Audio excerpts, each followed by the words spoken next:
Me on the night.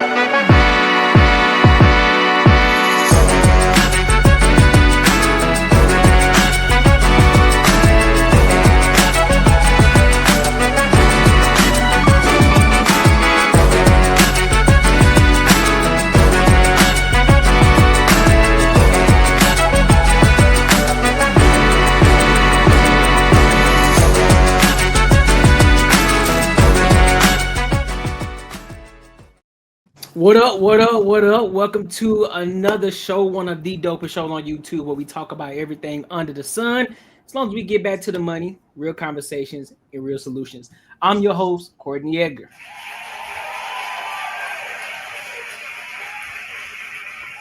Listen, I ain't gonna never get over that clap for myself. I ain't gonna never get over that.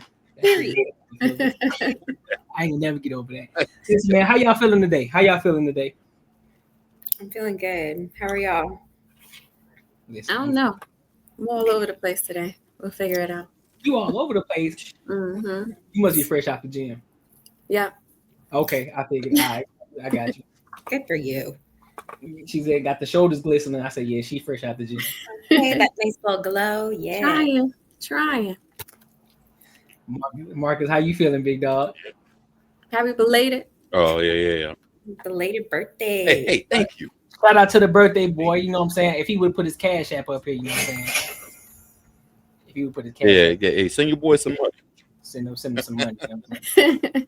So he can make some more sausages. Pause.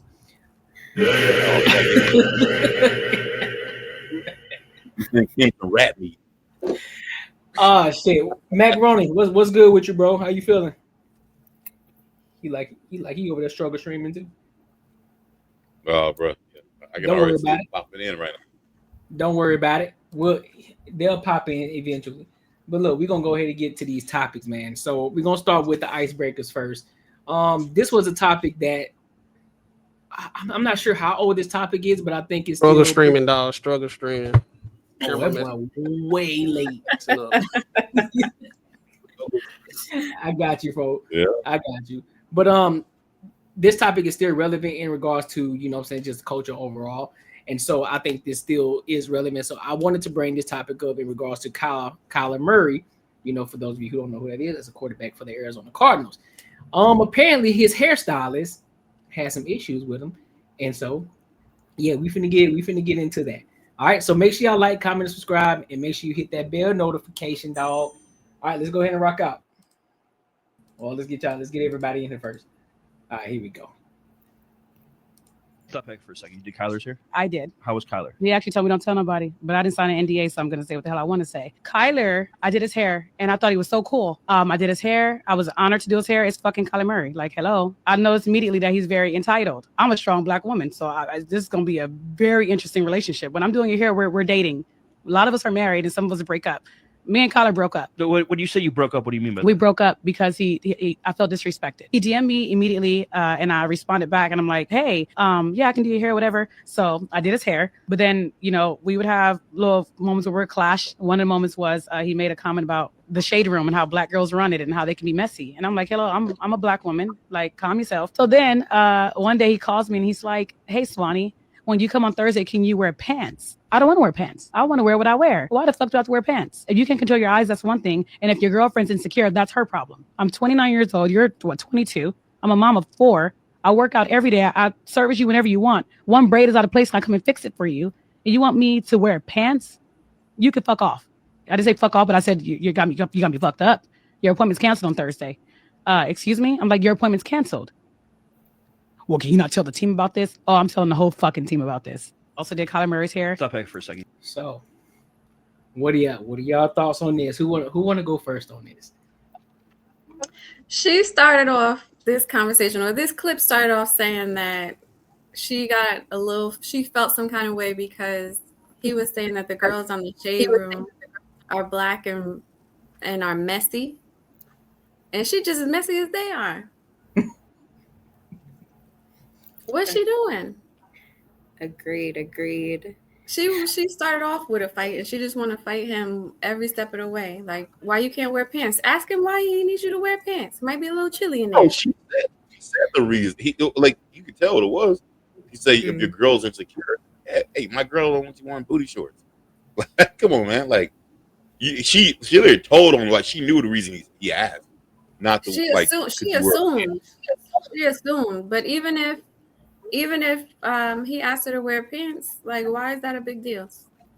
Be professional. But no, she didn't assume it was, because she literally said, if your girl is insecure, literally, they ain't my fault. That means you know why the fuck I asked you to wear pants. Like, I mean, come on. Like, we She seemed like a problem, and she's saying he told her, he asked her not to say anything, and she over here running her mouth. She's a mess. Yeah. I mean, That's not how you keep business. Unprofessional. No, you gotta be like, don't take that shit personal. That's money. That's your business. Like who? Like why he? Like, would he even recommend anyone to use her? I would hope not. I wouldn't. Doesn't sound like she really needs the recommendation either, though. I mean, of course, business is like, you would want business, but it sounds like she's not hurting since she's wanted to tell about it. So I do kind of, I agree about being professional during business time. Like, agree you shouldn't be wearing booty shorts if that's what you're wearing. I also do agree, because this is our business time, I don't give up about your girlfriend. Like, that's between y'all, and y'all need to figure that out. So I do understand her on that, but I do also get, like, you do need to be professional. If your ass is hanging out, like, let's not do that. But if your girlfriend is tripping, then just remove her. Like, I wouldn't want to deal with that shit either. Like, absolutely not. Yeah, I get that part, but it's just like, what are you wearing that you have to be asked to put pants on? Like, what you got going on over there? Like, how crazy are you getting? Huh? She knew the reason. She said, she told on herself. She said, "Hey, if your girl's insecure, like." But that can also be an assumption, because that's what most women would assume. Right. I mean, I would assume the same. If my girl's around, don't be wearing that shit, because she might be a certain kind of way. Like, you trying like deflect problems. Like, you don't want problems to happen. He handled it the way he should have. If he was single, he'd be like, "Yeah, don't worry shit. Come on over. Let's do it." You think a dude give a fuck? Like, come on. Like, you should be. I would think your girls would be like, "That's dope that he would say that to secure his girl." Like, to be like, yeah, like, hey, I give a fuck about, like, like, I don't want to put her in a situation. I don't want to put her, like, in the feeling to where she is, like, feeling uncomfortable in the house. If she's dating a celebrity and an athlete, she needs to be a lot more secure than that. That, I think that's too, because she was explaining herself too. She was like, I have 4 kids, I work out. So she's pretty much saying, she's like, boy, I'm not interested in you. And if your girl has an issue, move the fuck along. And so I get that part of just like, no one has time for that. Like, I'm not about to deal with your girlfriend. This is a business interaction. Well, that's and I think that's the problem right there, because it is a business. And so regardless of how she feels about it, I don't care how much you work out. I don't care if you got 4 kids. Your 4 kids ain't got nothing to do with me. I'm supposed to pay your bills. And if me as a client, I say, look, I don't want you wearing certain clothes. Listen, at the end of the day, as long as he's not disrespecting you, putting his hands on you violently or anything like that, don't fuck up your bag, bro. I don't care who else you got. Don't fuck up your bag because you want to be a proud Black woman or a proud woman overall. I'm not even talking about just Black women in particular, just women in general and just people in general. Don't fuck up your bag over something stupid. That's a stupid reason to fuck up a bag. Or all because of you felt a certain way because of what he said. Cool, if you work out, hey, good for you. That's not a requirement for him. He wants you to do his hair. That's all he wants you to do. And so if you're in his house, maybe it's to protect you. Maybe there's other people that was going to be over there. So, hey, probably wear pants. Or maybe his parents was going to be over there. Whichever the case, it don't matter. So she's looking at it from one standpoint, but she's just like, you know what? Cool. I'll throw some jeans on. I'm coming here. I'm just going to do your hair. I'm going to get to my bag and I'm going to be on my merry way. But you're making it a big issue because you want more clout. You want some clout because you were with Kylie. You did Kyler Murray's hair. So, of course, you thought that was going to get you some more business. But what you're actually doing is hurting your business because now people can't trust you. They can't even have a conversation with you. They can't even make certain recommendations for you as a customer because they feel as if now you're gonna go tell the whole world what they said. That's that's wild work. Yeah. That's just like having a barber. You know what I'm saying? If I go to my barber and I'm telling my barber certain things, that's just between me and my barber. That don't get out in the world. You know what I'm saying? My barber is like my confidant. Hey, True. what happens in the barbershop stays in the barbershop. It don't leave this building. So she want to talk about something so little. Could you imagine if something went down with her around and he was braiding her hair and she was in his house and something went down and he's a celebrity and she didn't sign an NDA? Come on. Exactly. That's crazy. That's She was crazy. like Celebrities need that kind of privacy, and especially if you are going to somebody else's house and they ask you to put clothes on, you gotta respect that. You can't do nothing but respect that. If he was coming to your shop, then that's different. Yeah, right? That's I agree. She's going there. Then it's like, I wear what I want. But if she is going to his house, I totally agree. Like, get your bag and move along, girl. Yeah. What if he has some religious stuff going on? You know what I'm saying? And women are supposed to be covered. You still gonna have a problem with it? Right. Yeah. So she fumbled on that one. I mean, she may be doing good. She may not have needed it, but at the end of the day, it still kind of puts a stain on her as a business owner as well. It's like, damn, bro. Now I gotta watch what I say around you because you gonna go on another podcast and got some shit to say about what I said or a recommendation that I had. Like, nah, bro, I ain't got time for that. I go find somebody else. All right, hey, so but for the women though, will y'all answer this like truthfully? Do you think if that dude was 85, and just whatever, do you think that would even been a question? Like, would you think she would probably wearing snow gear over his dude's house? Like, it wouldn't even be questionable. So, like, I mean, come on, we got to tell the truth here on this one. I mean, why not? Hey, this dude, he makes money. He's a high caliber dude. Okay, you trying to get in? Tell the goddamn truth. Like, don't be like. I mean, I don't know. I just think if it was a different situation, it was Bill Cosby. Like I said, she would have snow gear on, bro. Like you wouldn't be able to no skin nowhere. What's up, Anna? I don't know. I mean, when you have your own business, especially if it's creative, like hair or makeup or lashes or nails or whatever, you can wear whatever you want. You can create professionalism in your own way. So if she dresses that way provocatively or however all the time, then it doesn't matter. But I'm sure she puts it on or does a little extra when she has celebrities coming around and stuff. And I feel like that's natural unless that's just her everyday thing. But can you acknowledge she literally told on herself the reason that she thought he was saying that is because his girl. Like we got to at least acknowledge. He definitely assumed that, yeah. Right. But she knew. I mean, that's what it was. I'm pretty sure. You never know. Right. And I'm sure there's probably other stuff too outside of just this that led her to where she's at right now as well that we don't know. She's just giving us bits and pieces that we can tear But apart. again, any other dude here, if you were single and some girl didn't wear shit, she wore nothing, would you say, nah, can you put some pants on? Not one fucking dude on this panel would be like, yeah, how you need to. No, you're not gonna say that. You're like, please don't. What? You coming over naked? I'm down. Let's do it. No, I mean, come on. We gotta have genuine conversation here like that. She knew what the fuck the deal was. Come on, man. Yeah. Raw and Meg, y'all saw it. Y'all saw the video. Raw, yeah, I've seen it. You can hear me though, right? Yeah, I can hear you, bro. I'll bet. Yeah, I mean, I seen it, but shit, if she want to dress like she going for an out call, do your thing. I mean, it's you in somebody else's territory. Whatever you do in the comfort of your home, that's one thing. If he came and pulled up on you, and you like, oh, you can't tell me how to dress in my humble abode or whatever, that's one thing. I don't give a fuck how you brand your business. A part of your professionalism is adhering to what your customers want and need. That's who paying you at the end of the day. So I don't care how much ass you see me slap in the strip club. If I don't want that in my house, then go put some sweats on. It's that simple. I mean, I don't understand how everybody else caping for this shit, but yeah.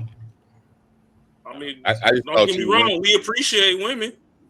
I mean, shit. probably You come before, retwist like, my hair in lingerie if that's how I'm feeling for the day. But if that's not how I'm feeling, then please just go put on the tracksuit.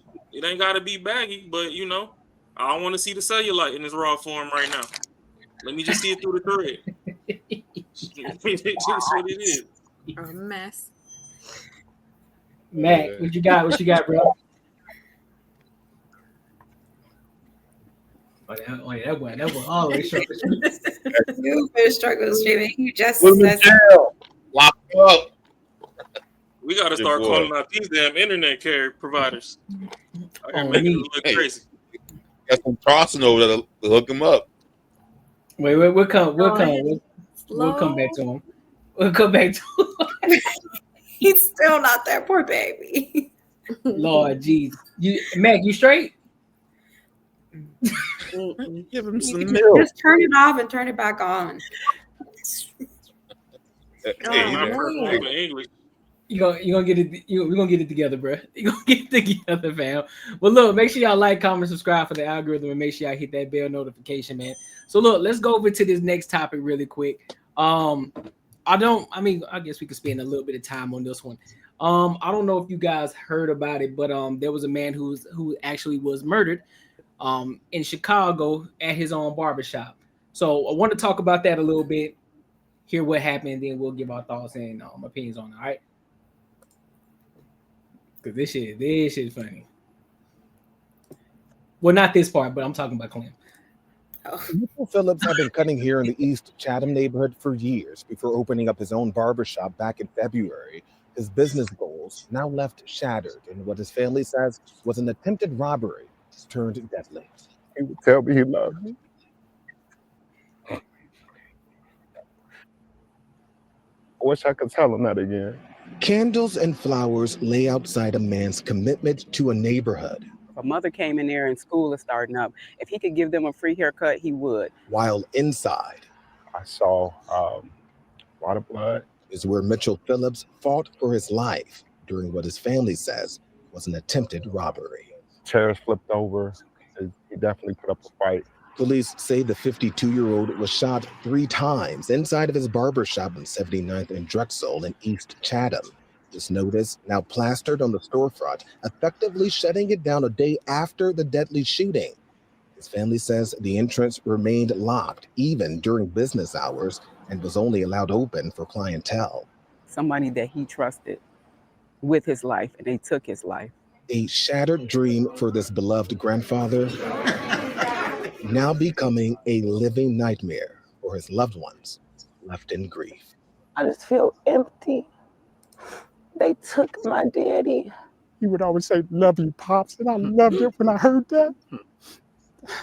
And the fact that I'll never hear that again, it's just killing me. It's killing me, man. Phillips' family tells me a witness who was inside of the shop at the time relayed to investigators here that there were 2 men behind the shooting, but police would not confirm that information, only saying that so far no one is in custody. At Area 2 Police Headquarters on the city's far south side, I'm Trey Ward, ABC 7 Eyewitness News. All right, any thoughts on this? Boy, everybody lagging today, boy. Oh, wait. What you got, man? I mean, first and foremost, condolences. Nobody wants to see somebody lose their life. Thanks. It's a lot of senseless killing.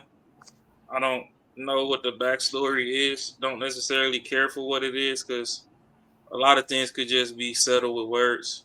I mean, even if you're going to rob somebody, in Chicago, you in the hood. The cops ain't really trying to solve crime no way. So if you go rob somebody, it don't matter if they go snitch to the department, whatever, you're going to just be another case in the file. Like, until they catch you in action, they don't really give 3 shits. It sucks to suck that that's how law enforcement works, but hey, it's a lot of fucking domestic violence cases that could have been, could not have gone as far as they went if crime solving was the real basis of law enforcement. But, they gonna wait till a shorty get her head beat through the washer dryer and all this other stuff, and she got 2 black eyes and she possibly 6 feet in the ground before they even give a damn as to what's going on. And it's the same shit with this kind of situation. Like, I mean, did you rob the place for some money because you know that's the barbershop that got the most cash in the hood, or did dude owe you money and you was coming to collect and he said he ain't got it on him right now, and you might have known otherwise? Like, no backstory really fucking matters, because at the end of the day, dude shouldn't have lost his life. A barbershop is a place of solace for a lot of men. Like, a lot of men don't get a lot of peace in their life outside of the barbershop. Like, you go there to bullshit, talk about sports. I mean, before Kevin Samuels brought the barbershop talk to the internet and, you know, all the other manosphere creators or whatever, you go there and, you know, vent about how your baby mama taking you through there, how you want to do whatever, you know, they talk you off the ledge, whatever. Like, it was, you know, the women's favorite word. It was a therapy spot for men. Huh? No, you good. Go ahead. Oh, yeah, no, it was a therapy spot for men. So this is the equivalent of closing a therapy center by doing this. It don't matter what small fucking beef you had with buddy. I just, you know, I believe there's other ways to settle differences. And let's say money was the thing that was behind it, and it was some money that was loaned out or whatever. I mean, the shop still got bills, so if he ain't got it, even though he looked like he got it, he genuinely might not have it at the moment. Like, he might have some money, he just ain't got the money to pay you back right now. And realistically, you know, a law that needs to be more common amongst men and women is, if you ain't got it to give, you don't got it to lend. Because if you can't lose $100 and somebody want to borrow $100, don't give them a fucking $100, because you're not liable to get it back. Yep. If somebody already in the bind, they ain't magically finna just win the lottery tomorrow off the 100 you gave them and pay you back. If they was in the bind yesterday, chances are tomorrow they still gonna be in the motherfucking bind. So, I mean, it's sad. Condolences to, you know, everybody else that gotta stay alive and deal with this. But yeah, there's got to be better ways. We need to find healthier ways of solving discourse. Because death ain't the way. So what? You catch a body, buddy gone. Now he haunts you in your sleep for the rest of your life. You still ain't get your bread. I really hate that they're ruining the communities, like little staples in the community like that. I mean, it's horrible. That's just like, you know, all you guys will go to the barbershop to commune. We go to the beauty salon to commune when we can. Now that's changing, but you know, it's obviously a staple in the neighborhood. Everybody around there knew them, and they seem to be doing all right. And it really sucks that somebody decided to tear that down. Yeah, it should be like that should be like almost like a church, like a sacred place. You gotta be really fucked up to rob someone and kill someone. Like you say, like you're all like, hey, that's what men go to hang out and get their shit out. Like hey, almost like therapy sessions. Like it almost like these motherfuckers in prison be like holding shit down. Like it shouldn't even be like, believe me, I don't think you should do any sort of crime in any sort of situation, but I mean, like, come on, everyone knows, like, yeah, you don't rob the old lady around the corner. You don't do shit like that. You just don't do it. And I don't know, man. Like, yeah, these cats like that. Like, I don't know. Yeah, that's just fucked up. I wonder if they're young, because everybody keeps saying these young folks is way out of control. Yep. There's no respect any kind of way. Yeah. No way. I feel really bad about this situation. There's a lot that's going on right now of just like crazy death and stuff like that, of just making no sense, of like the hanging that happened at that college with another black boy. Was his name something Reed? They were just talking about that one. This one right here. And then they were talking about what place was it where they said that the YN stole the Humvee truck, the National Guard military truck, and they were driving. Yes. I ain't even hear about that shit. It was like Memphis or something like that. The National Guard came and brought all their own military trucks, and they stole one and was driving it around. They just Hey, said but one of that hanging in Mississippi, that just seems so fucking convenient. It just seems so like it just seems so like for me to process it. It's I don't know, man. I don't know how to think about that one. I don't know if it was a Jesse Smollett type shit like that happened or what. Like they still in cop cars. It seems so perfect to happen right now. That just seemed like Jesus. Like, you know what? Like, man. Like, I don't know. I don't know how to feel about that one. Yeah, I heard there were 2 recently that happened. I don't know. That's just not one of our things as a Black community to hang ourselves from a tree in public. Yeah, wouldn't that be the dopest shit? Oh, like some white people just hung some niggas from the fucking tree. Like that don't even seem like some shit. Like, yeah, they've been doing it. They've been doing it. Every time they say it, it's self-inflicted. No. They call it suicide, and ain't nobody doing that. Right. Not from a tree. Right, not from a tree. In public. No. No, I can't give no assumption on that until I get more evidence, man. Yeah. But they'll never look into it. It's been happening over and over and over, and every time they're like, no, they did it to themselves. Every single one, be so for real right now. They don't even look into it. I can't. No, I mean, I understand that. I feel it. I don't know. Statistically, that's just not one of the things that we do. So. Black people don't really feel that at all.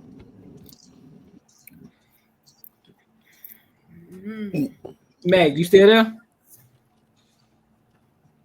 Yeah, y'all can hear me? Yeah. Oh, welcome back. Welcome back. What's up, Camo? Oh, I'm delayed. I don't know what's going on with my phone. Hey, mine too, bro. I'm on a struggle bus too. Jesus, I'm just like breaking up. We got it together. That's good. That's good. We're working our way down.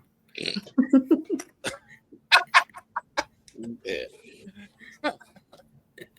I think I got a lag. Oh, jeez. You just get a raise, dog? Just because he got a raise don't mean that the company's doing right by him. Right. Man, I don't know. This don't never happen, bro. It's pretty. They know you finna talk your shit tonight. That's why. You feeling froggy today? They've been doing me a Regis for the past 2 weeks. Nah, I've been chilling, bro. Been chilling, working. Yeah, has work been good? Yeah, I can say yeah. It's been busy, but work is work, you know. Oh yeah. I feel you on that. Just ready for the weekend. You and me both. I took tomorrow off. I was like, mental health day. I'm all done. I'll take this whole goddamn week off, bro. I'm just trying not to drink myself to a coma. Don't do it. Your liver can work for next week. Yeah. Don't do it. I feel you on that. Sometimes it is what it is. I live off 3 French fries and 2 sips of Gatorade for a whole weekend. That's crazy work. Why are you staying? Not so much anymore. I now eat, but before when I was younger, no. Marcus, you keep on drinking like that during the week. You gonna be up under the sink talking about ooh. When I came down. Ooh. Man, yo, that motherfucker got hurt. Like he was hurt. I was like, damn, I felt bad for that bum, man. Man, he walked it off. Boy, that hurt his soul. That fall, sir, it hurt it. He said, ooh. He was like, that's one of the ones that knocked that wind out your stomach. You got to sit and recalibrate for 5 minutes. Those one of the ones you got to lay down for a second. You just can't just get up. You just got to lay down and let it go. He knew he could get up. Hey, the white get up. Good. Yeah, crazy. But yeah, so anybody got any final thoughts on that last topic? My only thing is we ain't got too much community left. Stop fucking doing bullshit at cornerstone /pillars of the community. Right. All we got left is the hair salon, the barbershop, and half-ass the church when they ain't hustling your pockets. That's true. The barbershop almost over with, bro. You know, all these people they renting out rooms in salon places. Oh shit, I ain't mad at them. Motherfucking rent been out of this world. And we survived the forbidden flu. They ain't put a pause on no bills. They said, hey, you know, only the essential workers can go to work. Then they let all these motherfuckers harass us from home, calling us talking about, oh, your bills. Bitch, I can't go to work. Of course my bill is late. The fuck? Just because you get to thug it out from the living room don't mean I can. I'm like, I can pay it if you put me on. Put me on what you doing. I see you working. Put me on. I'll pay it. SRP didn't step up, though. SRP said, yo, when it's hot, we won't cut your lights off. But shit. I mean, just wait till October. When they was killing everybody granny on them ventilators and shit. You cut the lights off and the bitch oxygen fucking tank stopped pumping and she gone. They got tired of them lawsuits. That's the only reason. It ain't because they give a fuck. No, because they ready to collect the suit. Oh yeah. No, I knew they. Yeah. They want that full bill. Yeah, let's summer run out and you ain't on the payment plan. It's gonna be a long winter. Ooh, speaking of that, I need to pay my bill. So listen. Make sure y'all like, comment, subscribe for the algorithm. And listen, liking the channel is free. All right. So make sure you like it. Make sure you share with your mama, auntie, and grandmama too. You feel me? So let's go ahead and pivot over to this next topic.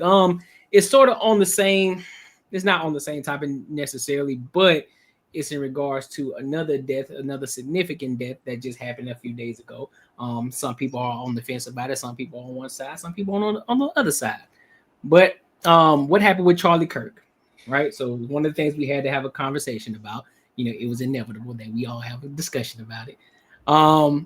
So what I wanted to do, I wanted to hear it from Don Lemon. I don't know who you guys know. Oh Lord, Don Lemon. So you want to hear it from that aspect, but we listening to it from the PBD show, Patrick Bet Davis show. So we're gonna listen to it from there, and then we'll give our thoughts on it. All right. So let's go ahead and rock out. First thing. So imagine if you're in the streets, going and talking to people, hoping they say bad things about Charlie Kirk and Trump, and then this is what happens. Go ahead, Rob. Kirk. It's just messed up. Totally messed up. You know, that was messed up. Like, nobody deserved that. He definitely didn't deserve that. He was a good guy. You think he was a good guy? I think he was. Scumbag. Only Kirk good morals. Captain Kirk. The what? The only Kirk you recognize is Captain Kirk. I don't know Charlie Kirk. I don't know who you that don't is. know who it is? I don't know who that is. I know who it was. That joke fell flat. You know, I only know about him. all of us have flaws. I can't really tell you what to believe in or how to feel. Like, everybody's having a human experience. Like, why knock him for having this human experience or what he believe in? Even though even though he says things that are anti-women, black. Look at this. I can't judge him for that. You can't. I can't judge him for that. But I can use judgment. He didn't deserve that. Right. Yeah. As a human being. Yeah. You are very spiritual. You know, yeah. And you're not. I can't go left. And you're I can't not. go left with that. No, you sound like, you mean left, going left, not left. Because I'm humanity. Yeah. I'm humanity and left first. No, I love that. So the first person I spoke to here didn't want to be on camera, and he said, I can't judge him because I'm not God. And so let him, let whatever the reaction is, if the government wants to give him a state license. Stop that, Rob. Can you go Wasn't to he the the weatherman on CNN or something? Can I don't recognize him. Can you go to the other clip that the pastor he retweeted? So here's a pastor that Don Lemon retweeted. This pastor, I don't know who this pastor is, by the way. What's his name? Pastor Howard John Wesley, defaming Charlie Kirk. In Go ahead, church. Rob. If you are sleeping in a position like Oh, this, no. you are wrecking your body I was and good your on breathing. Chronic neck pain happens What's when you're his neck?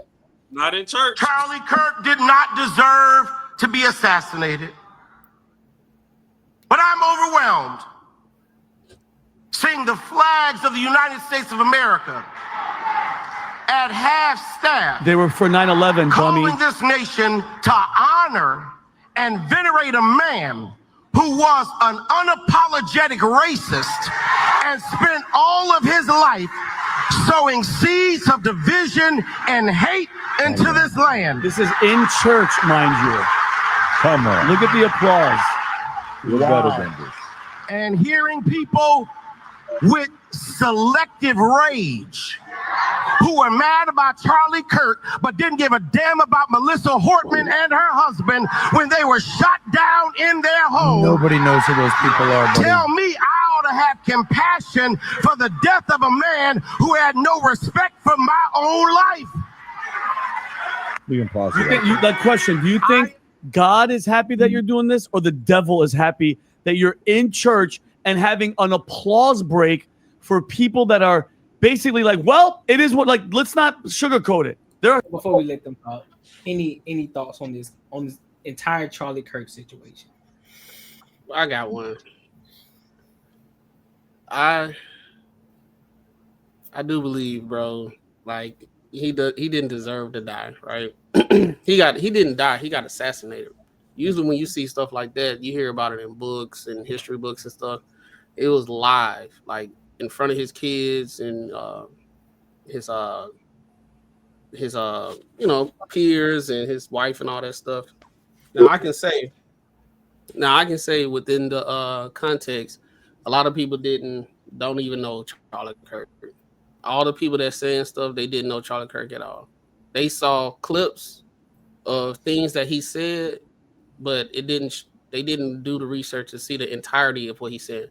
Some of the stuff he said, crazy, right? But all of us say crazy stuff. We listen to music with the most craziest shit on there. We got thugs and all that talking about smoking on Tuka and all that type of shit, and they actually killing people. Huh? No, go ahead. Yeah, so we talk about killing each other all the time, and I'm not saying which one is better or nothing like that, but I'm just saying, like, we gotta stay consistent, right? If we got outraged about him, why we ain't outraged about King Bun when he died? We ain't celebrate when he died, and he did all the shit he did. All the people that we have in our community that's the most destructive and do the most craziest shit, we big up them because they black. But this was a white dude, and this situation was not our situation. We inserted ourselves in it. These children that was on the college campus, he was talking about America, America, America. Then black sensitive ass people came up and was like, hey, what do you think about black people? He's saying all this stuff. You already knew what he thought. So why you acting surprised?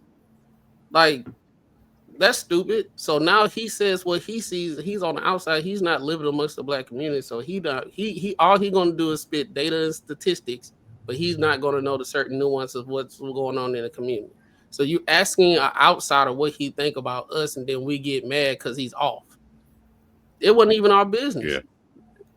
It wasn't even us to do it. Now that he died, now we got preachers basically saying they glad they ain't got no empathy or sympathy or whatever. And that whole empathy thing that's going on, it was taken out of context. He said he don't believe in empathy. He believes in sympathy. Because empathy is hard. It's hard to feel how other people feel about things. You are not them, so you can't fully have the same feeling that person, if they're going through the difficulty or whatever they got going on. But he can have sympathy because that's at the level of what you can feel. You know what I'm saying? So people taking stuff out of context and they making him like a super villain, and all he did was sit there and ask people to change his mind, not their mind. So that's how every time I hear somebody say something about him, I can tell they didn't even like really watch his stuff. They just saw the clips, and then they just like the empathy situation. They were like, "Yeah, I don't believe in empathy," and they cut it, but they didn't go to the whole thing about what he was saying entirety. Have he said some stuff like about the black community and everything? I don't give a fuck. I mean, people say shit about us all the time, and I just keep on going about my day. But the selective outrage that we have is crazy. But I'm at the same time I can still be fair, because when Trayvon Martin got killed, you had white people going online making fun with Skittles and all that type of stuff with Skittles. They was doing pretty much the same thing. So like we can't at the same time. I think both of us wrong, but we're not going to sit here and at the same time and like, oh, white people, they ain't never did nothing when these tragic things happen. They actually was going all the way in. You know what I'm saying? Not all of them, with a certain demographic, just like a certain demographic of us doing it. And I do not like Don Lemon because he know what he did. He went on there and he pointed out some people that dude talking about the only Kirk I know is Captain Kirk. Bro, go home. I hate when they get uneducated people like us and they try to make a joke about something that's serious or whatever. We can't even have a good conversation because you being disingenuous when somebody trying to ask just a question. But that's all I gotta say, man. This shit crazy. It's getting out of hand too. They did. It's gonna be bad because they had some like death threats to HBCUs. They had to close down like 2 HBCUs. So that's when I was like, I think I was talking to you one day, Courtney. Like the pendulum is swinging. It's not gonna be good. It's not gonna be good for nobody. Even Democrats, far leftists, and everything. People gonna be scared to talk, and that's where we at right now. Yeah, I think I've heard quite a bit of what he said, and I think he's a vile, disgusting human being. But I don't think that he deserved to die the way that he died, and I think that it was very traumatic for the people around him. I think that our government responding to a podcaster pisses me off when there are other people that have passed away that he hasn't said anything about. I don't like how we're being censored about the things that we say. They're trying to come out with a new thing about what's being said and keeping our passports from us and stupid mess like that. So we're just in a time where we can't really even say what we want to say. He should not have been murdered like that, unalived that way in front of people. It caught me off guard when I watched the video because I didn't expect what I saw. But I'm also. Well, Ashley, that's what people were saying, though. People are saying. You gotta turn your mic up, bro. People are saying that I'm cool with him, like, getting murdered over some shit he said. Like, yeah. I don't know. I don't mean to cut you off, but like that's not something that should happen. Like, right. I have my opinion about a whole bunch of shit, and I would not want to get killed for it. Yeah. Agree. I think it's just a crazy time that we're in. I definitely don't think that he needed to be unalived like that. That was nuts. I think it's crazy and it's traumatic. So many people, all the mass shootings. There was another mass shooting that happened that day too, at another school. So it's unfortunate and how it's blowing up. You know, we have selective outrage, and so it is. But like, can I ask you, like, do you think like just because someone says like something that offends you? Like, do you, not even that like you think they should get killed, but like why like one thing I don't get, like, why does it bother people so much? Like he said the shit about George Floyd, which I don't agree with at all. And the only reason I understand it is because that's not the life he lives. So I get it. I understand why the fuck he said it. And I understand it. And it didn't bother me at all. I think the dude who the military cat that killed the bomb on the train, I think he's a coward. Like, that's how I feel about it. I think that dude was so trained that he should have never killed that dude. And people praise him. And if I got killed for the way I believed about that, like, I don't understand. Like, I just don't get it. Like, I don't get it. And but the thing is, he welcomed in a debate. He welcomed people to say, please debate me and ask me the questions and I'll come at you. But he only had idiots there. And no one could literally get outside their feelings.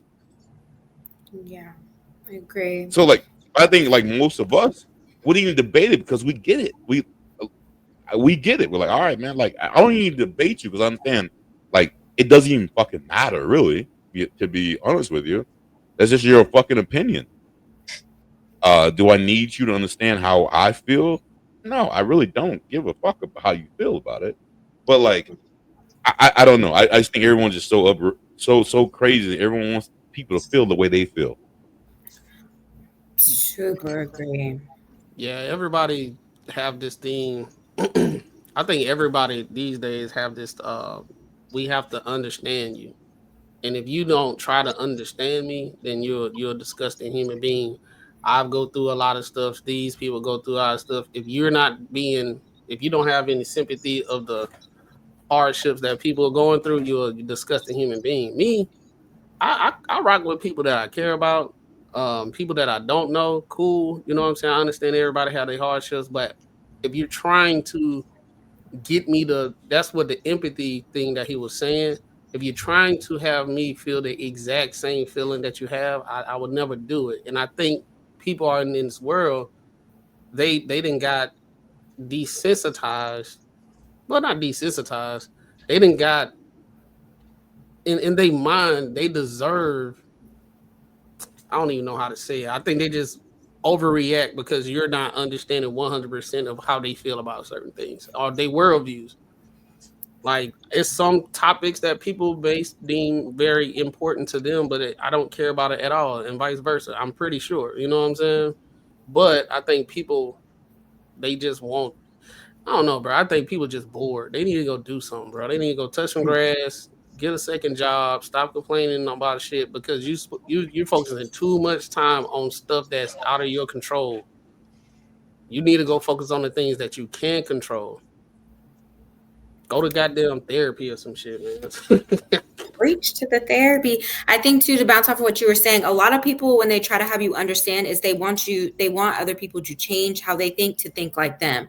And that's where we have a disconnect. Instead of just being like, okay, we can agree to disagree. It's, well, when I tell you something, then I should then convince you to now think the way I do. And a lot of people struggle with that. Instead of just, we all should be different and have different thoughts and different ways to think. But I think it's a study out there. It's like a very small amount of people that can actually do that. Yeah. You can hear me? Mm-hmm. Okay. Yeah, I think it's like a study out there. There's a very small amount of people that can be objective, like 100% objective. Like, I can listen to you, hear what you say. I may not agree with it, but at the same time, I understand your worldview based off your experiences and everything that you did. So I'm not going to be mad at you. We just on two different kind of pages, and I'm not going to be mad or look at you any kind of differently unless you're talking about some degenerate shit. You know what I'm saying? But if you're just a human being and it's two ways, it's multiple ways to go through the door, over here, this way, but everybody get the same result. I rock with it. You know what I'm saying? But don't sit here and get pissed off because I'm not going through the door the exact same way you doing it. Okay, what you got? I have so many thoughts on this. I don't even know where to start, quite honestly. The whole situation is awful, and it's changing the way of the world right now. And it doesn't seem like it's going to be pleasant for anybody. It's very concerning that this has poured over, that there's religion involved, there's violence involved, there's politics involved, the world is involved. You have the UK marching for Charlie Kirk, over 100,000 people. I think they said it was up to maybe 1 million that were marching behind this whole killing. You got Candace saying that Netanyahu had something to do with it because after he visited Israel and he came back and he was talking about letting the Epstein files out and saying things about Israel, and she's complaining because he was talking about Charlie Kirk and talking so nice about him, and Charlie Kirk was under so much pressure over the last 3 weeks or the last few weeks before he died, and he had confided in her about what was going on there. And then you have his rhetoric that I didn't like him when we talked about him before on this podcast, and I don't like him now. I saw what he was doing before, and that was more than enough to me to see that he didn't have much disdain for who I am as a person, period. So I don't care about him at all. In his opinion, he was spreading a rhetoric that was similar to Christian nationalists, which we know that many of them do not like being any type of liberal ideas or ways of life that was outside of them, and they seek to control that and to have and bring everybody into their way of living and their way of thinking. And Should he have been murdered that way? Absolutely not. It's disgusting. But for our president and vice president and people in government to start complaining and blaming people before we even found out who the criminal was and who the murderer, who shot him, I think it's disgusting. And it really shows you the way that we're going right now. And I feel for our future. I'm concerned about it. I don't see anything benefiting from this whole situation. And it's just igniting everybody everywhere in the worst way. You don't hear too many people, there's some pastors that don't even want to associate with being Christians anymore because there's such a bad undertone to it. There's a bad rap to it. And now they just want to be known as a follower of God. And it's just, everything's going down into despair. And I'm very disappointed and heartbroken about the current state that we're in right now. Agreed. Rob, what you got, bro? Just like I preface everything else, first and foremost, to the wife, to the kids, everybody else related to Buddy, condolences. I mean, y'all lost a star player in y'all life. To everybody at the Turning Point Network, everybody that's a part of that organization, y'all lost, one of your founders. So just condolences to all that have to deal with actually knowing this person in real life. You know what I mean? But as far as the situation,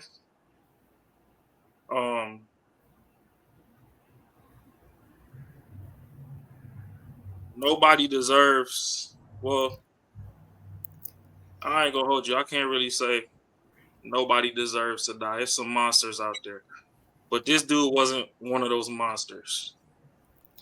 Everybody gonna have difference of opinions. I get where you can say that, okay, Buddy's talking points was racist adjacent. I mean, I can't necessarily say that he was a racist because he wasn't necessarily going out of his house trying to harm people or promote harm. But it's just like when Trump ran for president the last time and everybody's calling Trump racist just because, a couple of hicks came out the woods and was calling them all sorts of words. The things that he was saying could be used in other people's hands to get people harmed. Like, he had a lot of eyes tuned into him, and some things that he was saying could be radicalized and sensationalized to get people harmed. So that's kind of where, I feel like people need to be more cautious when they speak on things, especially if they're not down to live those experiences. I could tell you what I seen on Beverly Hills 90210. That don't mean that's how rich folks live in Cali. So to come over here all the time and be doing stats, because that's another thing with this podcasting thing is we all get up on the internet, we pop our shit. It is what it is. But everybody keep bringing up funky ass stats that sometimes people on the ground don't see. You can't keep telling me that all these people got fatherless homes or whatever, but when I'm growing up and we pull up to the football games, just because the dad wasn't in the house because now moms have to weaponize government assistance, and the government said dad can't be in the house so she can get the assistance, and the dad understood that he's just going to have to go lap up with the homies in their crib, doesn't mean that the dad wasn't present in the child's life.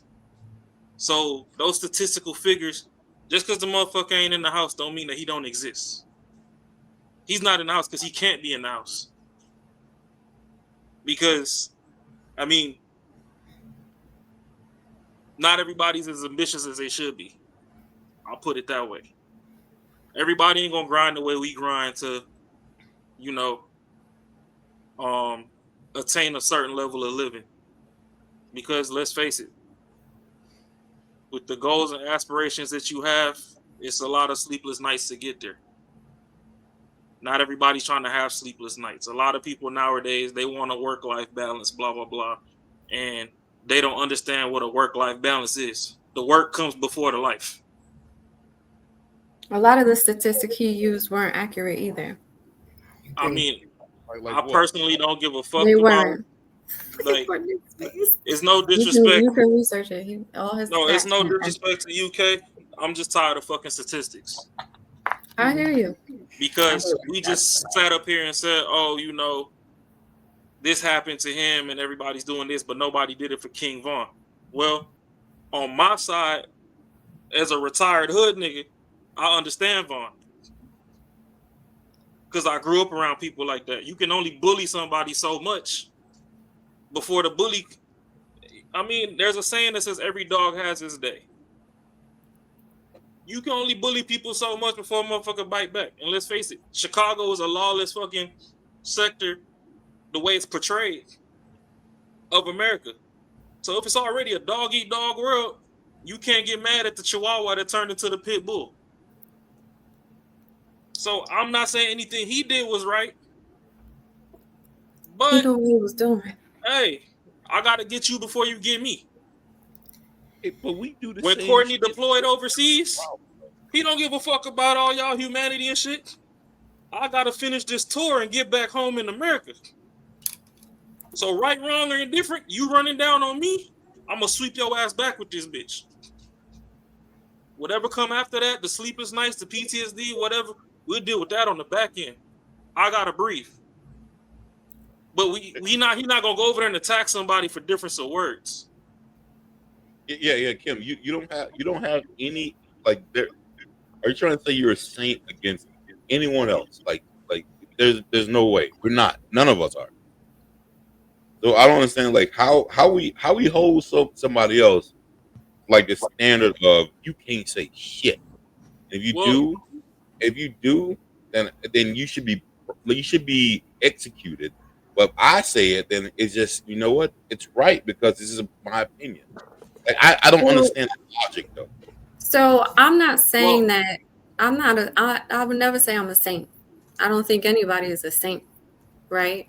But when you have a certain following, you have a certain responsibility with your words, right? And if you're going to go out there and speak to millions of people, you know your following, you know your responsibility. He's not a stupid person at all. He knew that a lot of what he was saying was inflammatory. He knew that he was degrading certain people. He knew that he was talking shit. And everybody knows that if you put yourself out there in the public eye, in the public eye, people are going to form their own opinions. And if you start inciting things and you start trying to change the minds of people and you start trying to push forward a certain agenda, then you're going to receive some backlash. Yep. And he knew what he was up against. He knew what he was saying. He knew who he was talking about. And he had security detail because he's so controversial. So yeah. I'm sorry. He cared about his own race. Like I care about my race. He cared about his race. Like so I can say comments about white people and be honest, like at the end of the day, like it's probably on my back end to what I give a fuck about. But I can make an observation. Who gives a fuck? Cool. I could do that. But like, yeah, the shit he said about us, why should he care about us? He's not black. Why the fuck should he care about us? Because he's saying that he's a Christian and he cares about everybody. And if you don't care about anybody, that's fine. You can call people all kinds of things and say all kinds of things about people, but you have to expect you're gonna piss somebody off and you have to expect retaliation. Yeah, but is it right? Absolutely not. But is it gonna happen? Can it happen? Absolutely. But he wasn't going out his way to talk about black people though. They came up there. He had a lot of nasty things to say about black people. I wouldn't necessarily say that, man. To insert black people into his debates. He will bring up black people and talk mess about them on his little Charlie Kirk show. So you can't. He's not completely innocent. Then you have another black person, probably like me, that will roll up and it would be like, "Yo, like that's not the way it is." And the thing is, the people who were debating him. Like literally, like none of them had any like it was nothing. Like it was all just emotion. It was he's debating college kids that were ill prepared to debate him on purpose. The biggest correct. And when he went to England and he debated somebody his age, he got shut down and he stopped debating them. Let me ask you this, Kay. Let me ask you this. Why she care about why she gets so much about us? Why? Let me ask you this. Like literally, like why? That's what I'm thinking. Like why? He's gone, so we don't know. Dang, not you froze. And I think too, if just to bounce off of Kay as well, and because yes, he did have a lot of ridiculous things to say about Black people, but he had a lot of ridiculous things to say about anybody who disagreed with what he was saying. And let's not forget, it was a white on white crime.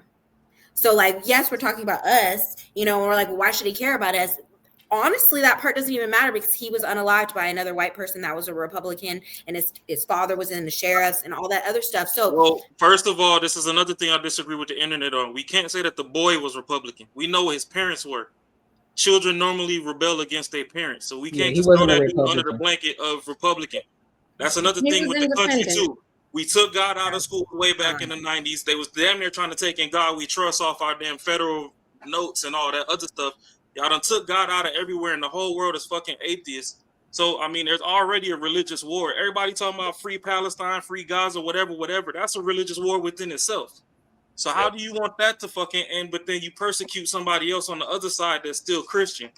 I personally, all this, you know, race and whatever, I get it. It's going to be inflammatory to some people.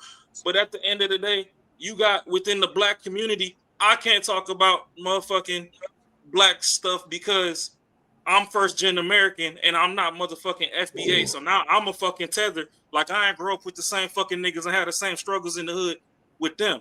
So everybody got all these fucking topics and everybody want to be touchy-feely and can't nobody talk about this shit. But then when somebody does talk about the shit, it's like, oh, hey, he the wrong person to talk about the shit. But then don't nobody want to pick up the torch to go talk about it. Ain't nobody listening to fucking David Banter and shit when he trying to talk about stuff. So like at the end of the day, why are we sensationalizing the fact that somebody got murdered over words? That's just some fucking bullshit. Now, I get how passionate people can get about certain topics or whatever, but nobody does. He didn't come out and be like, oh, I'm gonna fucking kill you if I don't disagree with you. He pulled up to you and was like, hey, this is the kind of things that I know. Can you educate me, you know, differently to veer my mind off a different way? And yes, I get what you guys are saying, that it seems a bit predatory that he was going to college campuses and doing the shit because them motherfuckers' brains are still in the middle of fucking developing. So that was predatory within itself. I mean, there was a Black dude, I think he was actually in Chicago, that had a real good debate with him, even though most of his words kind of was proving Charlie's point on one end. And at the end of the debate, he still was like, yo, can I get some merch? So obviously that kid talked to him face to face, kid, and hey, dude. I wouldn't call it predatory though. Huh? I wouldn't call it predatory though. So definitely. That's how you hold on. If that's how you want to view it, then you can view it that way. 100%. But my thing is, I get the part where Black folk are like, every time he spoke, he inserted Black into the conversation. To me, as well, that was weird. Not really though, because even in Black conversations, we already insert white people into the conversation. So there's no difference between the two. That's the problem. That's the problem that I have in the entire situation. We have an issue anytime that a white person does something and then we become a topic of discussion when a white person talks about it, but we tend to do it all the time when we talking amongst each other. We always bring up what the white people are doing or how their relationships are working.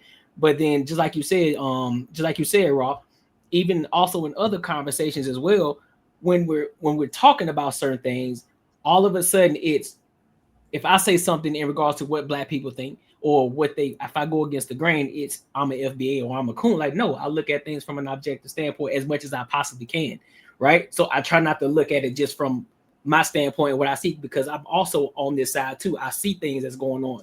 So when certain people bring up stats, like, okay, that makes sense because I've seen that. I've seen it on this side too. So, and I've done a lot of content on Charlie Kirk and a lot of his videos, and the things that a lot of people are saying is false.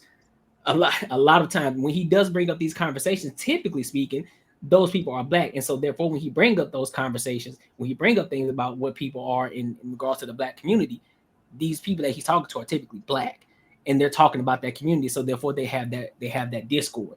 And so that's when he brings up the stats. And stats are important to an extent, because when you got to bring up stats in order to pretty much substantiate the argument, like, okay, well, the stats show this, boom, boom, boom, boom. Because where would we get our information from?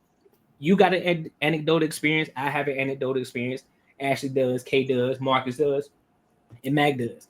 So, if everybody has an anecdotal experience, how can we come to a conclusion in regards to what's actually going on in the Black community without the stats? But I got a question there. Since we worried about the fucking stats, who is actually reporting the stats? Because the Bureau, the Census Bureau. So the Census Bureau. So it depends on what the argument is about. Mm-hmm. What's up? The Census Bureau is reporting which ones? Because they're reporting on the crime. He's probably talking about the crime reports and how Black people are the biggest criminals in the country, and we're only 13% of the population, and that whole spiel. Yeah, all of it is public information, bro. We can go research it, dog. All of it is public information. We can. All that shit ain't reported. Right. But that still doesn't mean you can't have I like this word, foundation. That doesn't mean that you can't have the foundation and actually going back and having a guide and having somewhat thing that you can reference. Because regardless, okay, so let me ask you a question. So in regards to the stats that he puts out, any of the stats information, is any of that information incorrect in regards to what we see? Definitely not false. Is any of can you sit you here and say any of the things that you heard Charlie Kirk say, any of the things that you said, it may be, is it off maybe a couple of points, maybe, but it's somewhere in the vicinity and what the stats that he's talking about. So we can't do that just because of we feel some type of way about what I don't believe about the Black community. Like, come on, man, you got to be genuine about the conversation. I mean, absolutely. If the stats are correct, that he's using. Personally, I don't believe stats. They done told y'all motherfucking Ebola. They damn near tried to give y'all the forbidden flu that it came from motherfucking Africa. I went to high school in that bitch. I ain't met not name nigga that had Ebola. Hey, I'm with you. I'm not on stats. They talking about the whole continent of Africa damn near got AIDS. When I was over there, I ain't meet that many people with motherfucking AIDS or HIV. And you would know stats is important, bro. Like, because what you mean you see what? No. But the shit he was saying, we see it. Mother's homes, everything he said, we've seen it. We know it's true. I want the stats to be fucking zero, man. I want to be zero. Like for me, I feel we're a superior race, and I want us to be zero in all this bullshit. Absolutely. That shit ain't fucking true. So that's why it doesn't bother me, because I see it. I see it's true. It's fucking true. Like it's one thing, we gotta pick a lie. You know what I'm saying? Because at one point, if he come up and say father's home is an issue and all this type of stuff, and men ain't men not in the homes and everything, and then we get on a podcast or we listen to a podcast and all the women saying all these men ain't taking care of their kids, but then because a white man say it, now we gotta be like, well, these stats, we can't listen to the stats. It's like we gotta be consistent. But back to what I wanted to say before, Charlie Kirk, and I'm not a apologist for him and stuff like that. I'm an objective person, so I look more than like feelings and all that type of stuff. And I witnessed something, and I thought about it one time, but within this conversation, I think it's real prevalent these days. We do not look at scholars like scholars anymore. It used to be a time if you went to college. If you went to college, you was like one of the best, right? You were a smart person. You was on your way, critical thinking skills, and this, that, and the third. Now we saying that he went to a college campus and he was bullying college kids, right? They're not kids. They're young adults, first of all, right? But if we can't have thought-provoking conversations with people that's in college, where they actually are learning things to operate in the real world after they graduate 4 years, like that, on average, if we can't have thought-provoking conversation, because if you watch those videos, just like Marcus was saying, he was saying all of them was idiots. It's not that they're idiots. It's that they're not smart. They're not intelligent. They're not It's just within these schools, they are like-minded individuals and they push certain kind of way of thinking. So when they have a person with a different opinion, they say, hey, how can you substantiate your argument? And they can't. So they get in their feelings and start yelling and cussing and be ready to fight and be tearing up stuff because they can't actually talk to it. So if we have these college students that can't talk to certain points and they can't substantiate their argument and they are in school paying thousands of thousands of dollars, it's not predatory. It's just one of those things where even if you disagree with them, it was a good practice run and say, you know what? I need to get better with my research so the next time I get in this conversation, I can actually back up what I'm saying because everything I got is regurgitated instance I heard somebody else that was full of emotions. Right? Now we can disagree with what he said and all that type of stuff, but I was looking at the situation. Our schools are in trouble because these are the people that's going to be leading our businesses, doctors, lawyers, and everything of that nature. And they can't even have a simple conversation without navigating through it successfully, without getting enraged and getting pissed off. And now they off their square. Now they're not even having a debate no more. Now he's just a despicable person because I don't like what he says. I think that's twofold. I feel like, it is helpful to get college students to think more, think out of the box, understand different perspectives, get you thinking. I think that's definitely beneficial. But at the same time, if he is supposedly pushing a certain propaganda, a certain thought process, a certain way of thinking that's going to kind of control you in a sense or have you think in a certain way, because we know most people aren't going to go back and do that research, and you're pushing this certain narrative into the minds of the young people, and then more and more people are following you just because they're blindly following you, and it's going to negatively impact other people. Then at that point it is definitely going to be predatory, because you're not trying to discuss the conversation with adults that have that have prepared for this debate or have prepared and understand what's going on. They walk up. They literally walk. It's voluntary. I understand it's they voluntary. walk their ass up to that mic and they don't have shit to say because most of the people that they deal with will believe whatever fucking bullshit story they say, and they get up and in reality hits their ass like, fuck. Jesus, and you can tell like reality hits them. And they're like, and they can't say shit.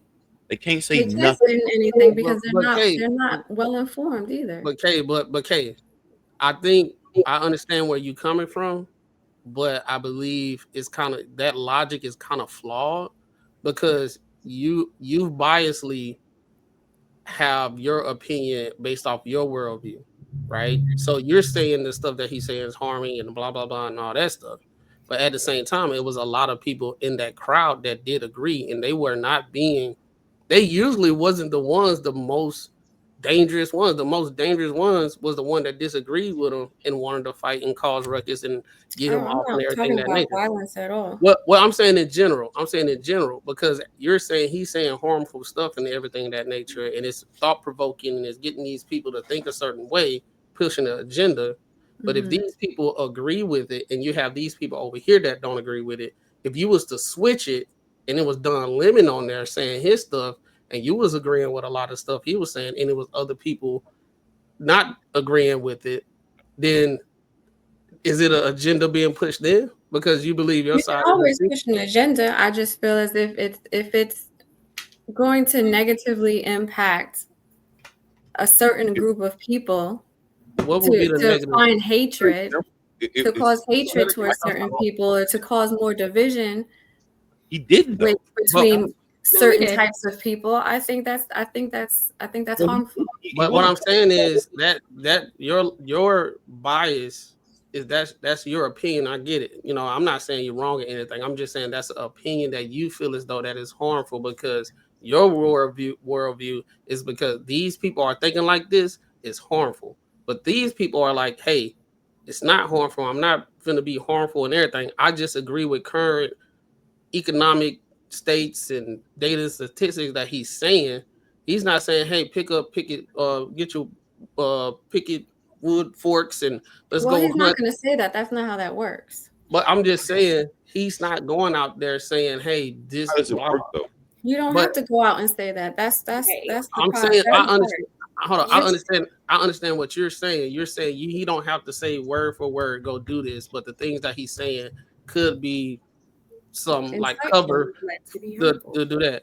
But what I'm saying at the same time, we see people on the left or liberal or whatever you want to say, they say some crazy stuff too, and you have a lot of liberals agreeing with that. Like right now, we seeing a lot of liberals saying it was good because he got alive and that's stuff. also wrong. So my whole thing is if they are saying the things they're saying, which one is like really more harmful? A guy that's saying his opinion about stuff and didn't do anything to nobody. He did.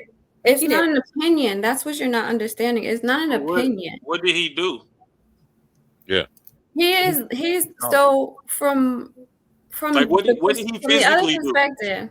It's not about physical. It's all about mind control. Okay. If you ever found out about, if you ever research cults, if you ever research Christian nationalism, if you ever research Christian evangelism, it's all about creating a certain mindset so that you oppose another type of people.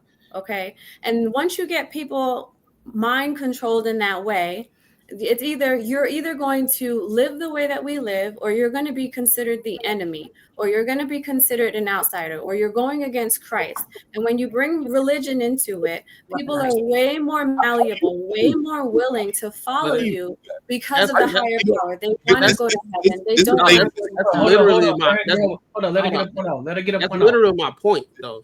Like because on your side you saying it, but at the same time, if we're not thinking like liberals and everything that nature, then we are coons or conservative, right wing extremists and this, that, and the third. Because we hear a lot of stuff with the liberals that they call people, they be saying all these different type of things. They have their agenda too. They be inciting certain words that actually are implemented in our young children, and they're saying it and don't even know the meaning of it, right? And then they are inciting the same type of stuff. So I'm saying we don't live in an absolute world, but based off your worldview and what you think, you're saying it's harmful. Just like on the other side, people saying these liberals, they be coming up and So what's the other perspective? What are liberals doing that is harmful? What kind of mind control? What kind of insightful things? What's hurting? The mind control thing is you have your own brain. You're able to think by yourself. No, I would like you to answer my question. What on the liberal side? So on the liberal side, what is so harmful? On the liberal side, anything that goes against safe on a black liberal, anything that's make it not about race. I mean, go to Destiny. Destiny is a YouTuber. He's a leftist. Oh yeah, Destiny. He said it was some guy got killed at Trump rally. He got shot. He was like after assassination and everything, and he said he has no issue with it. He he's glad that it happened, right? And then a lot of people was like, yeah, I'm glad it happened too because he was at a Trump rally. And he has a huge influence. And they will assume because he had a Trump rally, he's a racist, fascist, this, that, and third, blah, blah, blah. They use fascism, fascist, narcissist, Marxist, all these different type of labels and everything. And you see it. You can go on Twitter right now and type in fascism, narcissism, whatever, and then they'll have Trump. They have any Republican that they do not like. Even what's it boy Brian, what the black guy? Brian, what his name? Byron Donald. Yeah, Donald. Yeah, he a coon and everything because he's a Republican and everything. So even us in the black community, when we have somebody in power that's just because he's a Republican and he's saying these things that we need to fix because we disagree with it, we label him. And then the whole black Twitter was labeling him a coon, this, that, and the third, and blah, blah, blah. So now he got death threats too. He didn't say I done got death threats, I done got mail, I done had to just couldn't disclose my location and everything. I can't walk. So it's but what is the point to where? Was that impacting him or like? No, what I'm is saying that's a in whole type general. of people? That's in general. Like Candace Owens, she talks about the death threats and everything she got because she talks different. Now she's a fascist, narcissist, blah blah blah, whatever. Anybody that's having a conversation is not the same as liberals. Liberals actually, just like Republicans, label them people as such, and then the following the agenda actually happens. Don Lemon does it all the time. The View. If you watch The View, oh my God. But Kim, you're saying What's the Charlemagne the God? Someone has enough power to like say something that you will follow, that you really like that. I can't grasp that concept that someone can control me. I think Marcus, you having There's trouble cults with you all have the time. you have a should based society. The way you're thinking, it shouldn't be that. But it does happen based off your worldview and everything, based off how you live and how you grew up. Some people are easily influenced. Like they have the proclivity from birth. They are easily influenced. I learned this in sales and marketing and everything. I knew how to sell to people based off conversations, and I knew I can get the sale easier from this person than this person based off certain body movements and just the way they talk. Right? They probably don't even want to buy the thing, but you didn't put them in a situation that they don't want to feel bad and they'll buy it because they are easily influenced. So there are some people that's like that in this world that all you have to do is say something and they can be like, yeah, just like if we say Trump is a racist, everybody, yeah, Trump is a racist. And he wasn't a racist until he ran for president, but everybody was putting songs out with him and all that type of stuff and hanging out. Even Whoopi Goldberg was friends with him. Oprah was friends with him and everything. But when he became president and then we had to do the campaigns and everything, we have to label him as a racist, because if that's the case, we can have everybody that's going to vote blue to go vote for whoever that's on blue all the way down the ballot, because Orange Man is racist, right? Let's not forget too, while you're naming him and stating racist, there are things that he did to make it to why people thought that way. But also we need to think about that is how the US is set up, and it's been set up for a really long time. And that includes like all, BlackRock and all that conspiracy. We're led to believe, to be easily convinced about a topic that the government would like or that other people would like that starts off from a young age. And so a lot of the US and has a malleable mind, and it does take some effort to break out of that mindset, to have your own thoughts and your own process to see things. Like there are plenty of people that are over the age of 30 that don't know how to read, and it was set up like that. So there's a lot of things to where we're easily influenced, and if you don't break out of that, you're not going to know that what you're thinking is wrong. And so that's why I think that's where it's coming from, of what Kay is talking about, of like he's spreading harmful rhetoric about certain things against other people. If you can have your opinion or whatever. Hold on, Marcus. Let her get her fit out. If you don't know that what somebody is telling you is wrong, then you're going to be like, oh, okay, well, that's just fine because that's not what you've experienced, especially if we're going to go for like the middle states, right? Middle. Like they don't know anything else because that's all they see. But if they come to like California or New York or Florida, then they get something different. Then they see, well, maybe not Florida because that's a whole nother game, but they're going to see something different, to learn something different. And so when he's going around to these colleges, yes, they are in college, but let's not forget the US isn't built for you to really have your own mind. So he is molding them in a certain way. And unless they know to not think that way, they're going to believe it. And that is harmful. If you're telling somebody that because you don't have money or you're a specific color or because you become a single mom or because of X, Y, and Z, that you're a shitty person, no, that's fucked up to say. He wasn't saying that nobody was a shitty person, though. If you, the only he literally was talking shit about black women. You're proving my point. You're proving my point right now. I said, I got a question for y'all now. And you grab shitty person as he never said that, but he said the other three, which makes him why would not a very good person. Hold on. Why would I talk about the other three if I agree with that, but then this one I don't agree with? Because you saying I prove the point. The whole point of just because you didn't like one of the words that I said, but you agree with the other three, you're going to grasp onto because you do believe in some of the things that he says, and that is fine. If he says that and this out of the majority well, I said, of what I just said, you automatically I don't like be so for real right now. Hold on. Calm down. I'm calm. You don't have to calm it down. I'm calm. I'm just stating facts. No. Check it. I didn't say I agree with it. Like I agree with him. I'm saying I agree with you when he said something that's off. And I said the one thing out of all those is one thing he never said that. That's what I have to be specifics about what shitty means. It is what it is. I mean, but that's what I'm saying. Like, that's what I'm saying at the premise of everything, right? It's like I can listen to somebody and I have my bias and I interpret, oh, he's saying that I'm a shitty person because overall I'm a shitty person. But if he's saying these are the data statistics, and if you was raised in a single parent home with your mom, the statistics says that more than likely these are, this is kind of like the future that in a general sense people will go, and the data statistics supports it. We can say, yeah, they don't happen. It doesn't happen to everybody, which is everybody understand. But I mean, if you go to the jail and say, "Hey, was you raised with your mom or your dad?" No, I didn't know my dad, and this what it is. But I don't like. Are there shitty people in today's society? Yes, there are shitty people that and that's okay. Okay, so if he basically is based to me, I think is an interpretation issue because some people can take some of the things that he say, like data and statistics, and say they'll look at it saying they shitty.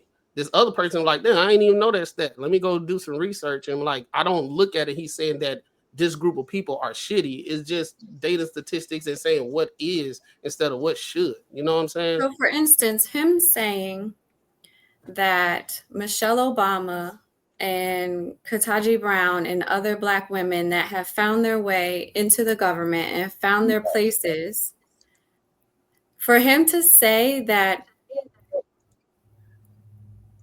the only reason why they have their place there is because of affirmative action, because they wouldn't have earned it themselves, because they don't have the brain. Have you heard them talk before? Please, you don't have the brain processing power to earn that position is disgusting. And I understand the point of the conversation was affirmative action, but to say that about a woman or multiple women who have earned their way and worked their way through it is absolutely disgusting. And please justify that if you feel a different way, because there's nobody I disagree. Say anything worthy of as a response. But have you heard Taraji talk? Taraji's all about victim shit, bro. Like she's 100% blame. I'm not talking about what she said. We're talking about her being able to make it there. That was his reason for saying that. He didn't talk about Maya Angelou. He didn't talk about no other Black girls who were doing shit that's dope. I'm not saying Taraji's bad at all, but like he just pointed out a fucking fact. Huh? Ketanji. What about Michelle Obama? So Michelle Obama. Are you fucking shitting me? For real? What did she do? What the fuck out of her husband who made her relevant? Leave that alone. He is saying what did she do? That she doesn't have the brain processing power to earn a position to become a lawyer. To be a lawyer? Is she a lawyer? To be yes, a woman with an accolade. So you're saying that only affirmative action. He's saying that affirmative action put these three women, these women that he was referring to into these positions because of affirmative action only, because they don't have the brain processing power to earn those positions on their own, and that they had to take the place of white men. Kim, if I said Drewski should be the president of the goddamn world, and someone say you're a fucking idiot, should I be like, man, you down in Black men? Come on, like you got to be kidding me, right? There's no comparison. You sound crazy as hell. That You're is- making a comparison. crazy.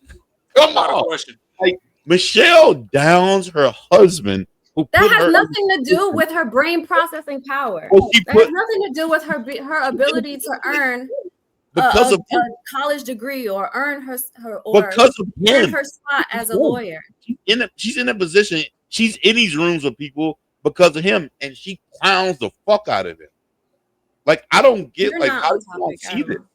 This isn't making any sense You're right now. We're not on talking topic. about I mean, we're literally I talking about education, and we're talking about your personal opinion of how she got into office. And that's two different things. She got her degree. She deserved it. You're coming up with your feelings about her husband. If she went to school, she graduated, however she did it. I'm gonna leave that alone. My thing is, moving forward, if we all supposed to move with love, how do we solve this shit? Because everybody believe in all these bullshit ass statistics. The statistics don't even believe themselves because this one say 70%. You can go through Buddy's fucking catalog. Some of the points that he had with the statistics, they don't even match up to themselves. One day it's 50%, one day it's 72, one day it's 68. Make the shit make sense. Fuck all that. What we gonna do moving forward to where we not over here sensationalizing the killing of somebody over some fucking words? How are we gonna move? Like, then we have a fucking slogan that said, united we stand, divided we fall. Now we all just fucking dividing as every man for themselves, and everybody just out here looking stupid in these streets. Well, how do you To think be we got honest, there, though? Hold up, though. Because everybody be out here on social media trying to be like, oh, let's break generational curses and all this and all that. This is a fucking generational curse where can't nobody fucking get along. I mean, shit, if all these people is like this, they ain't never fucking caught nobody. So I get that y'all saying that they racist, but it's motherfuckers that'll really tie you to the back of their truck and drag you down the street 5 miles. Them the motherfuckers I'm worried about. If y'all worried about this dude, open the door in the hood for this motherfucker for a year and let him live amongst you. And then he can fucking put his real life fucking stats against them stats up there and see that, you know what, motherfuckers actually really trying. But when fucking shit hits the fan and they backs against the wall and some things are working against them in certain areas, it just is what it is. Them motherfuckers pimp the system the same way as everybody else. I done went down to the food stamp office with my ex before to help her get some fucking food stamps. It was more white people in that food stamp office than black people. So all these numbers that they got on motherfucking paper, to be realistic, I done traveled the fucking world and live as citizens in places that motherfuckers barely now starting to visit because they like Afro beats and all this cornball ass shit. And all them statistics don't match up to what the fuck go on in the street. Y'all Bro, watch let me ask you a somebody question, get bro. beheaded in front of a hotel in Dallas, and y'all was like, oh my God, that's regular Tuesday traffic in the market somewhere just because somebody stole a fucking watermelon. But let me ask you a question though, Rob. Since you say you don't believe in statistics, so if somebody says that When you take the statistics, and show it to me, I'ma believe. But if a let me motherfucker ask the question first. Let me ask you the question. don't Let me believe ask you the question. Let me ask you the question because you just brought up that there are more white people in the welfare office, right? So statistics have shown up that there are more white people that are on welfare than black people. So do you believe that statistic? Even if you didn't see it, would you believe it? I believe what I see. That don't make that wouldn't make sense because you haven't It seen do make everything. sense because that's exactly what I just said. How can you speak on something if you haven't seen everything in entirety? You ain't seen everything in absolute. So you can't. So again, so you proving black people's point with CK. With who? With Charlie. What you mean? 80% of them, the reason they in their chest about some shit is because he ain't never been to the my point is, statistics. But my point the point that I'm making, but you're saying because you just proved the statistical point that you said that you see more white people in welfare. Most people are right, but again, that's still a statistical point. So if you didn't see it and the stats were there, it still proves the point. So therefore, but that's you though. But people who like numbers and they want to see the numbers, so therefore that proves the point in itself. However, regardless of how you feel about it, because that's an emotional place you're coming from. I'm just saying, look, bro, I don't believe in the stats. That's bro, come on. That's not emotional. That's logical. Why the fuck I'm gonna believe? That's not logical. If you're not able to look at the numbers, so you're just telling me you're just going based off of anecdotal experience, like you said, you travel across the world, right? You travel Maybe the across the world world, you would be see better if something. everybody went off So- anecdotal experience. Because So if I motherfuckers seen- talking about shit they don't know. So if I and seen then that's certain things bringing that, up here. so the things that Charlie Kirk talked about, and I said I seen it, so therefore I agree with it, right? So if is the things that he's saying wrong then? It just because I agree with it and I saw it. So is he wrong then? So is he wrong, or is he talking down about black people? Because what are we talking about? Does that make me a coon? Because I agree with it and I saw it. Is What the did things you that see he that talked he about said? in the statistics What did you see that he said? in regards to? We want to go line by line. So in regards to the whole father situation. Okay. So I don't is he- believe so- that. so- Just because the nigga don't sleep in the house don't mean he ain't there. That's exactly what that means. The fuck it don't. 2-parent household. That's what they mean. With 2-parent household. That's what they go. That's what they base off of. 2-parent household. Not nobody who just has the father. They're talking about a 2-parent household that lives in the house with the kids. That's what we talk about. So We what gotta, the 2 parents in the house got to do with the price of tea in fucking China? If the dad is there, it the has a dad's lot to there. do with it. That's part of the statistics and what they talk about. But Okay, but when the government set it up to where the dad can't be at the house, so now the mom know that there's a visit coming. She tell him, "Hey, this week is the week where the little officer, the caseworker, gonna come through and look at the crib. I'm gonna need you to get all your shit and throw it in the trunk." And then as they come into the door, she go look in the closet and she see the size 13 shoes in the motherfucking closet, and she stuffed that bitch off in the box spring just to prove that the nigga ain't there. Don't mean that he not there. It just mean that when the caseworker showed up, he wasn't there. I done seen the motherfuckers do this shit. Same. And the point that's being made So, here. so them So why, stats is fucked off. so why are because you the having dads are so there. so again? Okay, so I ain't gonna even touch on that because that can go even deeper. I ain't gonna even get on that. That's a whole different conversation for a whole different day, right? That whole situation that whole scenario that you just threw out there, that's a whole different conversation for a different day. But that's At what the I'm end of the- saying. at When the I end done of the seen day, some real nigga shit and you just come with some black and bro, white fucking everybody 2-minute again, look through shit. anecdotal experiences. Again, that's an anecdotal experience that you coming from. So therefore, you have to have the stats because you don't know all of it. You only looking at it from a small percentage standpoint. Oh, I seen it in the hood. I ain't been in the hood. Clem ain't been in the hood. So therefore, you only looking at it from a small So that standpoint. that's But the coming from problem. my Because y'all standpoint, even believe if I the stats flip and y'all ain't see the shit. if I That's why flip I'm it not over, gonna believe stats when I ain't see the shit. but my point is I've seen both sides of it though, big dog. That's my point. But I can come at it from a different standpoint and tell you, well, on this side, homie, there's a whole bunch of 2-parent households. I ain't never seen not one without a father in the household. So again, that's an anecdotal experience for me. So therefore, the numbers make sense. You have to look at the numbers in order to make it make sense. Just because you come off your anecdotal experience, that's the point. That's the point that's being made here. But let me play this video right here so that way we can put more things into context of what we talk about when we talk about the left All side. right, before you play that, Go ahead. I'm gonna just let you know that in my formidable years, when my brain was forming, I had a PlayStation and I played EA games. And that burnt every time that EA logo went across the screen. The next thing it said right under that bitch was challenge everything. So I challenge everything. I grew up learning that from the same video games, like they ain't want to be playing Grand Theft Auto. And you ain't see me in these streets catching nobody. So no, that's what I'm telling you. When it comes to certain statistics, I know what the fuck I done seen in the streets, and what you saying don't match, and you ain't willing to come do 6 months in the hood and change your fucking view and change your mind, then I don't necessarily want to hear it. So again, that don't prove no point at all. I can come to the hood and still see it. I've seen it. But again, You ain't been to Africa. Y'all chewed up Ebola. My point that I am making here, regardless, just like you say, you like to challenge things, right? So therefore, that means you're gonna have to do the research on both ends. That means you're gonna also have to look at the numbers to make it match up. Just because I said, yeah, of course, do your own research as you're supposed to. As every man and woman, but also you can make it make sense too.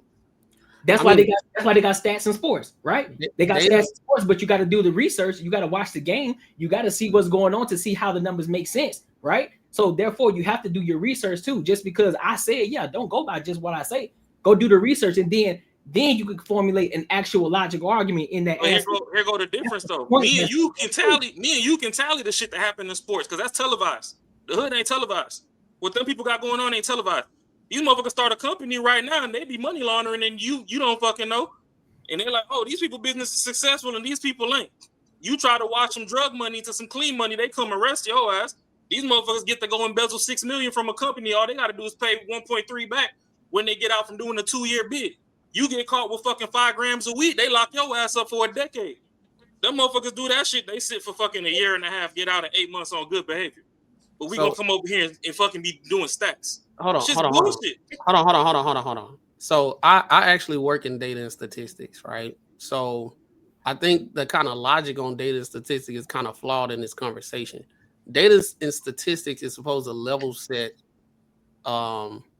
observations, right? Because I might be off on my observation before I complete some work or a project, and I can send it just based off how I feel. And I send it and it's wrong. So basically, the data actually level set. So if two people come from two different areas of the world or experiencing everything, we can talk and we can talk about my experience. You can talk about yours. Then we're looking at the data, and then we can bring everything together because a lot of these things have multiple facets of or variables that conclude the entirety of whatever subject matter that we're talking about. Because a lot of these things it got a lot of variables in it. So when you do the data and statistics, usually people only read the first paragraph and say the data says this X, Y, and Z. But if you keep going down, they'll tell you how they came up with those numbers. So when they come up with those numbers, you'll see, okay, these are all the variables that they counted. And then you'll be like, okay, they didn't count this variable because Raw, you grew up in, whatever this, that, and third, and you see this, and you have yours. So you can bring that into the study so they can go do the research, so they can bring that information into that study, and then the numbers will change and everything. So that's basically what data and statistics are. But if me and you are having a conversation based off our anecdotal, we'll never get anywhere because my worldview matters over yours because I had my experience, right? Macaroni. Yeah. No, I'm sorry. I didn't mean to cut you off. But like, so okay. So would you say like I hear exactly what you're saying, but would you say like just say for me, I go off like again common sense. What I would say. So how I feel how women work. Now I'm gonna put this out there. How women work and how men work. So like if I came into the assumption that most women are the ones that in relationships based on feelings. I think I would need like would I need the data to like prove that, or would you think that would be like for a common sense kind of thing? It can go two ways. You can go based off how you feel and what you see. You know what I'm saying? Common sense. Hey, yeah, they do it based off of experience and everything, but it can be a situation. Okay, it's based off feelings. Now you need variables in there to substantiate it. What was the guy doing, or what he wasn't doing? What kind of childhood he grew up in? What kind of environment he was creating in the house for her to be like, I'm just finna go. You know what I'm saying? It's like things like that. Right. So and then we have to say, okay, what percentage of men actually grow up in a toxic household when a mom is kind of going crazy and everything? Then you can do that, and then you can put that into the study and be like, okay, some of these guys, they make a toxic environment for the woman. That's why she just up and leave based off of feelings because she don't feel appreciated. But if he was raised in a 2-parent household and it was loving and all that type of stuff, and it actually created it in general, the environment was better for that, and she just up and leave. We have to see which one happens the most when she leaves, and then we can have a general consensus of, okay, in general, if he grew up in a toxic household, he get with the woman, and he's making a toxic environment, and she just leave. It happens majority of the time. So now we can say we can backwards engineer it and be like, okay, what did the mom go through? And it just keep going in a rabbit hole because when you do data and statistic, you ask why 5 times, so you would get into that rabbit hole, and then when you do your presentation of your findings and whatever, then you're able to speak to it way more effectively. You can even give more information to people that never even thought about certain situations, just like what you just did. Honestly, honestly, I've been on this earth for 45 years, and what you just said right now, like literally, I was like, shit. All right, you know what? How your parents were, how all this shit was, all this other shit. I was like, all right, I've never thought about that, but that's so that's why you need the data and statistic to level set so your anecdotal experience don't overcompensate the conversation. You know what I'm saying? Yeah. So let me go ahead and play this clip real quick. to be afraid of getting killed when they go to events so that they look to their leadership to turn down the temperature. The issue is right now, they don't feel like there's any fear. Like, I don't know. It's like memes. It's just memes to everybody, I guess. I don't know, bro. I don't know. I don't care. I'm playing video games. Okay, I'm done today. I don't give a fuck. God, it's gonna be so fucking gay if I get killed in the next fucking 2 months of shit I'm doing. Well, the cucked shit out here. Please don't anybody make any actual fucking, the most cucked, weak ass, fucking bullshit ass speeches on my side. God, if it happens, holy shit, I'm gonna make a death note before I go out to go live and not. God, it's so cucked. It's so optics cucked. Cox has made it clear that their investigation has now established that he had been radicalized by a leftist ideology, which drove him to do this. That's just I'm sorry, excuse me, when? Yesterday, you said that. No. When was he radicalized? In the 6 months that he did remote college? Not I don't know when he was radicalized, but I do know. What you just said I do know true. the very reasonable sounding governor of Utah has made it clear that the you may not want to hear this. An ongoing investigation. You may not want to hear it, Destiny. But the reality is, the investigators, according to the governor of Utah, have established that he was radicalized to a leftist ideology that drove him to murder Charlie Kirk. Now, let me just ask you. That's not true. Let me just There's ask no you. way to deal with it. Okay, you're accusing the governor of lying. Yeah. That's your prerogative. But if it turns out to have been somebody with a leftist ideology who wanted to shut up Charlie Kirk, would you condemn that? I won't condemn anything until the president of the United States can go on air and say, all of us need to calm down. So you won't condemn the murder of Charlie Kirk until Donald Trump says something. I'm a YouTuber. Leftists and Democrats have been condemning and turning down the temperature, condemning violence, turning down the temperature for a decade. Donald Trump can't go on TV and say, all of us need to calm down. Right. Can you tell me why he cannot? Why would you his expect side anybody, to calm down? Destiny? You can't answer that. Can you answer that question? Why can't Can Trump you go on answer TV this and say, question? all of us should be less violent? Why do you can't think? Trump say that? Why do you think? Why is your behavior contingent on Donald Trump? Insane right now. Why do you think? No, Let me ask a question. On Donald Trump? Let me ask a question. Because he's the president of the United States of America and the leader of the Destiny. Let me have a huge audience of young men who listen to everything you have to say. So when it doesn't matter. You have a huge audience, and because of the fact that you have a huge audience, you have a responsibility to not turn. No, it hasn't. It hasn't been broken. I actually care about the country and want to bring people together. You do the opposite. You represent the worst of us, Destiny. Yeah. Jesus. Wow. Hey, for context, that lady right there, she's a liberal. Yep. Yeah, she's legit. So even her, she was like, "Yo, your rhetoric is like crazy, bro. Like you have a duty not to do that." So basically, he's the left Charlie Kirk, but it's on YouTube and stuff like that, and he rages like this all the time. And he used all those words that I said before, right? And he actually got a huge following of people that just like him. They even adapted his debating style down to the T. Yell. I didn't see anything in there except for him crashing out and being ridiculous. He didn't have any points. I don't understand what the point of even watching that was. The point of watching that was the rhetoric that he espouses, right? Because we were talking about before about rhetoric and how it can, train people in their mind and stuff for them to do harmful things, right? Basically, this is the situation. He's online doing exactly what Charlie Kirk is doing, but it's on the left. So what the host was saying, hey, these are the reports. This is what's going on in this and the third with the rhetoric. So that's what I was pointing out earlier is the same type of rhetoric. Like who has the moral compass of what is harmful and what's not based off what side you're on? And are we feeling that because we asked our president to say everybody should calm down as rhetoric, or just like no? I don't understand the point of why we watch that and why you feel like whatever just happened in that short video clip is extreme or terrible. So you're looking at the video of saying what is extreme. We're talking about what led that person up to do what he had to do based off the content that he was consuming. That correlates the same thing as Charlie Kirk having his content reaching to a huge audience that may be harmful. So within the situation, I don't know this guy, so I don't know the context of what he actually says. But from what we're seeing here, it looks like he was just bugging out because of what was going on in the world.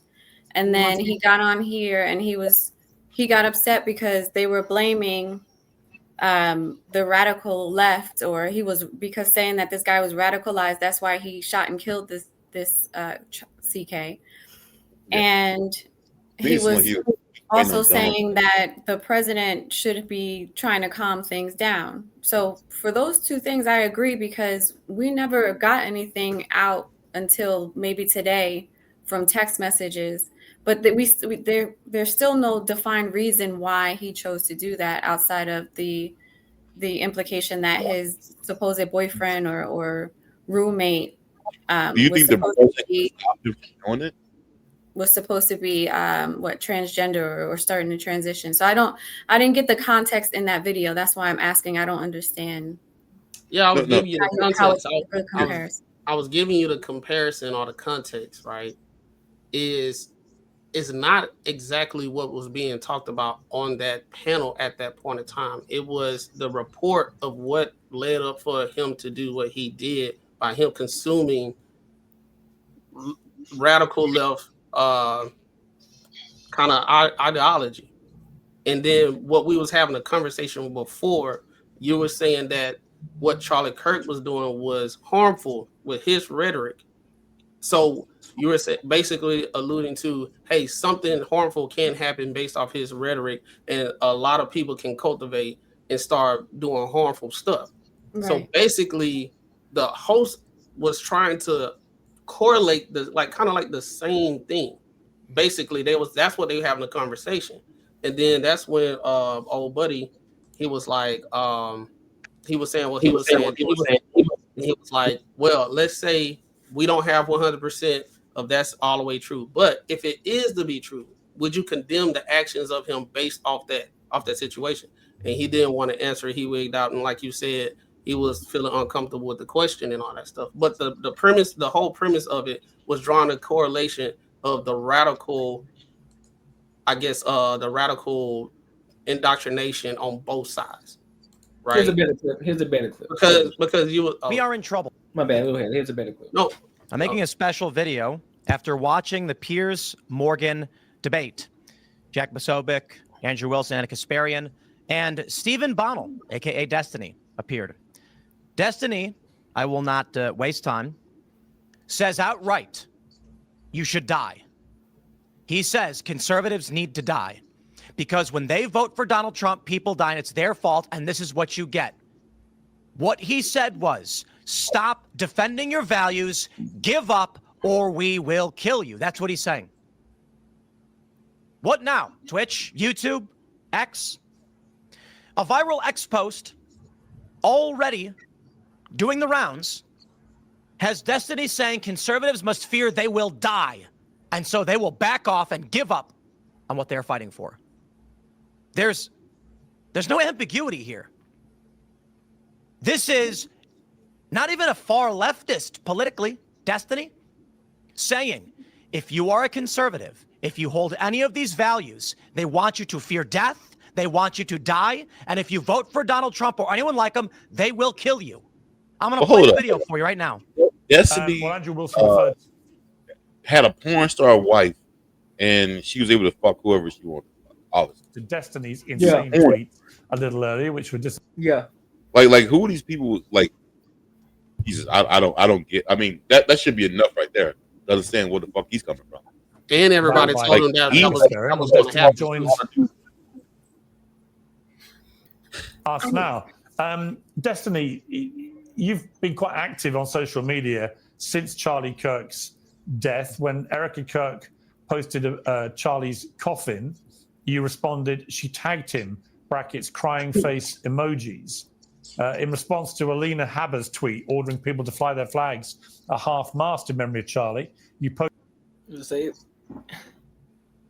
posted on X, buying flags and poles just to fly them fully erect. And you then posted yesterday, ending every conservative debate call out I do in 2026 with "Don't dodge, bro. That's not what Charlie would have wanted." I mean, do you think that your response to the cold-blooded murder of Charlie Kirk has been appropriate? Yes. I think that the only way this country moves forward into a better world is when conservatives can. Real quick. What did he say? I couldn't read it or hear it. What was the post? All right, just almost about to ask though. Who would you think that deserves to die? I would think like Hitler, that motherfucker who gave all the poison to all those other dumb chicks and all that shit who was in the cult. I think that they should. I think I'd be okay with that. But who would you say, like, you know what, like, man, you just said something hurt my feelings. I don't get it. Like, he didn't, like, shit. I don't know. He's gonna be bigger than what everybody he was. Everybody moral compass is different, bro. Your moral compass is like, it's hard for you to get through to even imagine getting to the point of saying somebody deserves it. Other people, they're not like you, so they gonna say they just like Destiny. He, and people like him. You got some unhappy people in this world, and they suffering, so they feel like other people need to suffer too, and they don't mind seeing it if they disagree with them. So I think a problem too that we're running into is because people don't have feelings towards it. Like, one girl got fired because she was asked about if she cared, that CK had passed, and how it all happened, and she said she doesn't have feelings towards it. And that's also becoming an outrage, not just specifically for her, but a large group of people, is because the fact that they don't have a feeling. She said way more than that. She said way more. No, yeah, for her, absolutely. But what I'm trying to get to is the fact of there's going to be slots of different people, right? There's going to be people that feel that he should have, and it is what it is. So be it. And then, people are going to be outraged at the fact of, because of what he believed in, and they believe in that, they're outraged at the fact of how could that happen. Other people are outraged at just the fact of that, he was assassinated, if you will, in that sense. And that is it's more of an empathy or a sympathy feeling. And then we have people who don't feel anything at all about it, but aren't happy or sad about it and are in the middle. What I feel like came from him is once again, I think showing how everybody's feelings are, but I feel like there's a disconnect is because we think differently on all levels. There's a problem with how we're thinking because of how they specifically feel about him in general. Yeah. Am I making sense? Hey, no. Courtney, I got a question. What's up, B-Dog? So with everything that happened, whatever we seen the reports and whatever, have they released the coroner's report yet? I'm trying to see the trajectory of this bullet, to be honest. I don't think I don't think so. Yeah, they haven't yet. I haven't seen it yet. Because they trying to say the bullet ricocheted off the vest and all this other stuff, and I'm like, you in the military, I'm pretty sure the materials catch more than they deflect. Yeah. And they trying to say it bounced off the tail. I'm like, certain not stuff with, to not me with a sniper. ain't adding up. Not with a sniper, nah. Yeah, certain shit ain't adding up, and shit. Hell nah. Offline, I'm gonna probably have to just pull up on you and show you what I was drawing out. Yeah. You see, because the angles that I was doing, it don't make sense with what I saw on video. Yeah. And I even have a slow-mo video that looked like he got popped from behind him.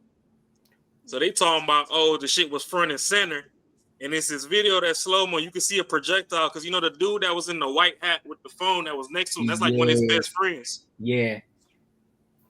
If you look, that dude's iPhone almost got shot out his hand in that slow-mo video. From what I seen. Now, who knows? Somebody could have AI some shit or whatever. But I know there's also transfer of energy with bullets. Depending on what kind of grain of bullet you're using. I know exit wounds are bigger than entry wounds. Mm-hmm.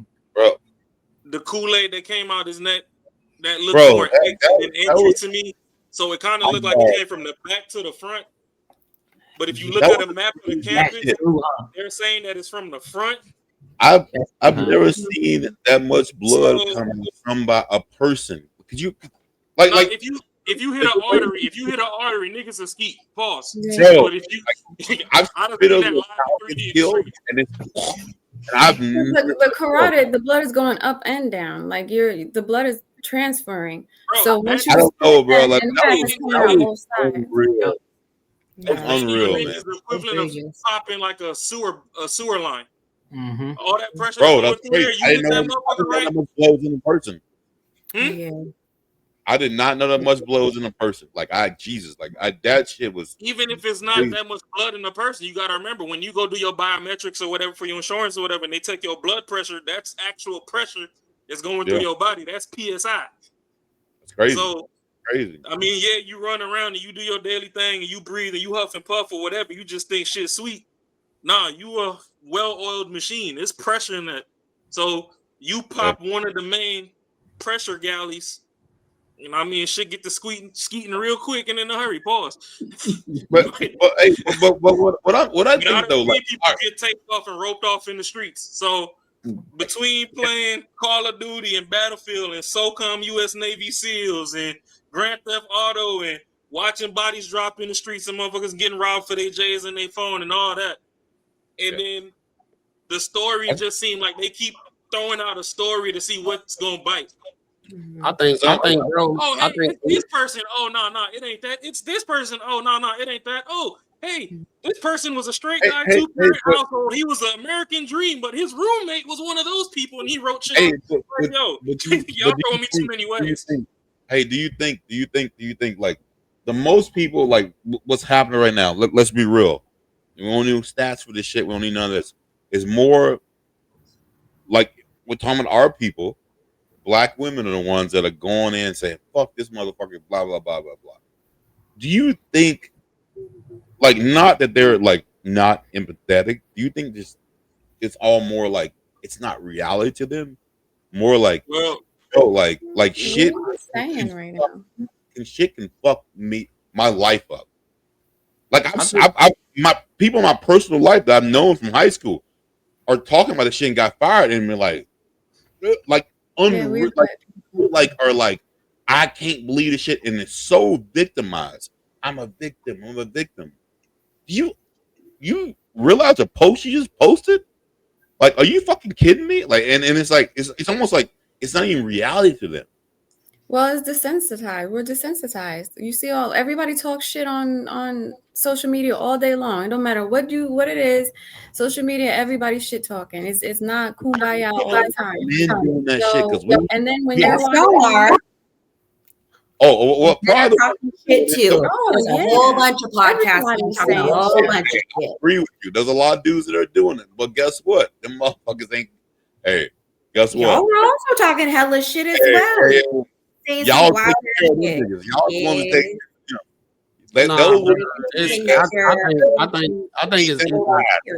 I think it's equal. All the women that voted, left, whatever. I ain't gonna say all women, but I think it's about a good even of men and women saying stuff, bro. Like I seen a lot of dudes, bro.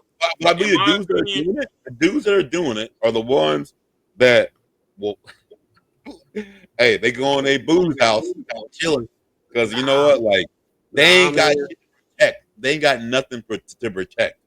Like it's almost like there's teachers being fired. There's all kinds of people. I know a dude. I know because they're talking shit. Are you crazy? I had 3 managers terminated from my job.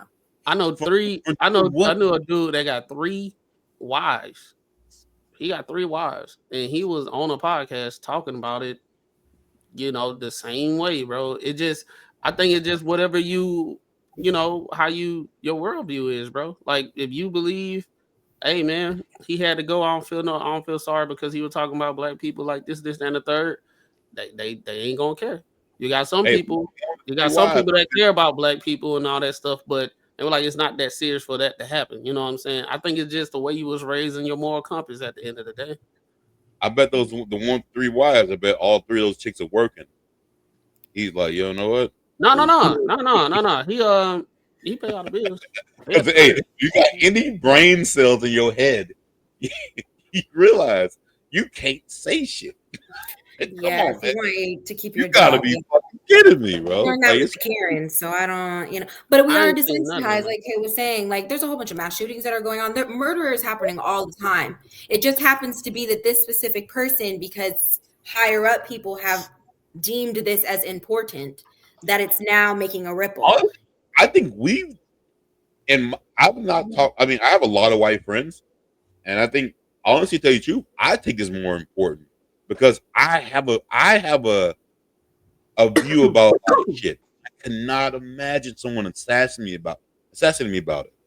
I have views about shit that no one agrees with, and I could not imagine. And I have no racist bone in my body. You know what I mean? And the thing is, because I'm black, like shit, like why should I be taking up for white people? I'm black. What the fuck? Like why? Like this is the thing that like I don't get that shit. I don't get why we feel so like they should be more like about us than we are. I don't fucking get this shit, man.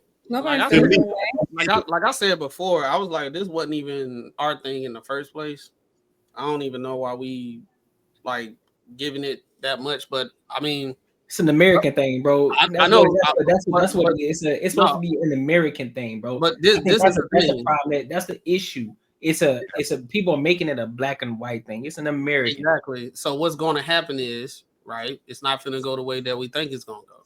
Yeah. Oh, absolutely not. Well, we knew that when he came out. They came out immediately, started talking about it was what HBCUs or the trans or that's the how all we the got involved. Yes, that is how we became like, oh, you're bringing, because they brought us into it, and now we're here, and also it stems from why. They were also a lot of people didn't even know about the HBCU thing. Like people didn't figure that out until later, because I was watching some videos and stuff. They were like, they called it HBCU. They were like, nobody knew it, but I saw way more posts before the HBCU thing. Yeah, us inserting ourselves in it. They like good riddance and stuff. They did the HBCU thing the next day, and then that evening they went to the Huntington Beach, California, and there was a white group chanting "White men fight back, white men fight back," as if they just knew it was somebody black, or they just knew it was some Democrat or somebody of color, and they were already chanting that evening about it. So I think that's one of the reasons why black people with are like, all of that confusion, multiple things can be true at once. Multiple things can be true at once, though. But this is my thing, though. With all that confusion, I want to see an autopsy with an entry and exit wound, which side it was on. Agreed. So I can go off of my own Yeah. anecdotal map that I'm finna draw up. There's always something. And whatnot. Just because I feel like they just handed us the all-American breadcrumb. Yeah. This dude, the dude that supposedly, you know, took the shot was damn near polar opposite of every metric that was brought up in conversation. Y'all say, oh, well, I ain't gonna say y'all. The general consensus is, oh, people from single parent households are the worst and they unruly, they commit crime by boom, 2-parent household. Yes. Oh, atheist, blah, blah, blah, boom, his parents are Christian. Yeah. To put icing on the cake, my boy daddy is a fucking cop. Yeah. Like, I just feel like this is just the all-American fortune cookie and they trying to duct tape over this. And I mean, it might just be that we also so desensitized to where we think everything's a conspiracy as well. But the tent and that roof were in a straight line 180 from each other. He got popped in the side of his shit. He told me, dude jumped down off the building and ran.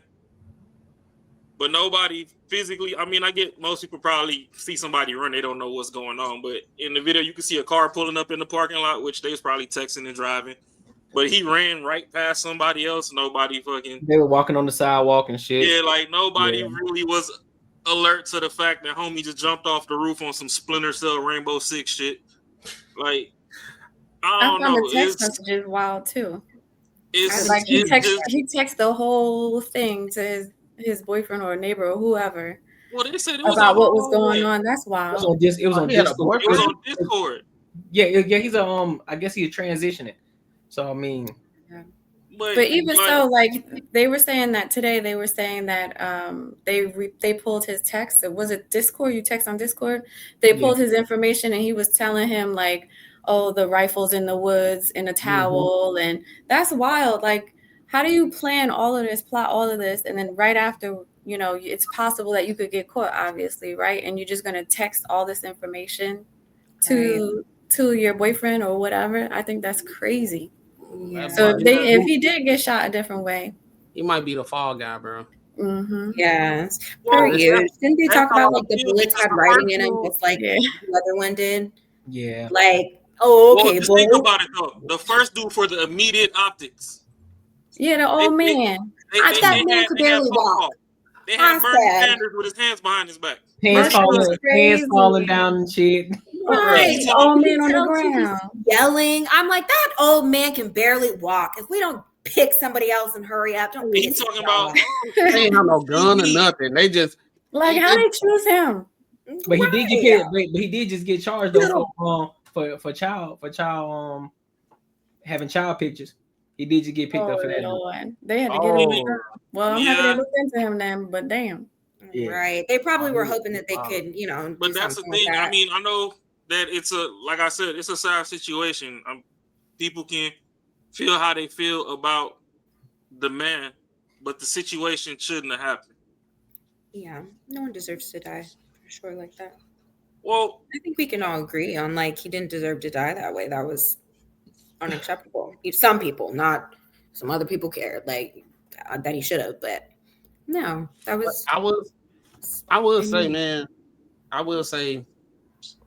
just me with the whole situation. Not even trying to take up for him. I'll be on the left side or right side. I just took sometimes I always like just sit back and just kind of like look at things from overhead in a way. And I just saw how people react. I was more interested in how people were reacting than the actual stuff that Charlie said or whatever, because I was like trying to be a witness of humanity currently right now. And it's bad, bro. It is so bad that I was like, wow, you know, just like with Marcus, he can't even conceptualize somebody even in a right mind to be happy that somebody died and they didn't do nothing but like speak their opinion, right? And I'm the same way, but at the same time, I try to be like objective enough. There, like, it's some people in this world, things are not going their way how they planned it. Ever since they was a little kid, and when now they are adults right now, and stuff is not going the way they wanted, and they are like unhappy with themselves. So to see somebody else doing worse in whatever kind of way, it gives them some kind of satisfaction. But you know what's fucked That's up? wild. If this is that type of satisfaction. That's wild. I think I like. That's why I said I'm reading this stuff. I'm reading this stuff, man, and you can tell the people with the septum rings and the different color hair, they are online looking like demons. Pick a group. There's a lot of people. They got a profile. They got a profile. They got all groups aside. My thing is my problem. All right, so I went to high school overseas. When I left, and I apologize to whoever gets offended, but it is what it is. I'm unbiasedly raw for a reason. When I was a kid, when you had people that were slow around you, you just straight called them retarded. Please, Lord. You just no. I'm just saying. You just straight up. That's a fact. Wasn't no fucking gray area, gray market. You was white or black. You was either normal or you was retarded. And on the retarded side, we took care of our people that were like that. We didn't, you know. We might crack a joke and stuff, and hey, they used to joke back too, but we still took care of them. I feel like even back then, when we were just lawless with our mouth, you'd have people international that came in. You call them African booty scratcher, blah, blah, blah. They call you something back, whatever. But we knew at the end of the day, when the sun went down, it was all love, right? Like, you get Macaroni Tony, he come up here, he tell you about a swamp donkey in a minute. You know what I mean? Like, but we knew it was love. We don't know if you was big from a medical condition or you just really fuck with some food like that. But hey, you gonna catch these jokes. Now everybody's so damn hypersensitive to everything. And then everybody got a damn alphabet behind them. You ADD, ADHD, blah blah blah blah blah, and then folks would rather sit through a Vine, RIP to that, short form platform, or a TikTok, or Instagram, or a YouTube short instead of seeing the long form, and then that alone have been fucking stuff up. Because before the Charlie situation, there was people that was enraged about things that Kevin Samuel said off of a clip. And if you tried to expound on what was surrounding the clip, they would always, damn near try to cut your head off verbally and stopping you from speaking to expound on the larger scale of what was being said that even led up to that clip or what happened after the clip. Like, everybody knows the little sound bites. He even put them on the soundboard. I'm a PhD, or, Shorty could hit the A gap like a mug because she big back and whoop-de-whoop. We know all those clips, but nobody wanted to go back and see, okay, what led up to that. Y'all say he was disrespectful, but he met everybody where they met him at. Which, to people that tuned in to Charlie, on a larger scale, they say, similar things. For me, okay, if you Christian, be Christian.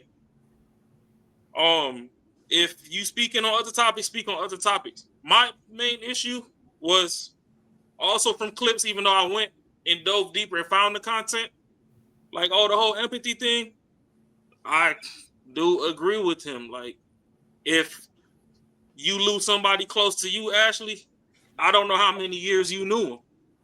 I can't cry the way you cry about that situation.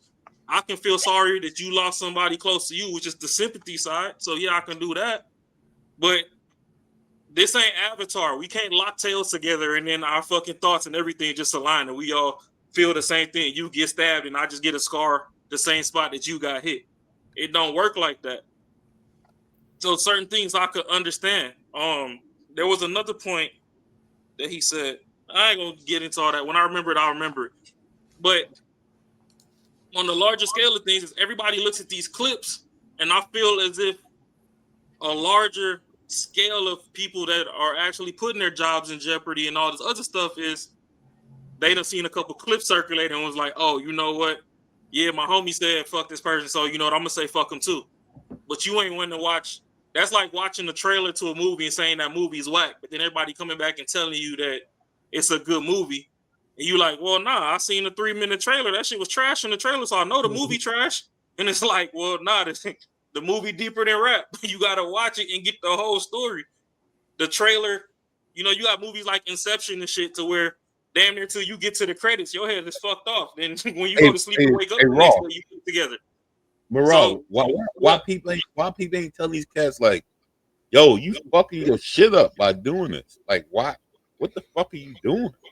Well, like, why? At the same time, if we want to not take anecdotal for me and we want to go back to Mac and Courtney with statistics prove that on the men's side, like you were saying, if you grew up in the single parent household and you become a son husband and all that, naturally you a little more emotional than than somebody that when they were supposed to be getting in their chest, their daddy was like, nah, suck that shit up and go do some push-ups.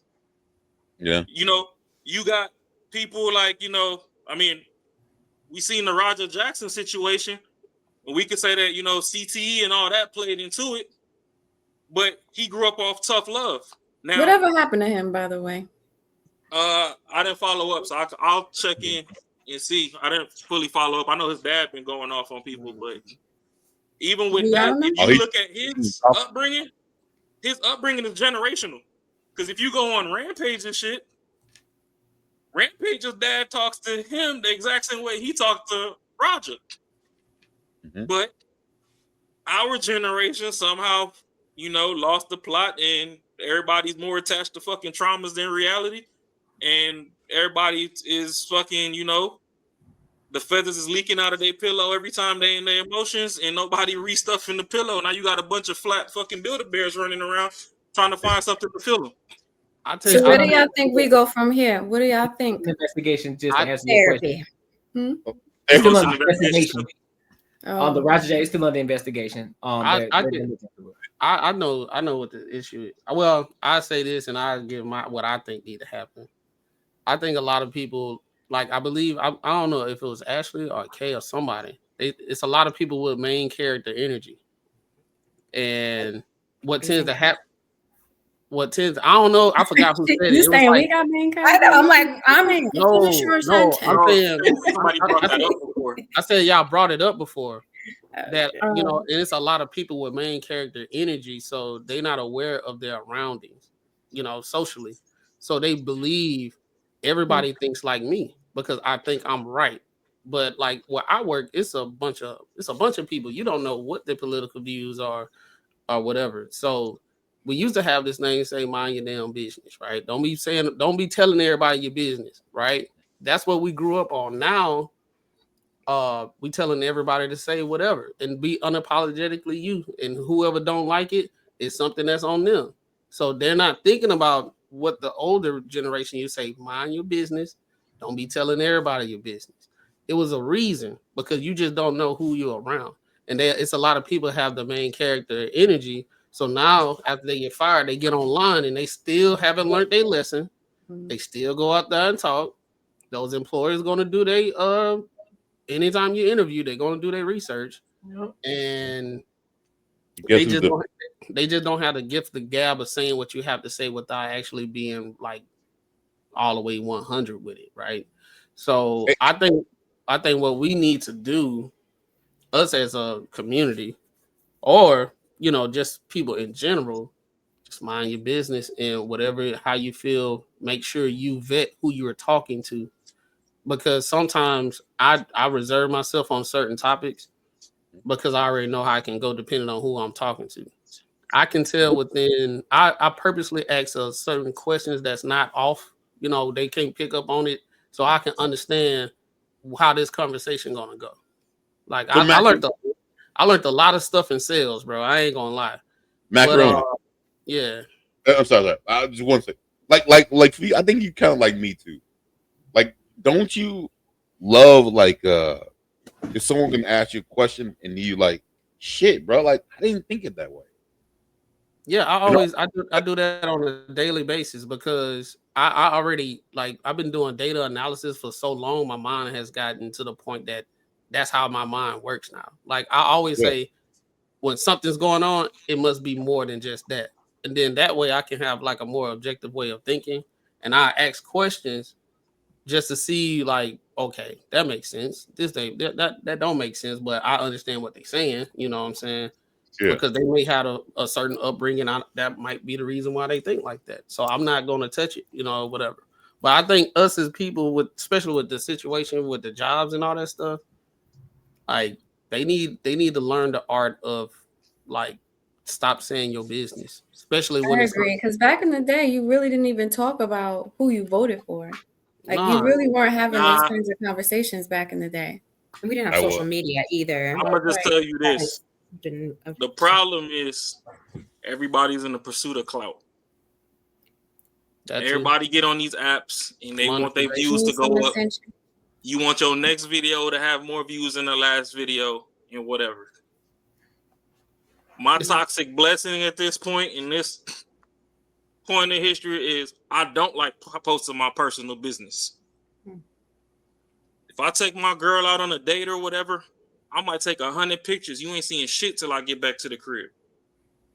But Rob, we grew up in the era that we had without, so we can transit. If I don't feel like it, I'm just not gonna do it, which I do as well. I don't post a lot of stuff. I probably post stuff for my birthday or something like that. Yeah. But the people who actually grew up on social media, that's their norm. So they feel like a duty to do it. They don't know nothing else. They don't know about coming home with the street lights on and all that type of stuff.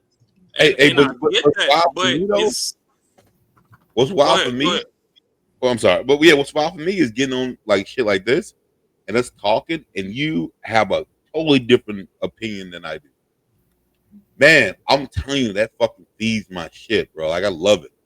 I'm telling you, I can't fuck with people who think exactly like me, because I know, geez, I'm not always right. Get on them TikTok conversations. They talk all day long. But I'm see, not. so I'm my not. thing, I love getting people different opinions about shit. Okay, let me not be real. I mean, let me be real. If it makes sense, Yeah. okay, if it makes sense. Okay. But well, all see, the my time, you know what I mean? Like, and I think It's important to know how people think and why they think the way that they think. It's important. my thing is, I'm an only Yeah. child of a single mom. You said you're an only child? On my mom's side, my dad was out here doing his thing, but that's other business. But I grew up with my mom, right? So I'm the only child from a single mom. I feel like I'm doing well for myself. But at the same time, in the hood, that's just areas I lived in, the more rougher parts of town. When we was living in those parts of town, I knew there was areas I was at that you shouldn't even have any electronic device on you, period. Which is where, like, a lot of these new kids, they be blowing me because you got all these dudes in Chicago going on drill missions and all that other stuff on live. And I'm like, yo, when I was growing up, like, people had beef with people or whatever, but when it was time to ride for a mission, you was, gloves, ski mask, and the last thing you was thinking about was a damn camera. If you had a lens on you at all, it was probably a scope on something. And motherfuckers was still missing, so I don't know what the scope was for, but shit, they had it. We need to get them tablets out these kids' face at restaurants and stuff. It's like nowadays, if a motherfucker get a great idea mid shit, by the time they wiping their ass, they got it posted online. And the problem with that is a lot of these people that's getting fired, they tried to do post and deletes. There's motherfuckers that posted some shit and it was only up for 3 hours, but 32 people then screen recorded and sent it out to their favorite 700 content creators, and now it's on 3,200 pages across in YouTube, TikTok. So you not deleting that shit. So it's like, I get people have how they feel, but some things you need to digest and sleep on it before you speak on it. Yeah. You seen it, you don't like the dude, whatever.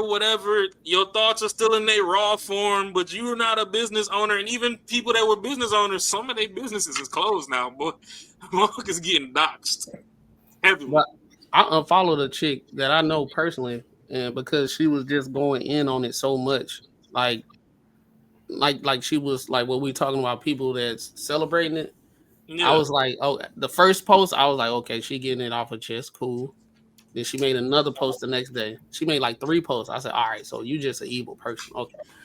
I don't feel like seeing it. So I unfollowed her because I'm like, okay. I'm going to be fair and be objective. You getting it off. But now it's like, oh, no, it's more than meets the eye now. Like, you living this for like right now. Like, this is on your mind through the day for you to post that many times. Yeah. Like, you must be on social media a lot because it's affecting a lot of people. You said what? She must be on social media like all day because if you like my feed went crazy, like you start liking stuff and disliking stuff and replying and it went crazy and I was like, okay, I'm done with this. I gotta wrap that up. Yeah. Let me go to this next time before y'all keep going, man. Yeah. Well, all I'm gonna say is my problem with stuff like this is I've graduated from having a hate bone in my body. I've seen what hate can do to people. And honestly, hate will eat you alive. You're going to run out of people to hate and you'll hate yourself and you can't even off yourself. So my thing, I don't like operating from a place of hate. If somebody want to hate on me, as long as you're not physically harming me, stay across the street and do what you do. Now, if you run up, however I choose to retaliate, you brought that up on yourself. You could have left me smooth the fuck alone. But that's how we should. I didn't know him, so I don't necessarily believe that he deserved to pass away for his views. I do understand that there was a lot of things that were polarizing, could be taken out of context, and could be weaponized against demographics of people. Being that he had a larger platform and it's kind of all that was spoken about. It's kind of like when the manosphere first started and women was like, oh, all men hate women and blah, blah, blah. And it's like, it ain't that men hate women. It's the vast majority of women that speak for women, that women allow to speak for them. They project a certain light, and most men ain't trying to deal with that, and we just trying to find the middle ground. The problem is now nobody wants to find the middle ground, and shit's out of hand. And it's like, what are the solutions? Say something, Ashley. This ain't I want us to get to another topic, but you're definitely triggering me with some of the words. But it's fine. Then shoot. Get it out. All right, let me go to the next topic. Let me go to the next topic, man. Because we got 2 more topics left. All right, because it's gonna dive into some more stuff too that I know y'all gonna want to talk about. So make sure y'all like, comment, subscribe for the algorithm. Make sure I hit the bell notification. All right. So main topic of the night: Summer Walker. So before I ask, I just want y'all to. I want to ask everybody a question. You just give me a quick, simple answer before I play the video. What do y'all agree with? I guess you could age gap dating, and if you do, what's the minimum and maximum of the age gap? For adults can't date no kids. Yeah. As long as they're not too young, as long as the adult isn't dating too far down to where they're turning into kids or they can be taken advantage of. So what's that threshold? Outside of that, I don't care. Yeah, okay. Everybody gets taken advantage The of. number, I don't care. It needs to be like mental capacity. You know, when you start talking to somebody where their mental is really sitting at. And if you don't, then that means that you're probably near there. But if you know that you can be a predator to that person, either side, then the gap maybe is 30 years, like 50-20 is crazy. How does that look? Ash, I gotta understand. How does that look where you're like, I am predator? How does that look? Like that when you can convince that person to do things that at that person's age could do or wouldn't do, but you can so you date younger so that you don't have to deal with that. You're giving predator vibes. Like a 50-year-old, like 30 and 18 is 21-year-old. You're giving a predator vibes because why are you dating that young when you know that you have nothing in common at that point? You guys are on 2 completely different wavelengths. And you know that because you have an older standpoint, and I'm going girl or guy, so don't get triggered just by me saying about it. If you know that you can convince that person to do something else that older people wouldn't do, convince them to do what? Just don't take advantage could be, but there's also grooming, whatever it is. We can, because let's not act like it's not out there. So I don't want any of y'all to be like, that's not happening, because you know it is, and exactly who I'm talking about is exactly who I'm talking about. So don't play with me. But I'm thinking the people. Hold on. Let me play the video before we get into it. I get to talk. What you got? God damn it. Well, I need 20 seconds. 20 seconds. I don't give a goddamn about this bullshit. No, actually, I heard it's like a scientific mathematical formula to age gap dating. I guess the mathematical appropriate window is half your age plus 7. There you go. So whatever half your age is and add 7. That should be the so the older you get, the larger your window. I kind of half-ass, quarter-ass get what Ashley was saying with the whole advantage and blah, blah, blah, but... Yeah, because you know exactly who I'm talking about. Well, no, I get what you're saying, but at the end of the day, a relationship, everybody's taking advantage of everybody. Yeah. Let's see what the video says. I want to see. I'm intrigued, Courtney. So let's go ahead and get into the video. We'll get into it. Don't worry. We're gonna have time to talk about it. Let's get it.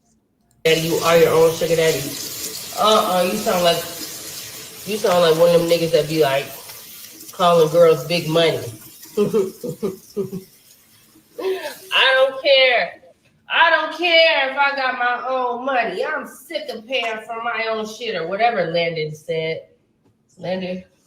He said, I need a real man to come in here and whatever he said and shut it down. I don't give a damn. If I got my own money, my money is mine. Your money is mine. Get them coins. Exactly. Sprinkle, mother freaking sprinkle. And you think it's getting late. That's why requesting songs. Can play what gotta be here beside me, wanting, needing, am I afraid? Okay, so she's just singing this shit at this point. Bro, So Yeah. Marcus, let me let Marcus go ahead, 'cause I know he wanted to say something. What you got, bro? Yeah. Now I want to take Macaroni's No. I want to take his stand now on like statistics and showing this. God damn, bro, like I'm guessing this dude got money. I'm guessing he do. Of course. Jesus, there's no way in hell I would even deal with a chick like this. I want to say the B word. I'm gonna do it in a minute, but god damn, like I can't even understand this shit. Like, how are you so blind to like this girl is taking advantage of you, bro? Like, what the fuck are you doing?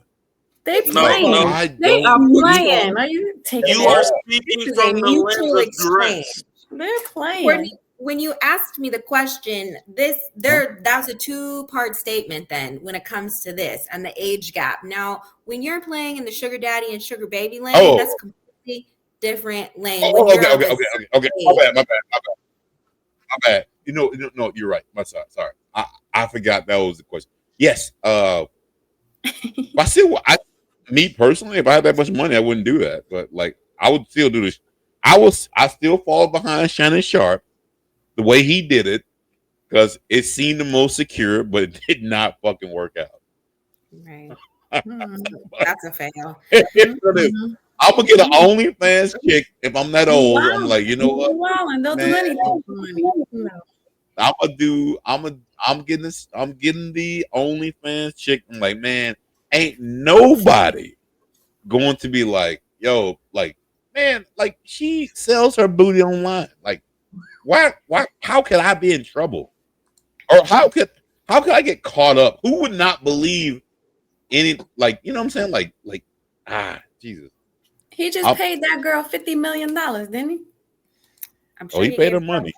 And so why would you do the And same the thing is, stuff? at the end of the day, you don't do it. You just can't. I mean, shit. At the end of the day, no. Ain't nothing right with you. Yeah. So yeah. The victim is going to be the person who really takes advantage of you. Is going to be the victim, and those are the ones that people like look at and be like, "Oh my God, they were so young, and this happened." Jesus, and they're like, "Man, I took this old motherfucker for all his money. These old ass bitches are mad at me." And they let me go. You were asking for it. Not Almost like robbing being the bank. sued. It's almost like robbing the bank, and someone say, "Hey, man, you're cool. Just get out of here. Just get out of here." Huh? I'm about to. What? I'm about to tell you. Actually, you're gonna blame. No, You're gonna blame the bank owner who's the problem, not you. Hey, You said stop sign. With the face. You put your mask on. I fully support what they're doing on the screen right now. She's old enough to know what's happening. He's old enough to know what's happening. Let them enjoy that sugar baby, sugar daddy life. She's winning. That's why you enjoy it. That's why you're cool with it, because she's winning. She's They're not both winning. They both enjoy what? This is a mutual exchange. There is no victim in this. This is mutual. Exactly what's happening. Yes. What do you think? He's bamboozled at his grown ass, rich ass age? Are you Right, serious? that's older You know what the man. hell going on? That No, man been this around is- 32 times. Are you serious? It's a mutual Please. exchange. That is not his first sugar Hey, baby. I Right. understand how women If work. it's even real. You guys live in Narnia. Like, you live in a You think, wait, so you think this man is being bamboozled? It has to be so happy. You're like, hey, I'm gonna take the high road, and this is how it goes. Until a man jumps in, and some other chef, like it's you guys live in Narnia. Like, I don't get it. Crazy I think you might, maybe because you're a male and how you're thinking this, and you're not thinking. Wow. outside of Did you say male? Oh my God. Well, That's how because you he's not a address this? woman. Oh my God. He's Wow. not a woman. Male. And so I'm stating in the fact of maybe you don't think, like, maybe you're not fully aware of what is really happening out in this world about sugar baby and sugar daddy dynamics. Yeah. Because if you think she's a victim, Disrespect it's you, crazy work. But- Now, if the shoe fits, wear it, macaroni. If I But how wasn't did you not? I was. How'd you not do the same thing with Shannon Sharp though? This is a whole different situation. Yeah, What are that you saying right now? they are two different things. You were saying the Shannon Sharp shit was cool until he was like, you know what? I know you're a fucker, and I don't want to wife you up. So can we keep the same shit we had going on for the last 2 years? And then she's like, nope, I'm changing it up. And then you're like, nah, he's so fucked up. That's I don't get it. That's they had the same shit. Huh? So when you have an agreement, you also need to understand the other person and their agreement. Like how Shannon Sharp worked it out, he failed. He fucked up. That was his fault because he chose the wrong person to do that with. Because He knew what she was about right after meeting her, and yet still played He did not. that little game. He's a He grown-ass man. Oh, here go your little friend. Ashley, he got a I'm fucking gonna give me a mask too. hands model. I know. Not all Like going to why? Like what do you think is going to happen? Like He you- went and got a little baby girl trying to chase money, looking for a come up. He went and got a little hoe who wants all the money. He didn't get no sugar baby. He got a hoe. He got somebody that he was paying for money, and then he wanted to fuck around with her and find out, and that's what he did. Now, yeah. they said it was supposed to be like he was the victim. He No, fucked you dated her. somebody who was decades younger than He you. fucked her over, right? He fucked her over. No, He ruined her. he fucked him over, and he's Yeah. paying for that bed that he laid in. That's all that is. So Right. fucked up. I don't get how you guys do that. Like, it's so crazy. These are two different situations, though. Those are the same situations. One, No, one, they one- know they're playing. They one- know they're playing. It's a mutual Hold on. game. It's gonna be the same thing. Once he says, "Hey, I really don't want to be with you like that," and there's gonna be a Shannon Sharp shit. They're not even married. They're dating. It's a sugar baby, sugar mama relationship. Like he's taking care of her, and she giving him some This is shit. going That's to it. going to flip. It's going to flip. Not One- all committed. You too committed to this little. And she this has little money. funny relationship. Oh, yeah. It doesn't matter how much money she gonna get some more, but she's gonna say, "All And my that's his choice. oh, Jesus," and then once it flips, you're gonna be like, "Oh, you know what? He fucked up." The chance he's willing Because to she's take gonna be it. like, That's "Hey, the whole now I point. want a relationship." There is a mutual exchange that happens, and yet when one person gets a level up, all of a sudden the other party is in uproar about it. You knew. So what's the they level knew. up? What's the level up? As in, You don't even know how rich this man is. She got money. Right. And she Yeah. wants somebody who has more Yeah. money. But if we're talking about Get out of here, tiptoes. right, I think you guys. Right. And I'm okay. Look, I'm gonna say something that might be triggering, but look, if the shoe fits, wear it. Okay. Y'all who care about what happened to Shannon Sharp are pocket watching on pockets that you don't even have. He knew. what the fuck was going Jimmy. on. It could happen. It could happen to any person. It sure can. Right, He and it took a risk. happened. Take the But- risk. but Right he's there. doing the He took right the thing. fucking risk. You're taking a risk. He took a risk, and he just You're got. gonna He be just mad got that the played. hooker hooked you? Crazy He work. chose the whole bag to now. Crazy fucking work, bro. That is literally her hustle. And now you're sitting over here like, oh my God, I can't believe she hustled me. Get the fuck out of But here. everyone else was saying that she was in the right. Everyone felt bad for her. No one. Who felt bad for her? Shannon. Why Shannon. would you you did feel it. bad she came up? Pretty much I don't people think saying, anybody "You did feels this bad yourself. for either one of them. You I did this don't. shit to Neither. yourself. You did it to this- yourself." And we're pocket watching this gentleman on the wild. screen or whatever. She's got money, he's got money, and he doesn't care that he's spending her money or his money He on played the her. game and lost. Where's your mask, macaroni? I ain't got Yeah. one. Oh, Hey, look, I'm ugly enough. I just got mine on right now. Knock it off. Knock Knock Yeah, it off. it's great. Knock it off. Hey, I'll send you one, Playboy. I got. I'm gonna have to get one. I'm gonna have to get one. I got you. Because I'll send you one. This Y'all are conversation is outrageous, bro. It's only Like- outrageous because we don't agree with what you're saying about like, oh, it should never happen. But he's literally choosing her and she's choosing him, and you guys are like, oh, I haven't even can't said believe a nothing sugar yet. baby relationship. This is fucking crazy. haven't- You have Hey, no hey, one I haven't gives a even fuck. said nothing yet. Hey, chime in. I want to hear your view on this. So to me, I don't really care about like the gap.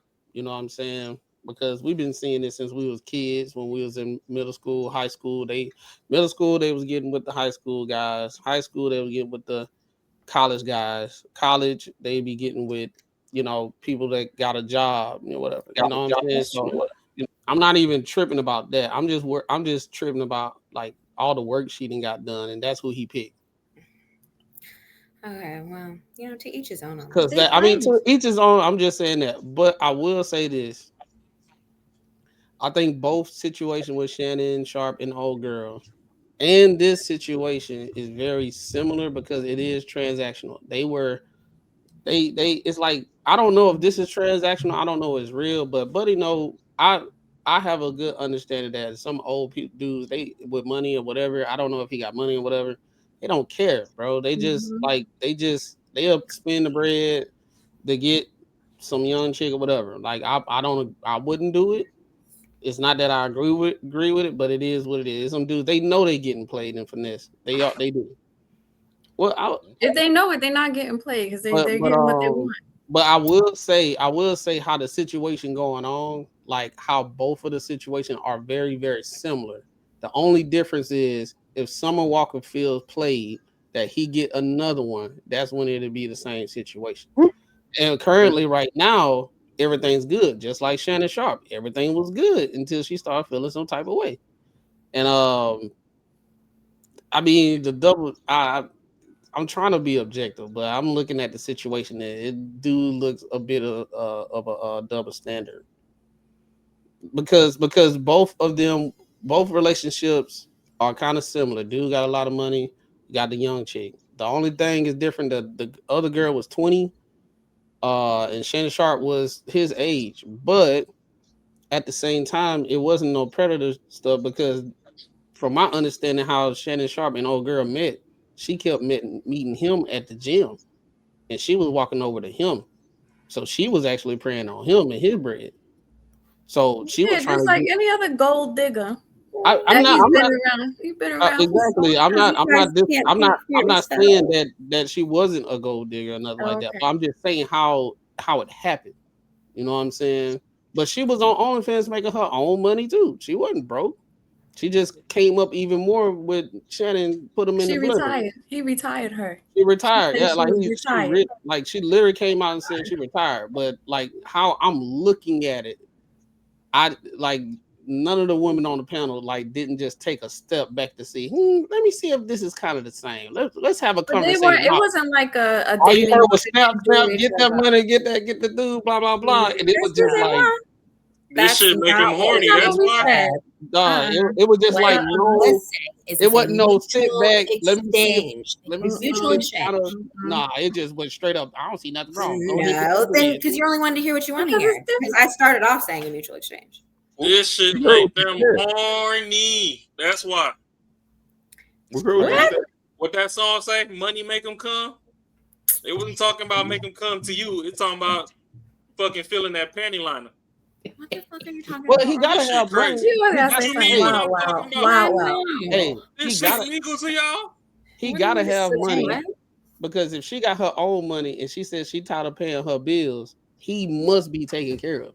Of course, and he knows that. That's the whole point of the exchange. He knows what she wants, and they are exchanging whatever they need for each other. That's the whole point of a sugar daddy and a sugar baby relationship. It is a mutual exchange. Hold on, I wasn't even trying to disapprove it. I'm like, I was acknowledging it. But that's the same. That's the same. But like we said, that's the same. But that's the same thing as Shannon and Sharp. But he was paying for. Ain't no buts though. That's the same situation. What you mean? It's not relation. It's not tied to a relationship. Like they have a little relationship thing going. Shannon Sharp and the other chick, they was just having sex for money. Like he was getting paid. That's a literal transaction. They're not like a transactional relationship. spending time with each other. That can be different than more Hold sexual. on. Hey, hold on. I'm gonna shut it down right now. When she was on that video saying everything that she was saying, she ain't say he was a kind guy, a loving guy. She ain't say none of that. She was talking about straight bread. Yes. I don't understand. He said what she your don't get. point She wasn't is. trying to prove nothing. We're not worried about that. We going Mutual based off what she exchange. said. She No didn't matter say, "Hey, what's I'm happy with happening. this guy." If you want me to say that Shannon Sharp and her relationship is the same, they are different. But if you want to say as a whole they're together, sure, throw them in the same fucking bucket. Either way, this is what they want to do. They've got the money for it, and they're choosing as a choice on both sides. I think the issue is the outrage. The difference of how people are receiving it. That's the issue. It's not that both are the same, and we're trying to prove, hey, let's show how it's the same.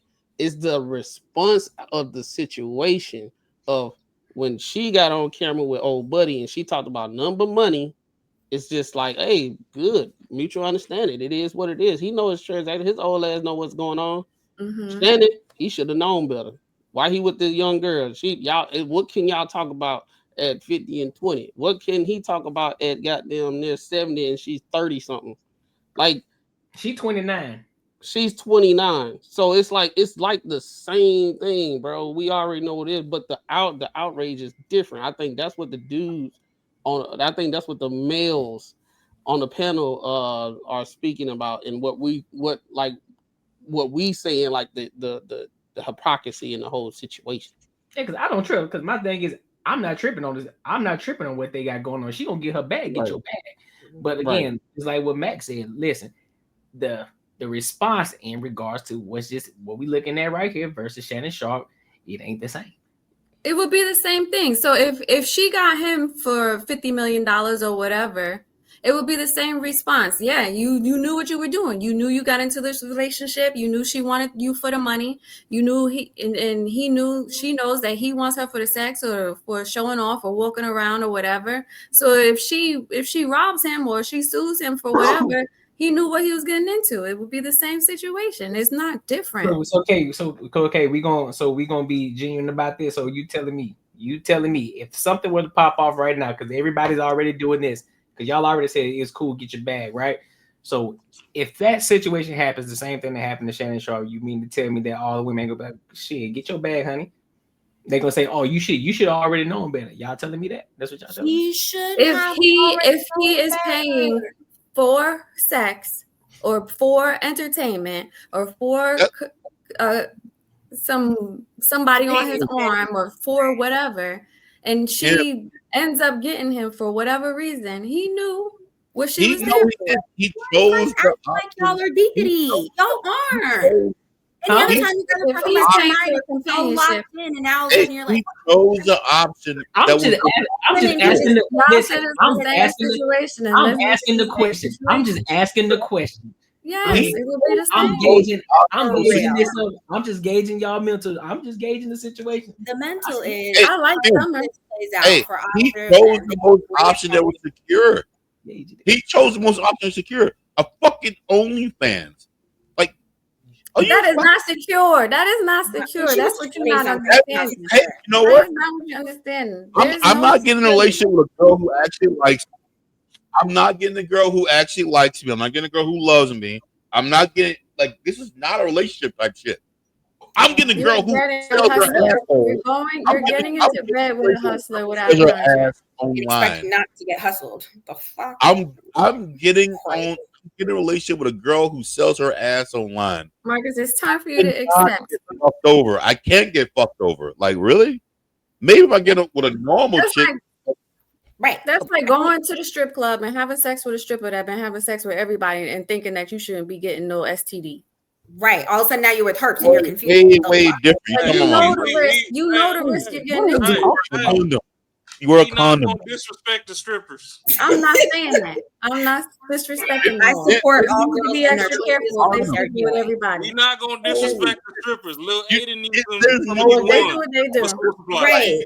Get your money, girl. No And that's way how you I feel guys are about her as well. And she also knows Your being money. a stripper and doing all these things with all these men, she could catch something, and that's a risk she's willing to take. And if she gets got it, she gets something. Then Not all strippers is effing with the clients. I know. I'm just saying. You're Hey, bro. not hating on strippers. Don't make it that way either. Everybody not diamond off Absolutely Players Club, bro. That's an exception. It's a few of them in there. That's It was an diamond, not most. example, y'all. I'm with Right, GCJ. Yeah, I love Lord, the have strippers. We're mercy. not gonna disrespect the Hey, strippers. hey, I'm hey, not respecting the strippers, but you right now. Well, hey, do you think Mark should have took was it Stella got a groove back or whatever the shit happened? You think he should have been like, yo, I'm entitled to get your like whatever the half of the money you got, and it was all just a hookup. It was just a hookup. That's it. It wasn't nothing else. It was a fucking hookup. Well, hookups in transactional situations are different. Like a sugar baby situation and Shannon Sharp are way different than how Stella got her groove back. Like that's completely different. How the fuck is that different? It was a hookup. He chose the OnlyFans model. That's a hookup. Hey, Tiptoe got a question. Yes, on the bottom of Tiptoe. the screen. Yes. If he want to play with Janet Jackson, then Janet Jackson want to play with him. Yeah. If he want to, if No. If it's transactional, You read and that it's shit. sugar baby, sugar mama thing. Oh, so you said the dude can go get his Why bread? I gotta be different? Why I gotta not feel the same way? Alcina and what's her name? Ain't no way, dog. Like, I don't know. I'm just confused. Maybe I need a better understanding. Maybe we can just like one liner and not like. No, they 20 just trying to minutes. get The one liner What's is the issue? we know these things. It'll be different. It'll be different if the shoe was on the other foot. Y'all trying to make it that way, real No, bad. it ain't no. Hold on. We cannot sit here. I chose Hold on, Mark. We can't just sit up here and just because you feel as though that's how we trying to make it be. Us men, we see this all the time, right? We see it plain as day, and a lot of times we don't enter the chat. And then if we enter the chat about these things, we got some kind of psychosis that we just making this shit up. Like we and then look, we making it up, and it's our fault that we thinking that way, not based off of stuff that we seen or that we see and all that stuff. We just making it up. We see. What it are you all the making time. up? Y'all are asking us questions. We're answering. answering it, and then No. you're saying that is that we're not being honest or that is not true. Right. Yeah. And you're saying now that we're thinking that you're making it up, but you're not even making a statement. What is the statement about it? The statement And then is it'll be told the hypocrisy in the situation. If she take him for his money and all that stuff, women in droves will not be talking about, well, he should have known better because of Summer Walker, she a hoe and some shit. That's not finna happen. Like what happened to Shannon. The whole situation, like, well, he should have known because she was way younger, this, that, and third, and blah, blah, blah. And they dog walked him. He lost money. He lost endorsements. He did all that stuff. If it happened to him, ain't nobody gonna say nothing. And if it was a dude, if it was the other way, if it was Janet Jackson and a 29-year-old, and he ended up putting allegations on her and taking all her money, and everybody knew it was a play, y'all would not be sitting here. Well, Janet Jackson should have known better. Y'all She should have known better. I would feel real bad because I love me some Janet, but she still would have known better. Should have known better. We speaking in general of what the total consensus will be going on in a general sense amongst a lot of women. Oh, well, In the whole can I situation. specifically give you one? Us men, we understand it's never nobody on the panel. We understand it. It's never anybody on the panel. They always feel different from the general consensus of what's out there. But if it was the other way around, it'll be over with. Now, remember August Alsina and what's her name? What is her name? I can't remember her right now. Jada Jada Pinkett. There was an uproar about that. That's switching right there. No. They were saying that's different. They were saying majority of the women saying that was an open relationship. Yep. It's okay for her to do it. That's her thing. Cool. That was her choice. Will cheated on her, so she can go do her thing. Ain't nothing wrong with it. But there was also another side of it too. Let's not act like everybody just sitting down cool, even women. If you I'm giving you what you're asking for, but now you're only honing in on the people who are like, "Oh, it's fine," which is the same amount of people. We're saying in general, if it's a pocket of women that had the same sentiment as men, that we were seeing how things was going, cool. But I think most of the men are just saying, in a general sense, the entire consensus of all the women, when it comes to these situations, long as the woman is up, it's all good. I think in this There's situation, women also, over you there, guys so keep I can't preaching speak how to you it. want a woman to cook and clean and be submissive. Okay, well, we want a man to provide. Not we, as in we. I'm saying as in the people who are talking about it. Men are considered providers in y'all's world, right? So when the roles are reversed, it's not the same because it's a smaller community. But if we're gonna go off the people who are like men are providers, this is what ends up happening. Like bullshit. So would you say she a traditional woman then? If that's the case, if men traditional are providers, wouldn't she be a traditional woman? No, what I'm stating is there are people that are and there are people that aren't. But you say in this case, though, you say in this case he's a provider.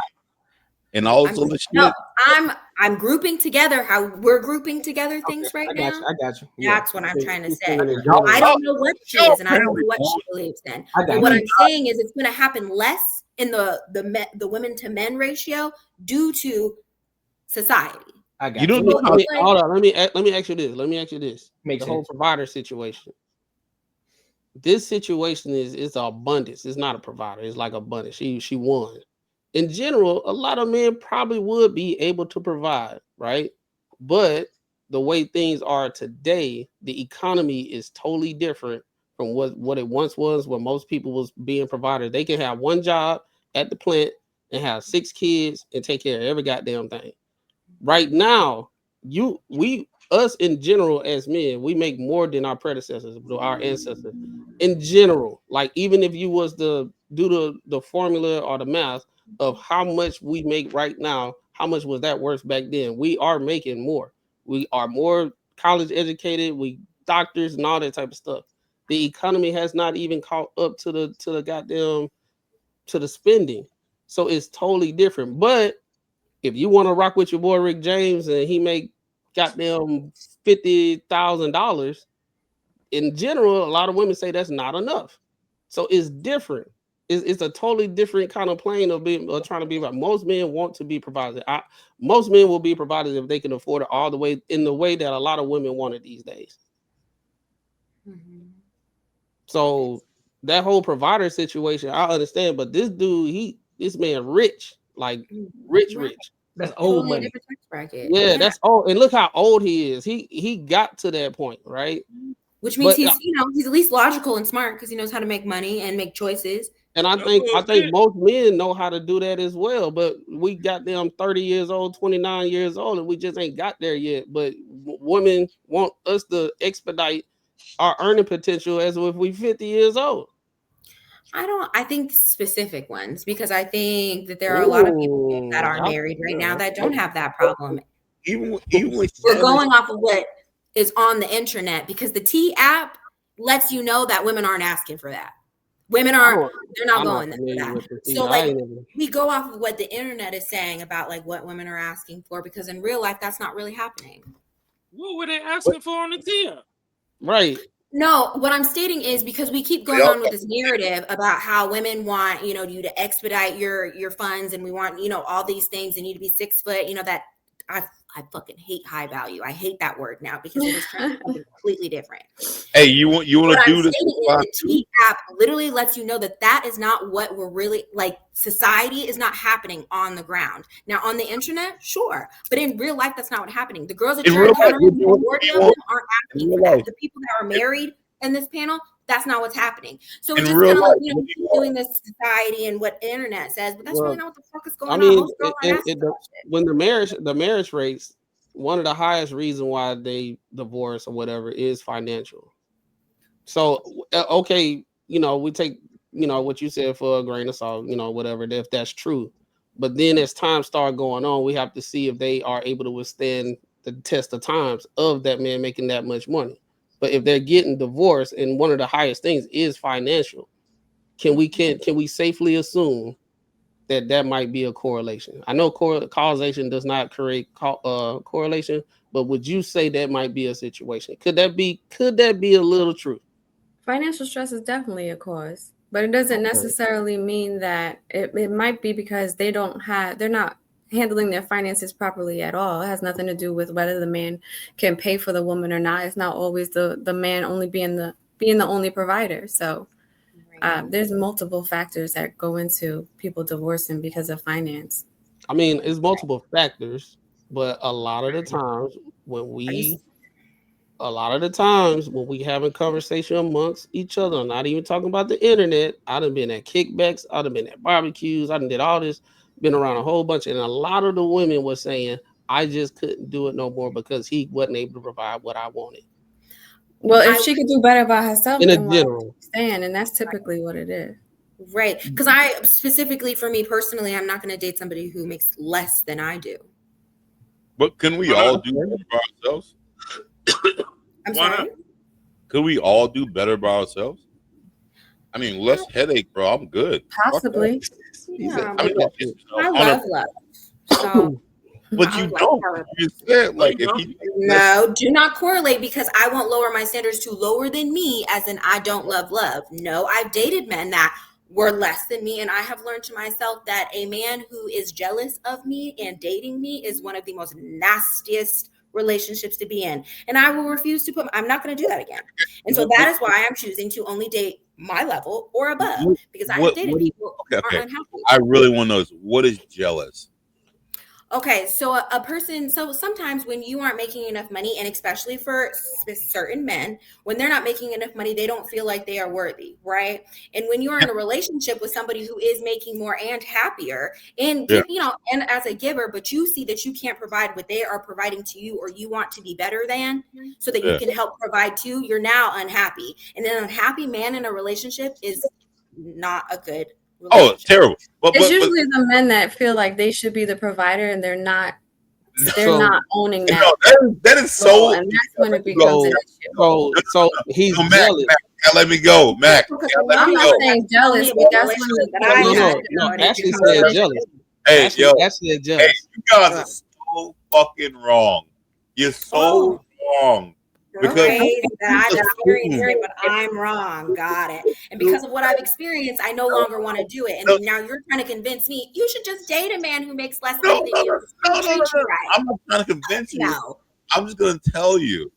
You assume the dude is pissed because you make more money. No, we talked about it. He literally told me that he was jealous of the fact that I had more money than him and that I was doing out things outside of him. If we're gonna have a verbal conversation, I'm gonna tell you. I'm gonna ask any of he was wrong. That's not what he said. I'm gonna ask every dude.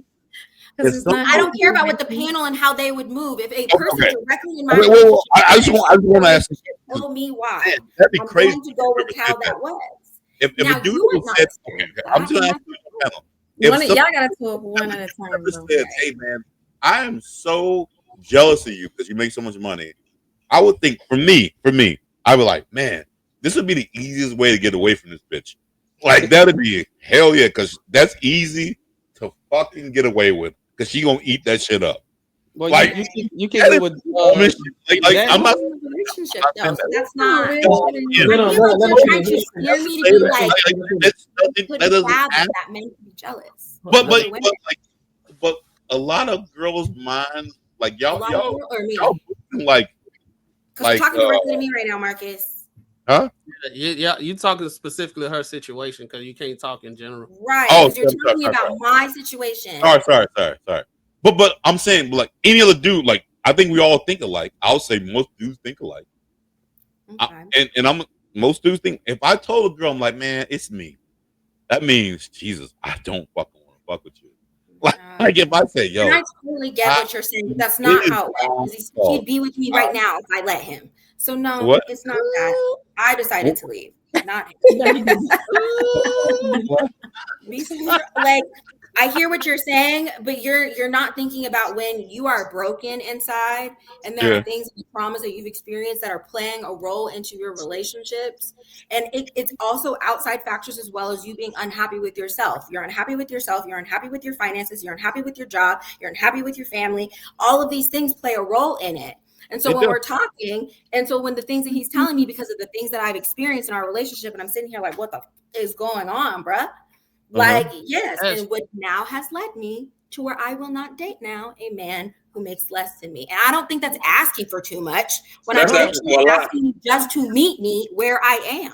No, you don't have let me ask you a question. Let me ask you, hold on, Mark. Let me ask you a question.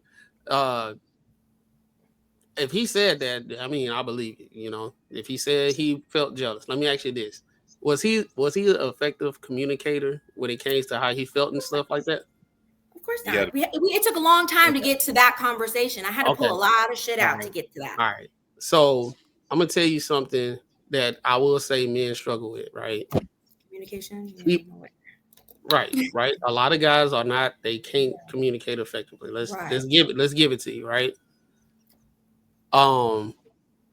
Sometimes I've done it, and I really didn't mean to use certain words. I'm not there, but sometimes people will use like I'm jealous, but he probably wasn't jealous. He just felt like unworthy and stuff. So he may kind of like thought he was jealous, if that makes sense.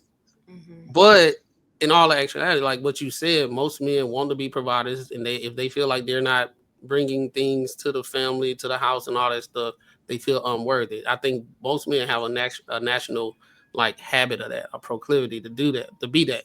And I think what it was, well, I'm not a psychiatrist or nothing like that, but I think he misused the jealousy with he just felt like he just wasn't being capable. That's fine. However, we're gonna roll and slice. But I'm not telling you to date anybody. I'm not dating a man that makes less than me. I'm not saying that. I just wanted to talk word about that comes with. And I got a question, Ash. Sure. Huh?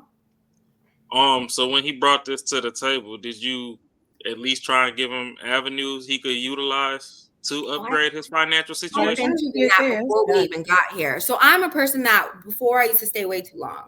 So I was doing all of that beforehand because I will build you up. I used to be a red flag, let me fucking fix you kind of girl. And I'm not doing that shit anymore.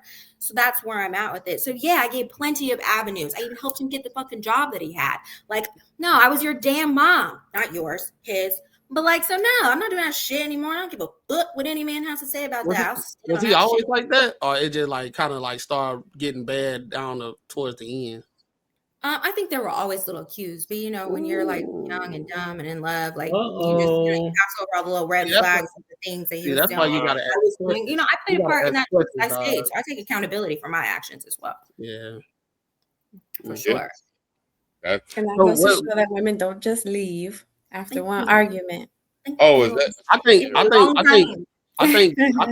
I really think most women don't leave after they stay there for a while. For that first one, after that, boy. No, I did it for a few. Like, you go through a few, and at some point you like, and that's where I'm at. Now it's real strict over here. Real strict. Don't care. We naturally want that, fairy tale. We naturally want to be with that person. We invest just like y'all invest. So we invest in you. So we're gonna help you. We're supposed to be the helper, right? We help you improve and get by and do this and fix this, and I'll work with you through this. And at some point, you get to your wits end, and that's enough. Y'all be doing all that shit for the wrong. Y'all be doing all that shit for the wrong man, bro. And that happens. And now I will do it for the right one while it's strict. I don't know if you would. Let me ask you this. Hold on. I got one more question.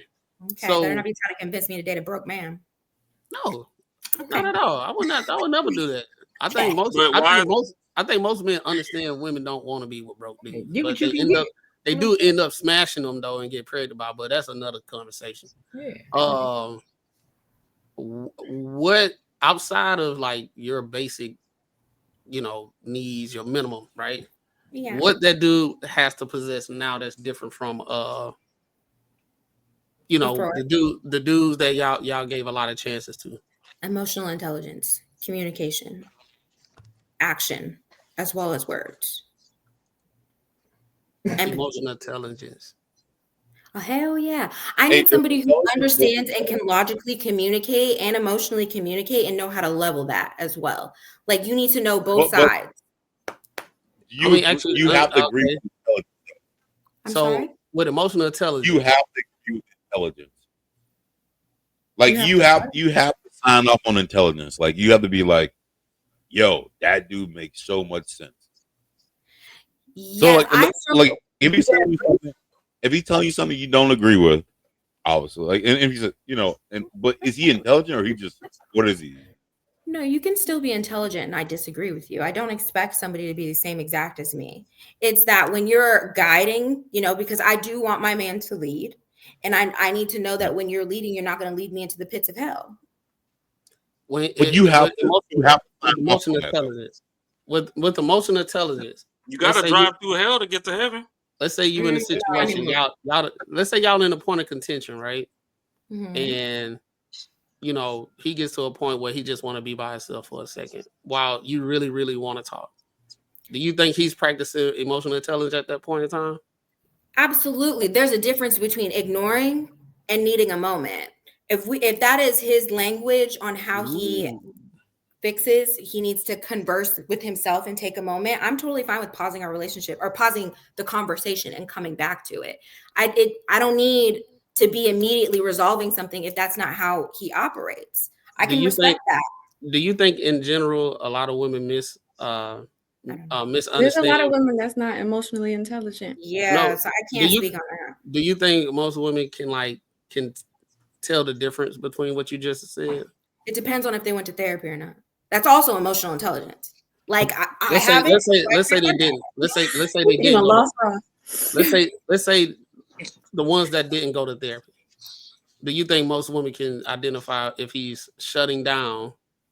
Well, not shut down. Let's say he just taking some time to himself to gather his thoughts so he can calm down, so he can effectively navigate through a conversation versus, oh, he just shut down and he know he make me mad when he do that. I don't know. I can't speak for them. Like when I understand it. I'm saying in general, what do you think? I'm trying to answer.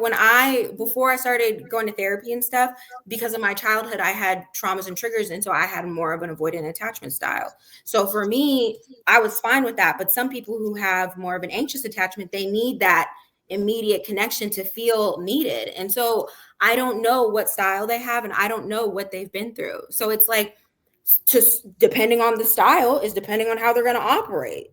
Like I can't.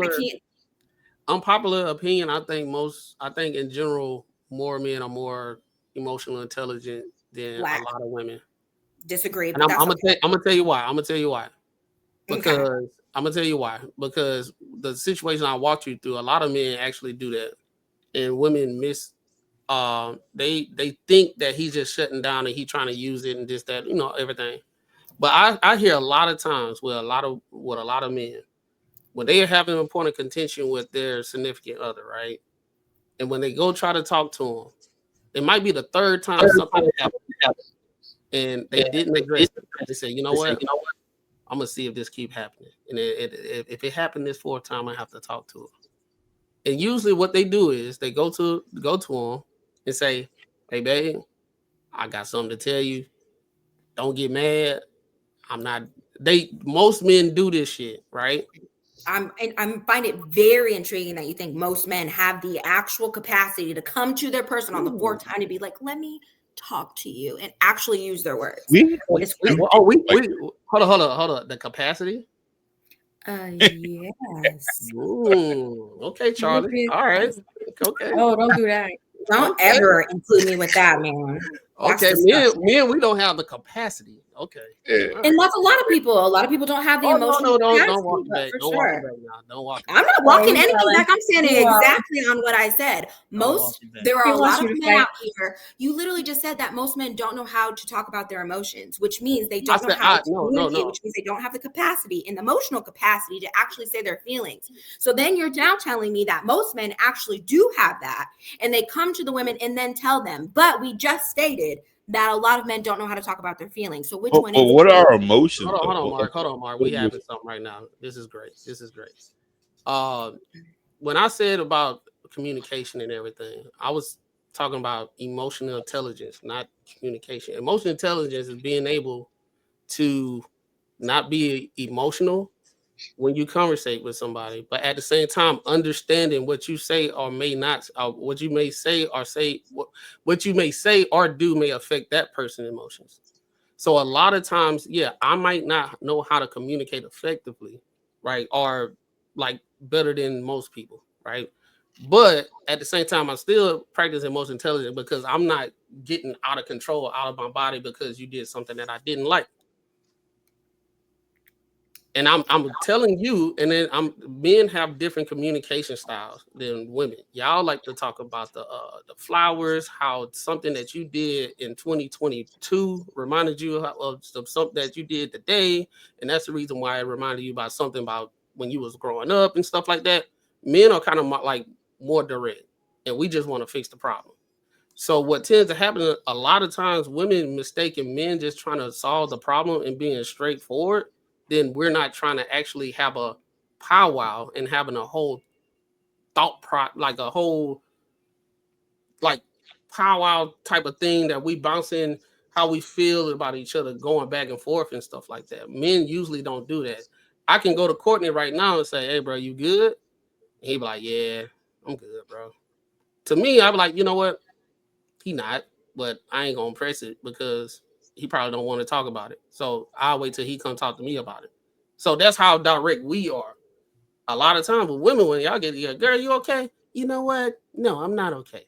And then it's a whole, we're gonna set up a place and time. We're gonna talk about everything that's bothering me and all this type of stuff.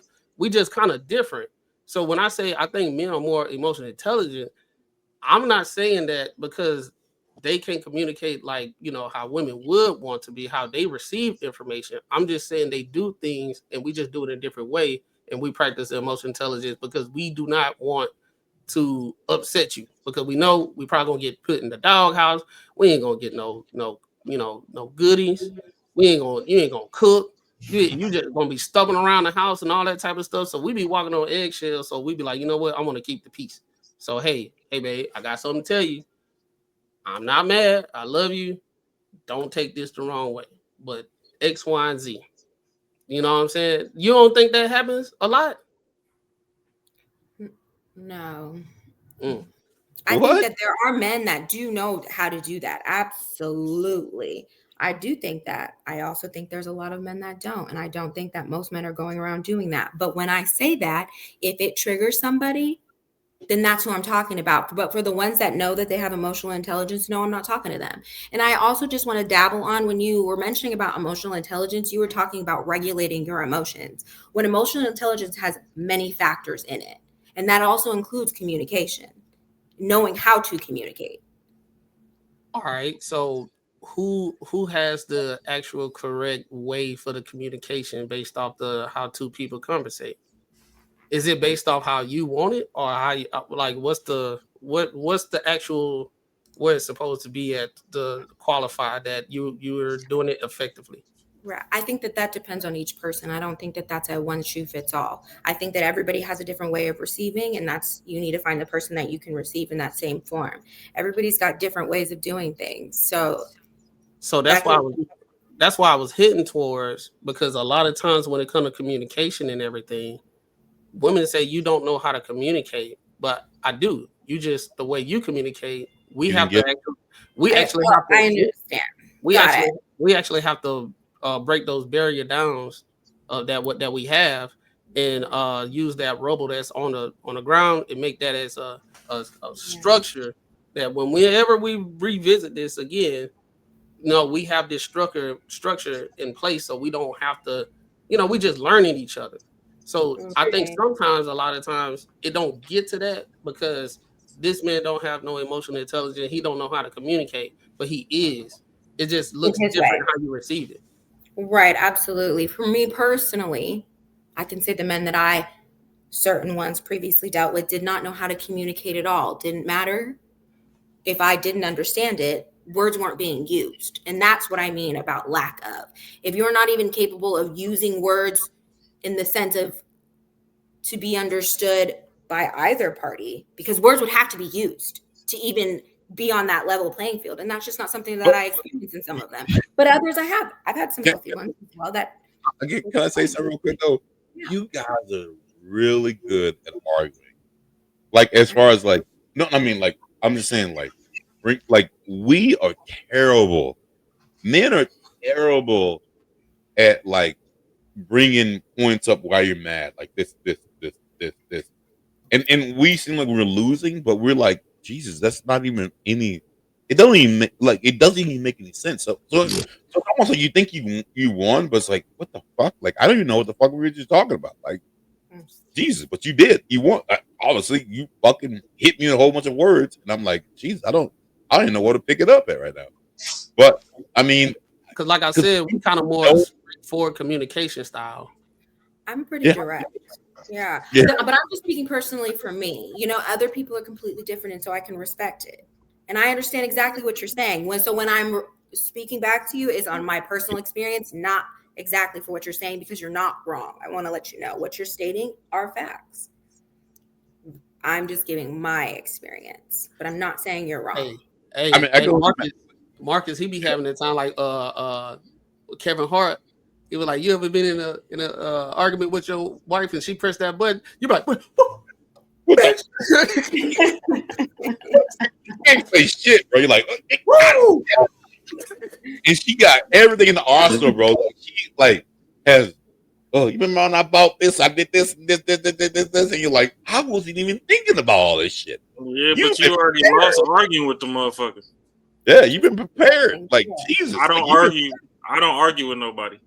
Which I think is great. That's good. Yeah, shit, man. I'm with you. I'm trying to be that way. I'm trying to be stoic.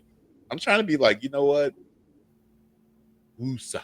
The best thing you can do when you it's not argue, but you do want to listen to her to the point that you can actually say what she said and say, do you mean when you said X, Y, and Z, you said this, blah, blah, blah, whatever, and this is what you said. Is this what you mean? And you say how you interpret it. And if it is, she's way more receptive to like whatever you got to say. Because now we have a conversation and you're actually listening, you're digesting what I'm saying. So now I can say what I have to say. Now you put her in the position. Now she has to listen and understand. I got a question. And it's not even arguing. It's just like y'all have it. It's kind of like if you meet a chick like that, it's kind of you training her to be able to have a conversation. Ooh, you said she had triggered the trigger. Ooh, yeah, but the way I use you train each other. I was just about to say, because it is a mutual exchange. Yeah, we gonna say we're training. I was like, it's a mutual exchange on learning each other. Learning is a better word. But what if I'm the one that's emotionally? What if I'm the one that's emotionally intelligent, right? And she's not. She don't know how to regulate her emotions. And I walk her through. I walk her through that practice that I just said. But I be training her, or we be training each other. Let's use teaching. No. Training. No, we use training. But y'all promote therapy. That's going to the damn dog trainer. We're teaching her how to, not training her. No, training is a crazy you want to have a positive conversation. You see what I mean? Because we were having a good conversation, and then we said trading. My eye twitched a little bit. But if you said, I'm helping teach her how to have emotional communication. Now we can keep the line going. You know, the conversation going. So now we're training you guys how to not use these trigger words to towards women. But look, check it. That So, way you can continue. hold on, Marcus, hold up. I got it right now. No. Hey, back row. This is gonna be on your side, real quick. Just one second. No. This is hold on, Mac. Let Marcus go real quick. Go ahead, Mark. But macaroni, like for me, when I see what he says. He's very articulate. He's calm. He talks like he's good. Like those words aren't triggering to me. Like it shouldn't be triggering to you either. It should be like, okay, like he ain't like, man, fuck all you bitches and shit. Like I'm gonna teach y'all. Like these are all crazy. Like, you're not a woman. You can't tell us what. Right. This is the difference between men and women. You guys are all men are aware of that. You have to change around. Even though it stings as fuck, but you're like, I trust this motherfucker. Like I trust him. So I trust him. This is a good one. This is a good one because you wanna know why it actually in real time how it goes, right? If we're talking about having a positive conversation, we understand everything good. One word can derail the whole progress of the conversation because how they biasly do not like a word. So now we have to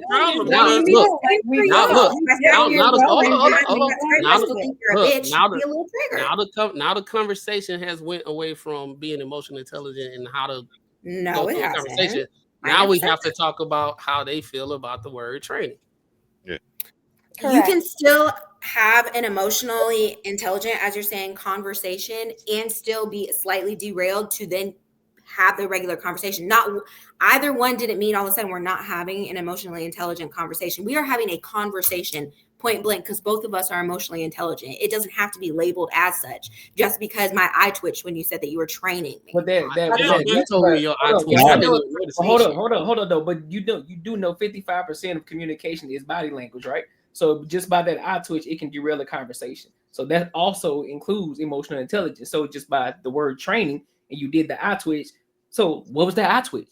So it derailed the conversation. I didn't. We were able to communicate through it because we both are. No, the emotional intelligence would not require you to make the eye twitch. You be like, okay, it's training because you understand what training means, and he doesn't mean. No, that is emotional intelligence. You're literally trying to talk about if you have emotional intelligence. He doesn't mean that way. Everybody, ladies, hold on. I sat here and listen. I watched the entire thing. Communication in itself, first, is 55% of everything. Your body language, nothing that you say. 38% comes from the tone and how it was said, and then 7% of it is actually what is said. So in that. Because he said we all understand what training is, and it's not a means to disrespect a woman or means to degrade you in any kind of way. So when you say the word training, that's just like when you say, look, I got to train this man up in the gym. I got to train this person up on whatever it is, train them up. That word has no merit on disrespect at all. So for y'all to even get triggered, for men, if and then the tone. The 38%. The language, which is also intelligent communication, emotional intelligence, because we were able to have an understanding that, hey, instead of using the word teaching or training, we can say the word teaching instead. And that will keep the conversation going. This is a learning, it's a mutual exchange. That's egotistical as ever. I'm egotistical because I said that. That's an egotistical because you're going based off of you're derailing the conversation based off of a term that has no merit, no disrespect at all. He didn't say it in a disrespectful manner. He just said the word training, and so you guys took it as because you felt in your mind, what you mean you training me? What that is? It had nothing to do with. It's the conversation that you guys are having now. Once the conversation has been had. And you guys have come to a solution, you can then come back on the back end and say, hey, also, I wanted to mention to you the word that you said, training, made me feel a kind of way. Then you can have a conversation about that. But you guys will miss the entire point of the conversation. It would derail just one word. No, we didn't. I remember exactly everything that you said. I'm just saying in general. I'm saying in general. Would do. And I think that also comes from who you're speaking to, because for me, we can have 17 conversations at once. And I'm still going to remember. And so y'all know y'all proving the point, right? Y'all know y'all proving the point. Y'all are proving the point. Y'all know y'all proving the point. So if this conversation kept going and she was and she said, oh, I'd rather you not say training, I'd rather you say teaching, and they continue the conversation. If there weren't other people around to distract from that, they could get through the conversation and still have an understanding. They don't have to go through the whole conversation and then come back and remember and address things. It's just like, hey, just so you know, that's a trigger for me. So if you could just say that, but come on, let's continue the conversation. It doesn't have to be an argument. It's just what is the word? So let me ask you, why is the word training a trigger for you? Because of the way because how men would always try to control women, and there was this whole problem with we need to obey and you can't do this and you can't do that. It's come up through the ranks. But you did say, Kay, that we're training each other, right? So therefore, if that word was really triggering, you wouldn't have said that. You wouldn't have. I was making it understand. That was for understanding purposes. Right. That's the point. Even if you were your emotional intelligence will recognize that, oh, her eye went up. So that what did I say? Did I say something wrong? That's understanding.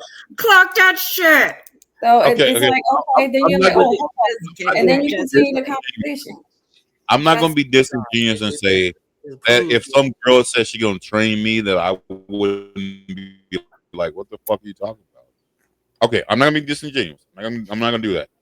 But goddamn, did you like his tone was like so like you just let That's that why shit we're go. not Let- angry. That's why we're not upset. That's why it's not an argument. Laughing about Oh, it. you guys are mad now? Move on, and yet you guys are phoning in. We You guys are bring this feeling about like our derailing the conversation now. Like we could have moved back in after we got like covered it. We I think the so issue. it I think wasn't the issue before. I think the I issue think- is oftentimes just like y'all get triggered off words and everything. A lot of time when men are having conversations, it's like we gotta walk on eggshells on certain terms in order to communicate our stuff. I know you don't. I know y'all don't care. You know, I get No, it. So what? I We completely just have to. understand. I do Men care. just we just have to be more understand. We have to be more careful with our words, right?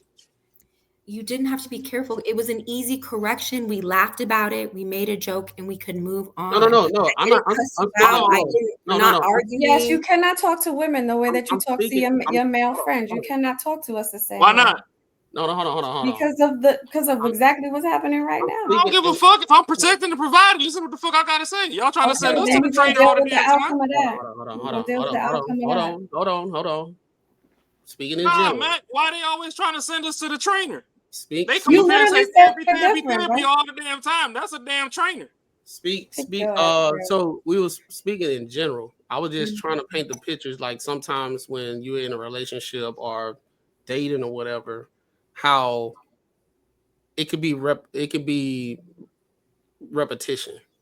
So that guy will feel like I can't say nothing because this is how I communicate. She's not making effort to understand how I communicate, and she know I'm not coming from a bad place. But every time we have a conversation, she always got a trigger. So you know what? I'm not even gonna bring nothing up. I'm gonna chill. That's when you exit. Right. Why are you staying? You can't Well, communicate.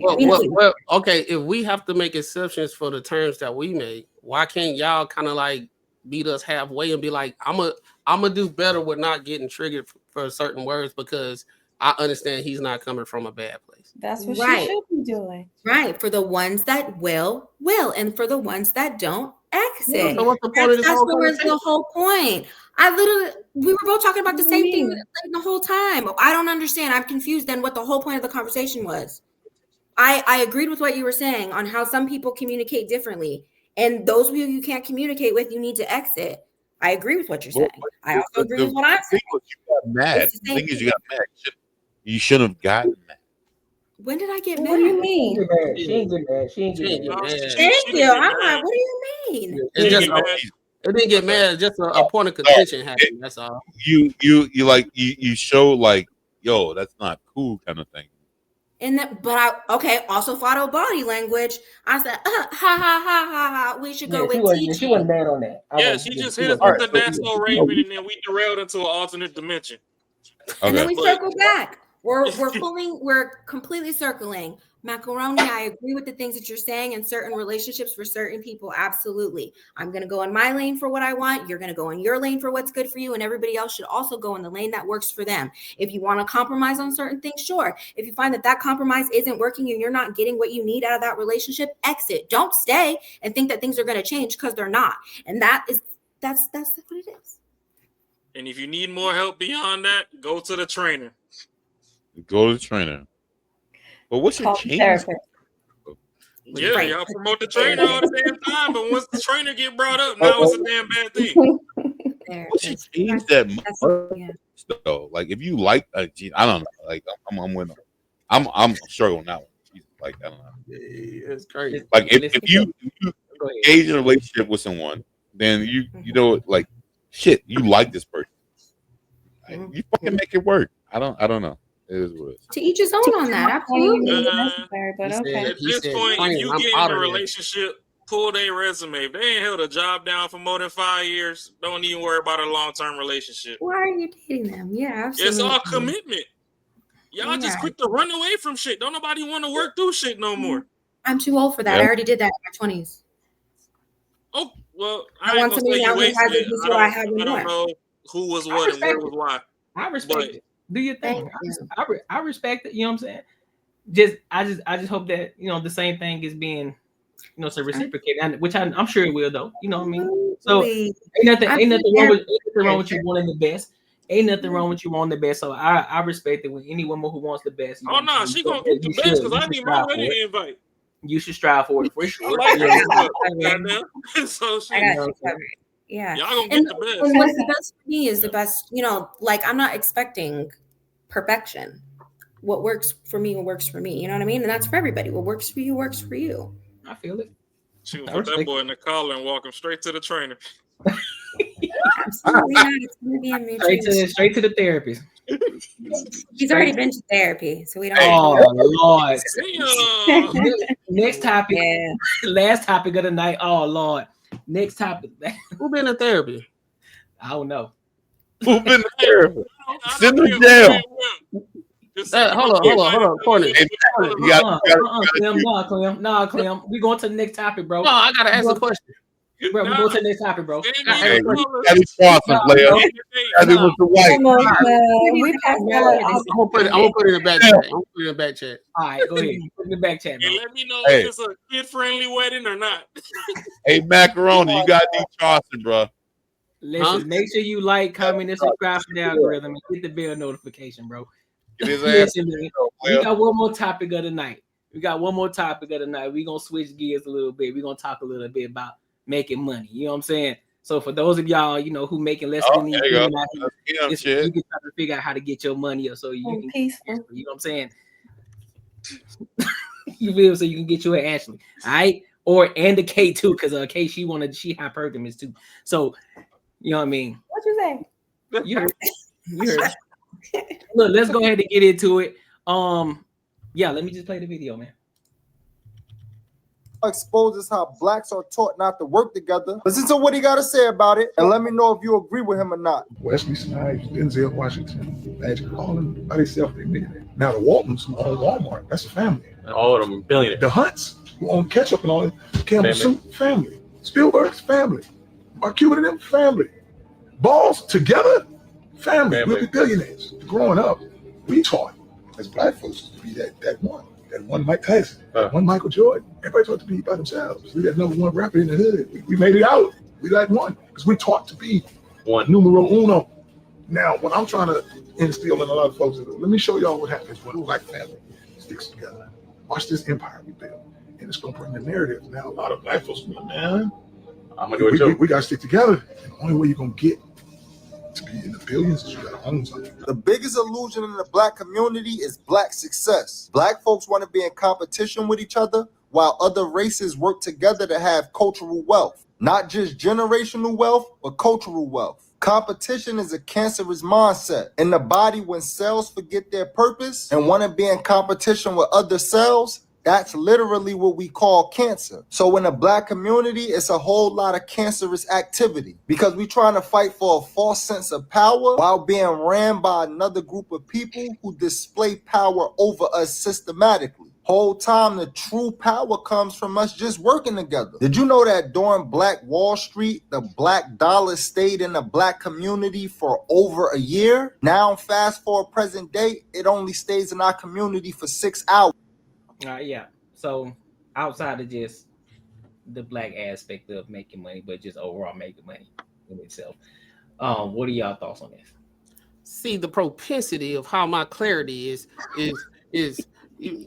you don't understand the mind, my brother. You got to get up before you sit down. And when you sit down, that's how you know you standing up, my brother. See, you sitting down. See, y'all. I beg your pardon. Yeah, bro.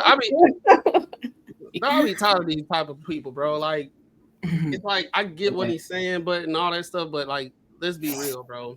If we say we know our history and everything, we have never actually did all this. Like, we had attempts, and we understand the reason why it didn't get to that point. But we haven't had like consistent practice of being in this way to even operate like that. I know we need to do better and all that type of stuff, but I mean, it has to be a whole like revamp of our mentality and everything to even do it, because it haven't been practiced on a big scale like that, right? So yeah, you have all these, people from different countries and all that stuff where their culture, it's for them to be there and do these things. That's the reason why Indians come over here and they get these gas stations rolling. You get the Chinese people over here, they do their thing. Mexicans, they not finna sit here and buy all these houses. They're gonna be all in one house and they're gonna get the money and they're gonna get up and then they're gonna probably buy a house down the street. So do all the family there. But we just haven't had that practice in like for real, consistently throughout the history. So it's gonna be hard to say us black people, y'all, we need to get together. Y'all tripping, y'all mindless, y'all don't know the system and the oppression and like I'd be like, man, and usually these type of dudes don't give no solutions at all. Usually they sit there and say the same thing that everybody heard every year. These same woke people that be just saying the same thing. They don't provide no solutions. He probably ain't got nothing. I ain't gonna do that. But a lot of people that be talking that talk, bro. Like I can't do it because I've been in Atlanta. I'm everybody an entrepreneur. Everybody got money. Everybody got a Hellcat. Everybody's successful. Everybody got a business. And then when you start having conversations with them and everything, they just getting started.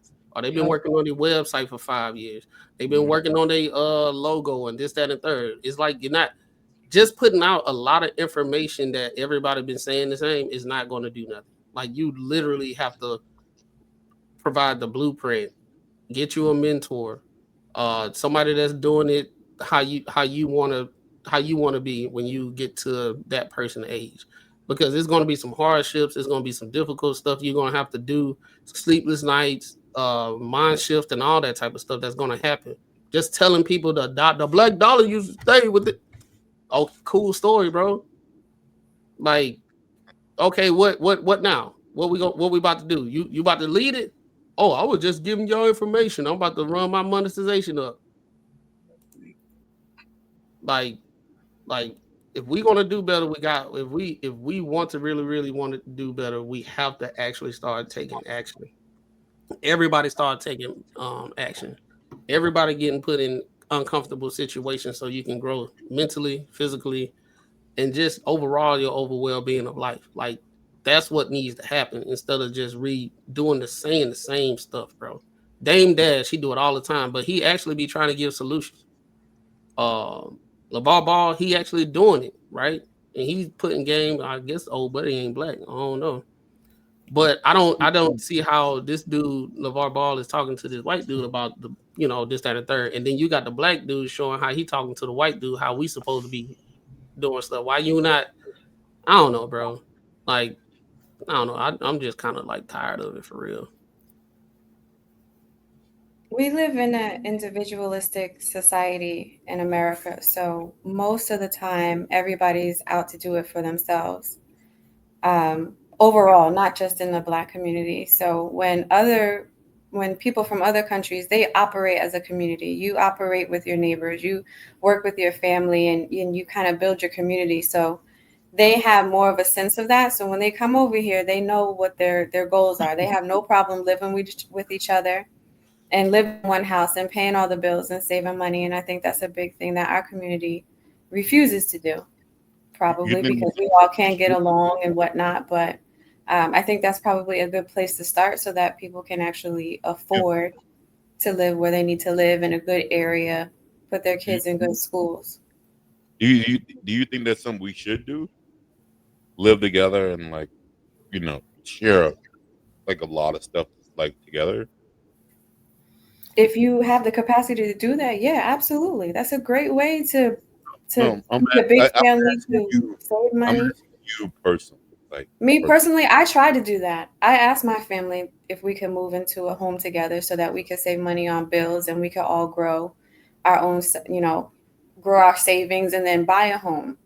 And then we can, just do and make sure that everybody achieves their goals. I tried to do that. And they didn't want to do it. I was all about that. Yeah. Okay. Yeah. Well, shit, you had an answer for that one. Me personally. What's that? They gave it to her like perfect. All right, cool. I ain't living with nobody, man. Nah. If I get that's married, the sacrifice you take, right? Ain't moving in. Ain't none of that shit happening. Like nah. It's just me and honestly, when I get married, it's just me and you. That's it. Like, honestly, I think us as black people, bro. I don't think people can like be in the same place that long, bro. They be getting tired of each other, bro. Yeah. Like stuff always happens. Like it's I'm not saying that we bad or nothing like that, but I just know living with somebody like a bunch of adults in one house it can get kind of crazy. It sure can. And it can actually do more damage to the family. And then they just don't rock with each other no more because that's it. I done seen it, because they had to stay together, they had to, you know what I'm saying? And it just got to a point where I'd rather just sleep in a car than be in this bitch. And it might be easier for folks from other countries to do it, right? Because they all came here to survive together. They don't really have too many options. They're all starting from scratch, or there's one person that has themselves established, and then the more people come and they have to get themselves established, or they are more willing to do that sacrifice. And we have the options though. Like we could do it. Like you, Jesus, like I mean, shit. Both, both you girls. I mean, Jesus, like I mean, I don't know. Like for me, it's like get a girl who, like. Yeah,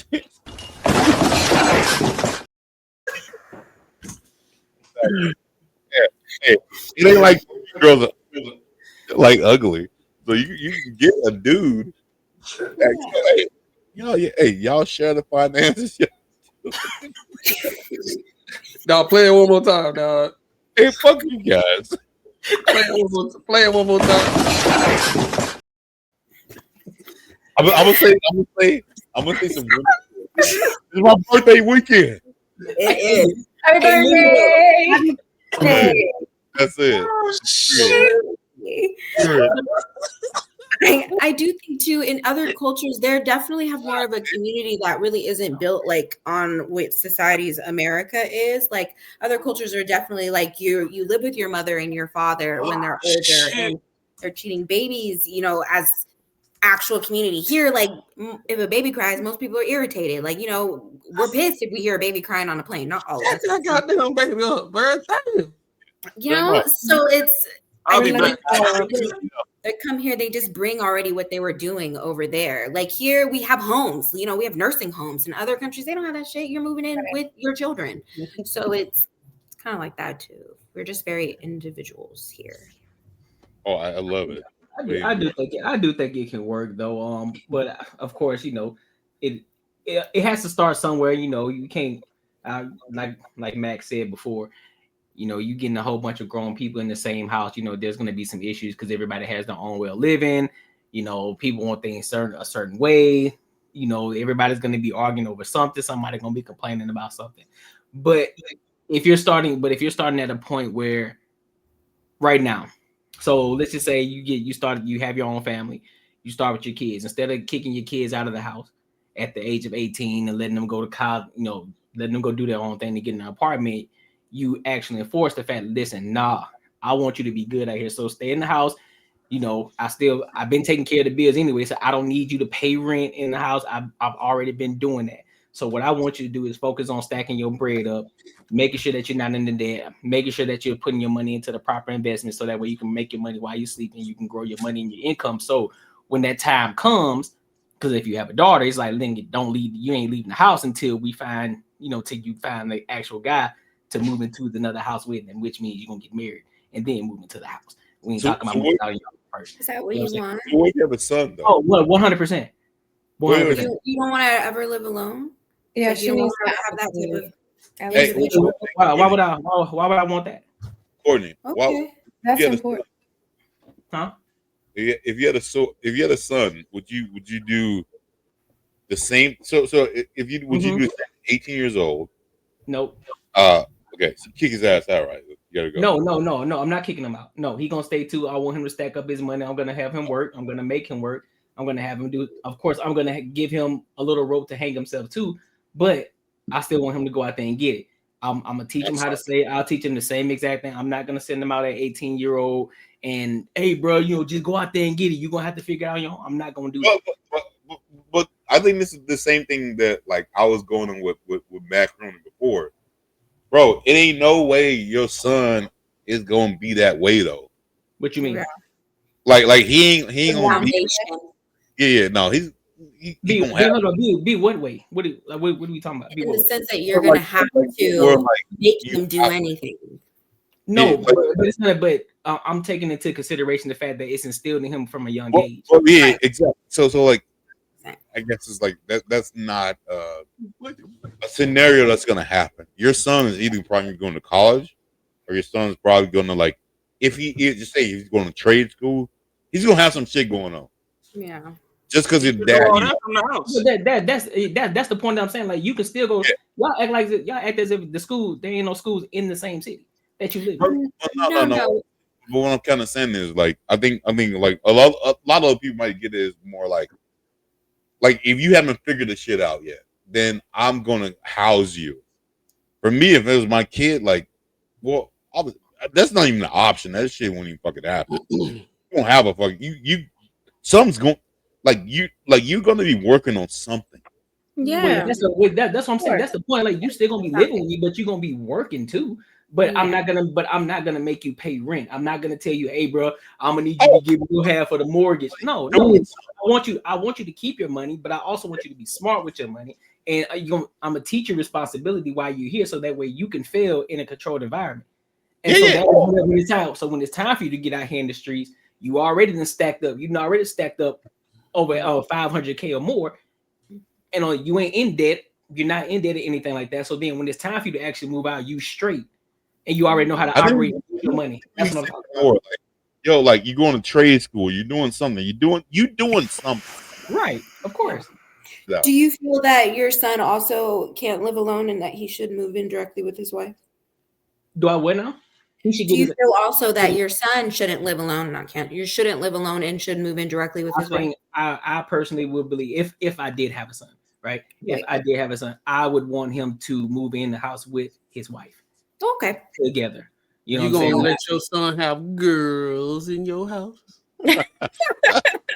Oh yeah, absolutely. Oh, absolutely. Leave the door open. You understand me? Yes, absolutely. Until 25. Until how old? Oh no, 25. I give him this space. You know what I'm saying? Like, I ain't crazy. I ain't that type of. You gonna let him knock some things down in your house? Oh yeah, it's gonna be some. Yeah, it's gonna be some things knocking down. All right. Yeah, it's gonna be some things knocking down. Because it sounds like you just have girls. So.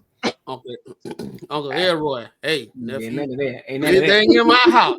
We will see on Bad Boys too. Like I got the pistol in hand. Like, hey, what's good with you, bro? Like, what you got going on, big dog? Hey, what your boy say? Huh? Hey, what your boy say? You look like you about 30. I was just thinking that same thing. Bad Boys. Yeah. But no, but in all reality, I think that's where it should start though. In teaching and actually teaching how to actually save your money. Stop going into debt, trying to keep up with the Joneses, and actually learn about the 401ks, about the Roth IRAs, and actually learn how to save your money. Because you don't need to be an entrepreneur to become a millionaire. You don't. I love that. Now, if you want to, of course, just one of those things that I don't personally believe that say you got to go focus on your passion in order to get it. So there are other things that you can do. Strict daddies in the house. Though. Man, huh? You gotta have them daddies. You gotta have them daddies in the house. Like 100%. To make this shit work, you gotta have them daddies in the house. And that's a fact. That's a fact. You know what I'm saying? Like it's a dude. It's a young fella that live in the cul-de-sac that I'm in, bro. He don't do nothing at all, bro. Like, cause it's school time and I don't see him out. Every time I see him, he walk outside barefoot with his shirt off and go in his car and come back and go back in the house. I'm like, what are you doing? A smoke break. Oh, no. He actually just come out and go back in, bro. Like, it's wild. So I was like, man, if I have a child, whenever I have my children, I have a son and everything, bro, you're gonna have to be doing something. I'm on the same page with Courtney.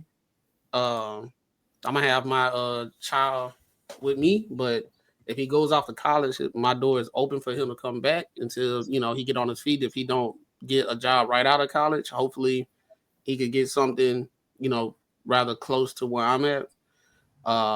Because I guess us as Black people, we done seen this time and time again, just that restarting the family continuously over and over and over. Like, it's wild. So I'd rather him just learning everything I went through, college, and after that, getting a dead-end job and all that type of stuff, and struggling, getting credit cards, because I'm thinking that was a smart thing to do and all that stuff. And now credit, well, not now, but like back then. But yeah, I don't think that's for everybody though. I think that's one of those things you got to see. You got to see how your child come out. I think some macaroni. Macaroni, like for me, I thank God that I moved out of my house when I was 18. If I'd have stayed at home, I would be a piece of fucking shit. I don't know about like that. I'm real with you, bro. Like I would have sucked that shit in, and I would have stayed there, and I would have went through the motions, and I went through so much hard shit being an adult, and I thank God I did. Yeah. Because now, like, I appreciate and I got the shit I got because of what happened. You know what I mean? Like, and again, and I'm glad you said, like, not everyone goes through that shit. Not everyone goes through that shit, but like, it's different. Like with other people, like with me, bro. Like, I'm just glad. I mean, I don't know. Like with me, so like, I don't know. Well, thank it just depends on it. It just depends on it. It just depends on the environment. Some parents, they didn't raise their children, they just took care of them. Those kids need to go out and go learn some lessons, be around some more people, get acclimated with other way of thinking and all that type of stuff. Of course, do the research, due diligence of where you're sending them for college, or if you go into the Navy or military or something like that. But I think for the most part, if everything good at your house, you raise them pretty in a good way, the best way possible. They mental is somewhat as good as it can be for 17, 18-year-old. I think the best thing is to be at the crib, and at the same time, he not finna be sitting there laying up playing a game all day. It's like, look, you need to tell me, what is your plan of action? What direction you going? And then we gonna work together to get you there, so you'll be set up. Now, if you want to dip early when you're 23, 24, by all means, I'm not finna sit here and make you be here because I got some more lessons for you. But at least by the time you 24 or something like that, you'll be set up way better than when I was set up. And then, because I was set up better than what my parents were. It gets better every, generation. But at the same time, he ain't finna be sitting up there like, man, you can do whatever you want to do, and come in his room and it's smelling like chips and feet and ass. You ain't did nothing all day? What you got, Ron?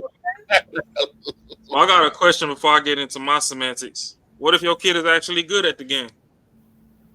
Well, we need to get him on Twitch. We need to get you on the streaming platform so you can start doing what you want to do. You want to go to the events that have all the shit? Let's do that. Like I have no judgment when my kids want to do what they want to do. So let's be the best that we could do it. No, with the game,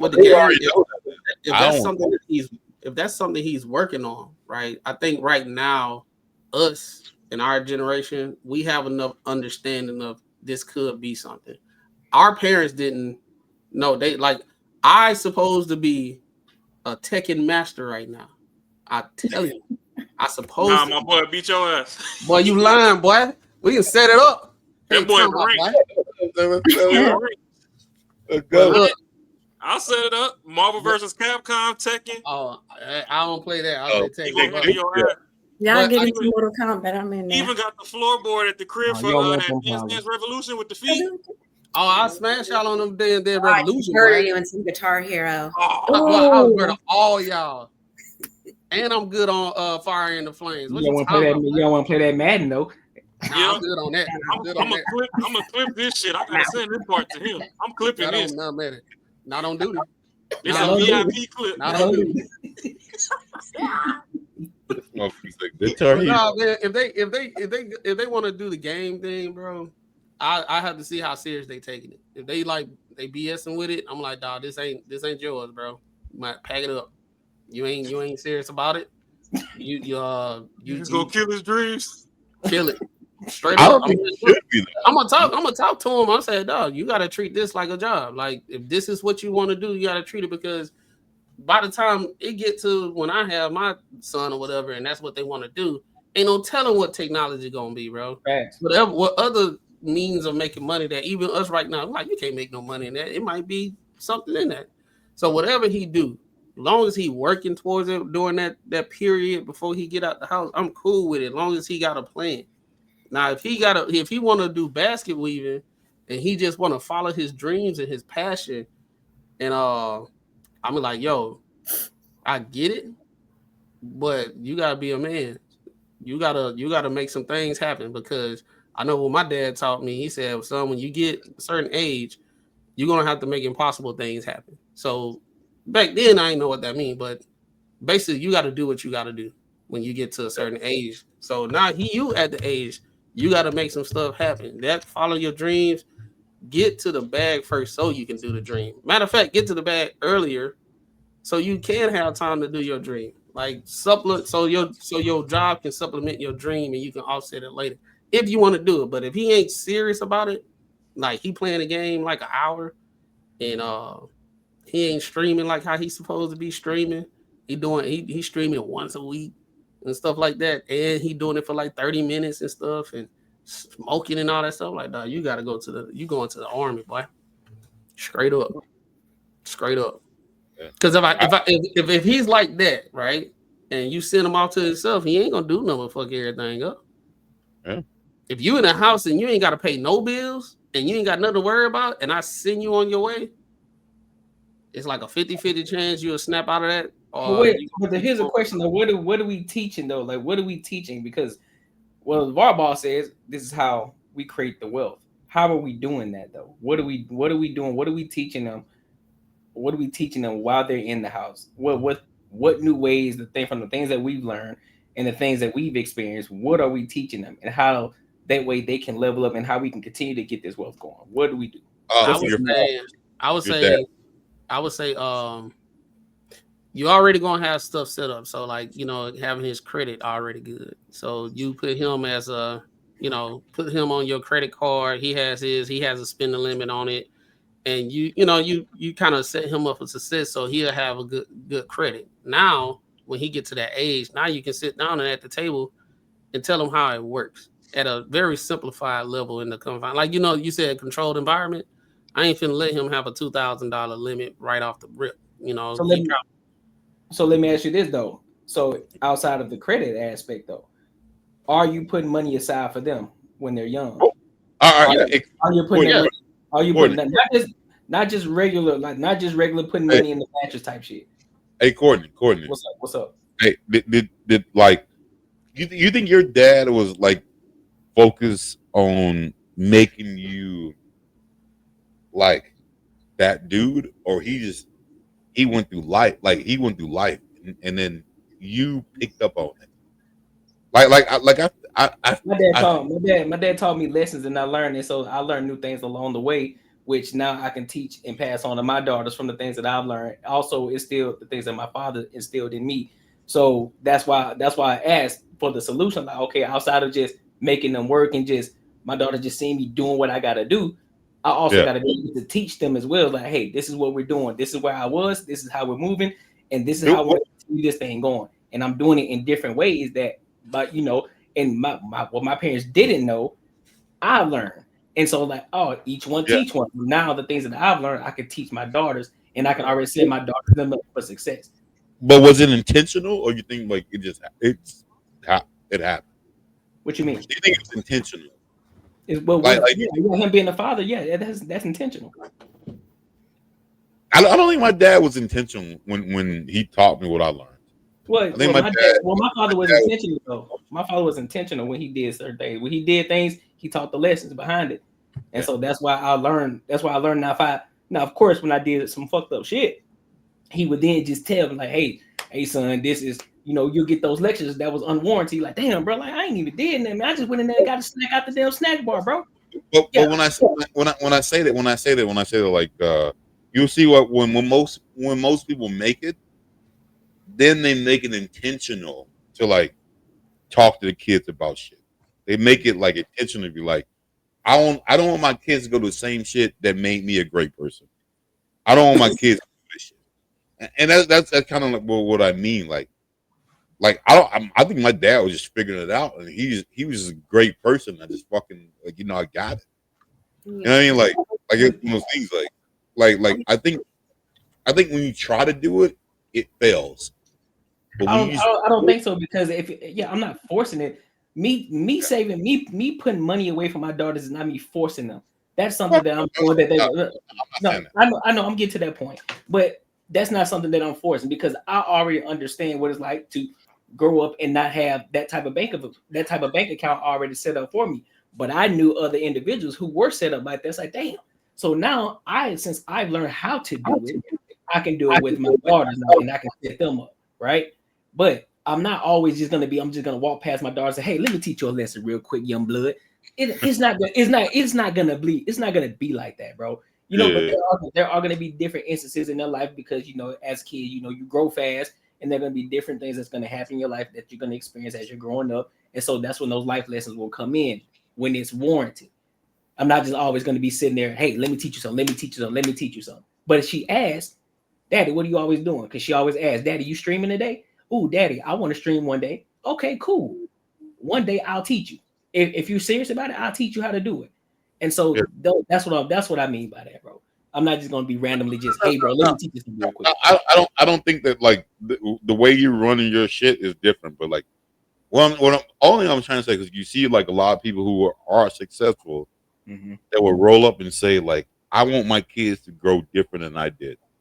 And the only reason you are where you're at is because how you grew up, like how that is you. Like that made you. Not always. But I also remember when I also said too, I'm teaching them the things that I've learned from my father, as well as the things that I've learned along the way. So that's a combination of the things that I learned from my father that made me who I am, but also the things that I've also learned and experienced without my father as a man. And so those are the combination of things that I'm able to teach them. Each one teach one. So then when they get their experiences, they're gonna like, okay, well, this is the experiences that my father taught me is from passed down generation, well, from my grandfather to my dad, now to me.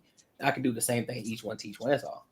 Oh, the same thing with my nephew. My nephew, like, I wouldn't say my nephew grew up privileged, and he's one of the nicest fucking kids that I've ever like been around in my life.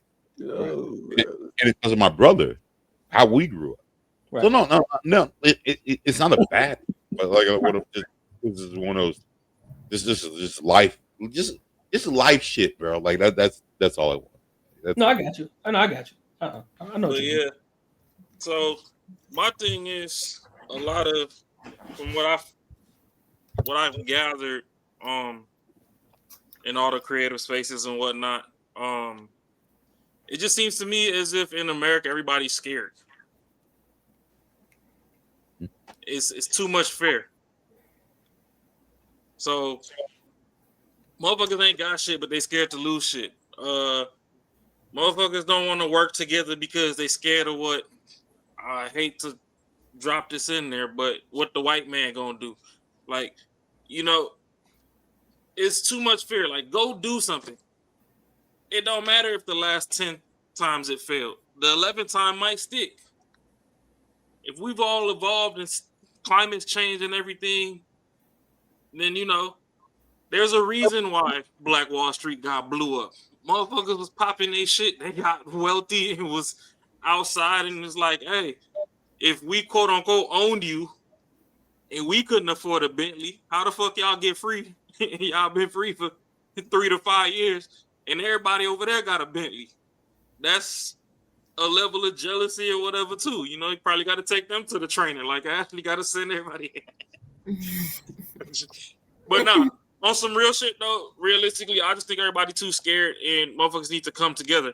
See, the problem when you brought up the immigrants, just like you said, they're scared of going back to broke. So they know what it feels like for their stomach to touch their back. Over here, we got a concept of it, but we don't really know. Right. You can scrape up 30 cents and get some noodles and you good till tomorrow. Over there, the motherfuckers might start catching crickets and just you surviving off lemongrass and crickets. And I ain't talking about lemongrass at the store. I'm talking about you walk down and you slap the goat out the way and be like, nah, that's mine. So eventually you got to get back to a communal pot. Like, for instance, with Kay, her family might not have wanted to get along those lines.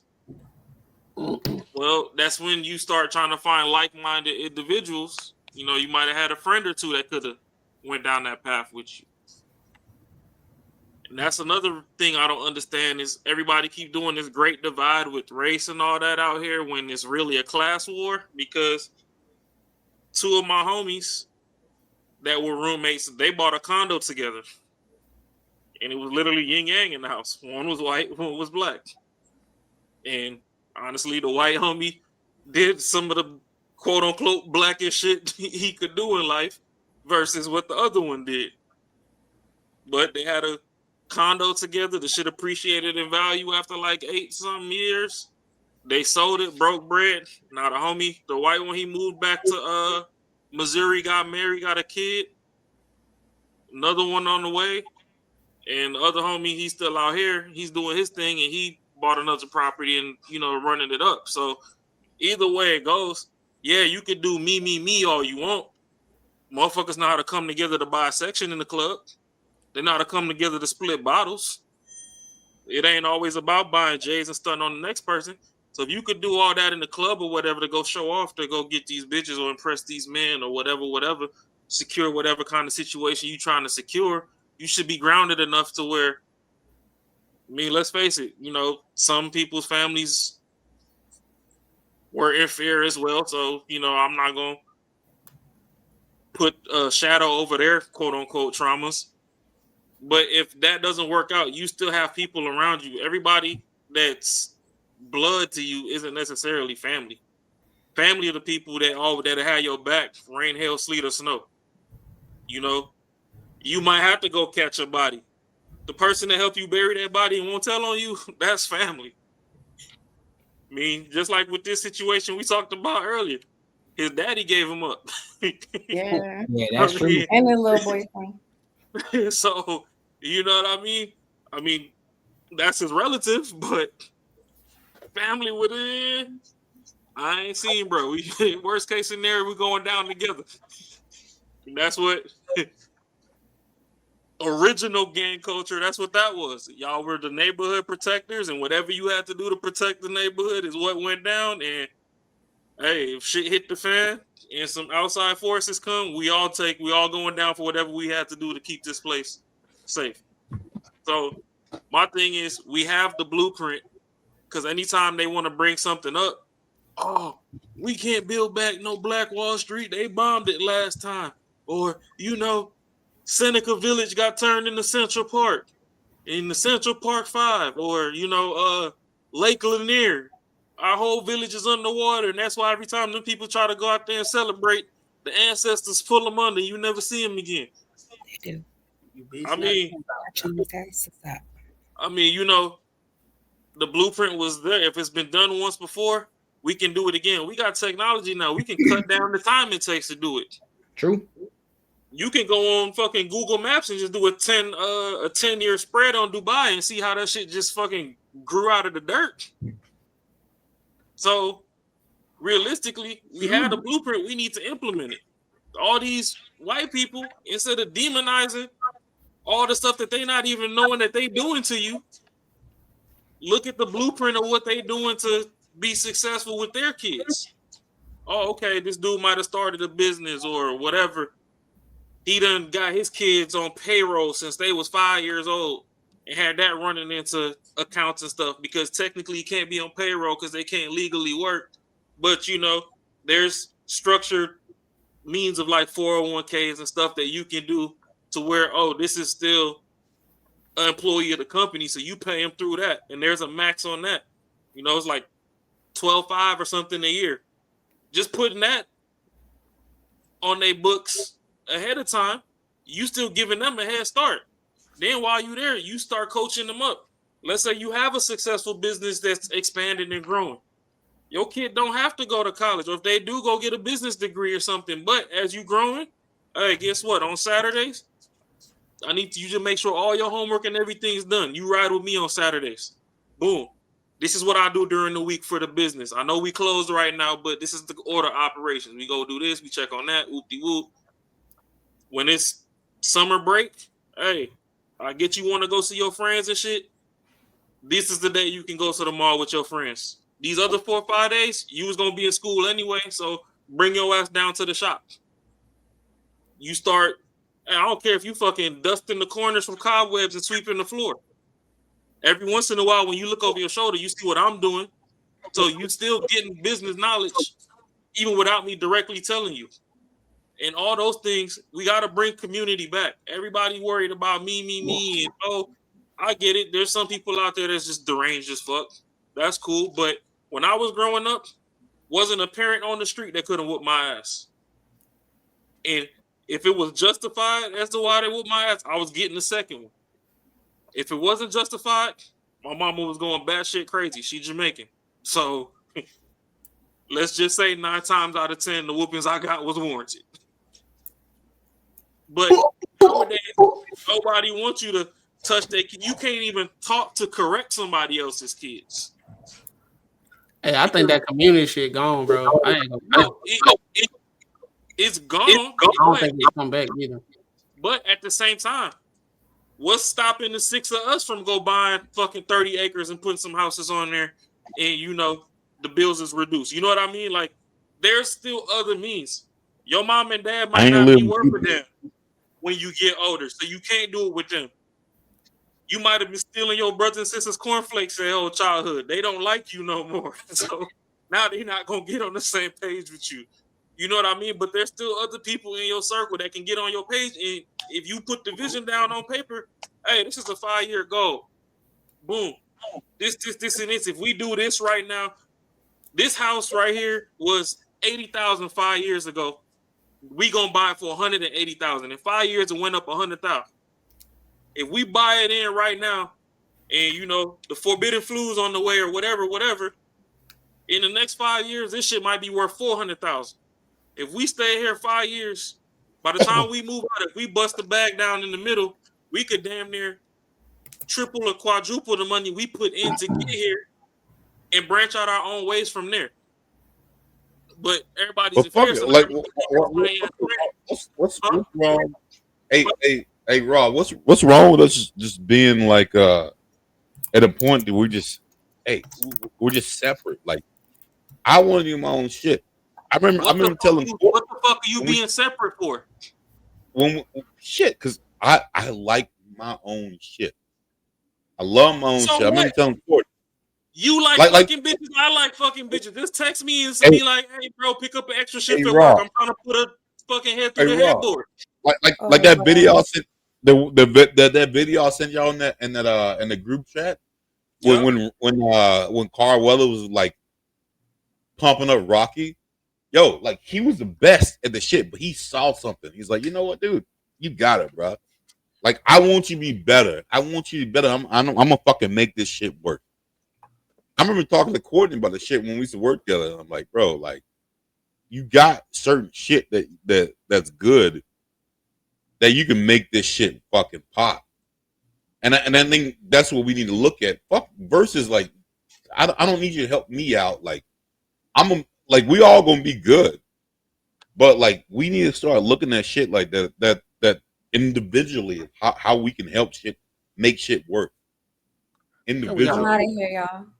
All right. I think we but that's also the thing too, though, bro. You hurting yourself trying to isolate yourself. Yeah, that's one of and let me be 100% clear. That's another reason why we got the panel, right?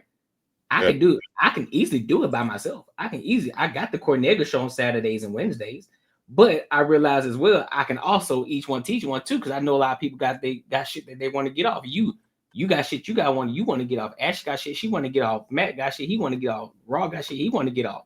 But so this is opening up an opportunity for all of us. Which in the long run, if everybody be patient, and when that time comes, everybody gonna start busting down the bag together. Guess what? You can then do whatever you will with the money that you make from this, right? But guess what we're doing? We're doing this shit together, though. Together, right? Yeah, No.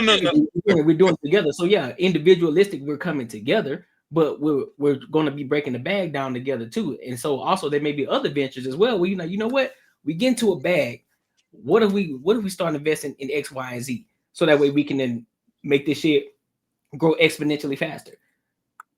So then I'm with that part. I'm with that, but I'm not banking on like anything else. If I see something raw, which I see raw is like he'll throw some wild shit out there, bro. But that motherfucker is long story short, if we invest some stuff, Mark he gonna be the first one out. So some difficult shit happen. Hey y'all, y'all keep on doing what y'all doing. You know what I would be? I would be out, but I'll invest in all y'all. Like raw, like for real. Like he said some wild shit that I wouldn't even say, but that motherfucker is goddamn articulate and he's fucking and he knows his shit.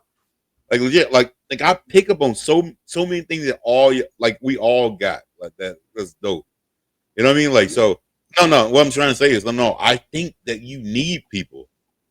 I think you do. That's why I sent you all that video. Like, but I'm not. If I see you're better at something than me, I'm gonna push you.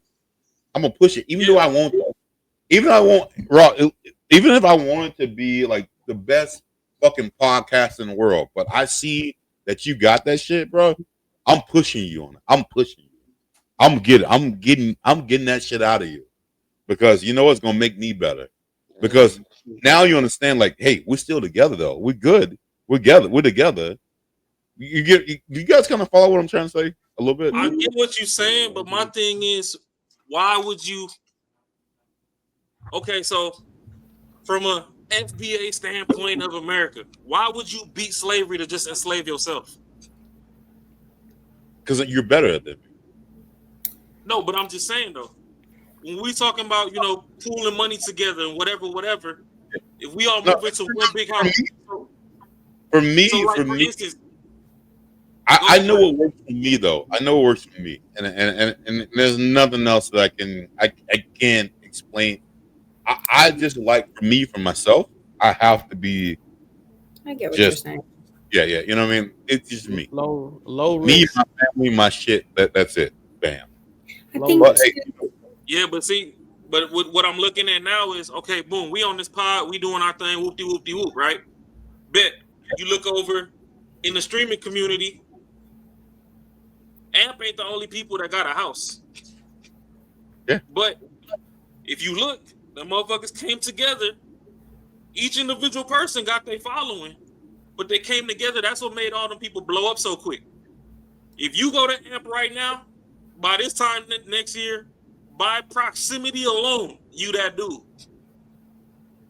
So it's the same thing. If you growing up, if your family want to kick you out, whoop-de-whoop, then fuck them. You got homies to where they're equally on that little quote-unquote struggle bus that's getting kicked out. All of y'all pool together. Who cares if you like being by yourself? You might live to be 90. You got 60, 70 years to be by yourself. Sit your ass down for 10 of them and get some fucking foundation, Courtney's favorite word, up under your ass. So you got something to stand on when you finally by yourself. It don't mean that you jump off the porch and you over here fucking with the centipedes and roaches for the next 5 to 10 years trying to figure some shit out. No, when you could have just pulled together. That's good that we all have different mindsets of what we want to be, or it is. Mine is just more like, if we all do good, I do good. That's how I look at it. But I'm also going to be separate. I'm also going to be. Let y'all know. I see what just you're let saying. y'all know I'm gonna be by myself. That's what Mark said. Yeah, I fuck with y'all. You know what we doing? He's supportive. Yeah, He knows where the strengths lie, and he's going to support that strength in each person. And where his strength is, he's going to hone in on that. And with that being said, because he supports all of us, we need to then support what his strength is, so then we all build together. This is still a full circle. I know where he get his strength from, man. His But yeah, homeboy. no, I get that. But I'm just speaking on a broader scale. Hanging out his crib and be like, "Yo, what's up, man? Can I get your daughter's like juice?" He be like, "Man, get the fuck out of my house." And they're like, you know what I mean? Like, yo, like I get that, like 100%. Marcus drunk all the girls' juice. You know what I mean? Like, hey, you won't even think about the juice. We get all the shit, but we respect each other's shit, and I just think this is gonna be good, man. That's it. That's all I gotta say. I think this is gonna be good. I hear you. It will. Yeah. 100%. My shit lag up. Who the hell was loading? Nah. So my thing is, if your thing is juice, and we all in the house, we got a 7-bedroom house. Put a fridge in your room. Ain't nobody going to your shit. See, I'm not living with y'all, but I will invest in each of us to get to where we're going. That's fine. Y'all could be selfish. I'm talking through y'all to the general people. The thing is, when you see like the Mexicans and the Asians and all that living together and stuff, they even work off shifts to where everybody not in the house at the same time. I get it. It could be 20, 30 residents to one house, but due to their work schedule, school, and all that, at any given time, there's probably only 4 or 5 people in that bitch.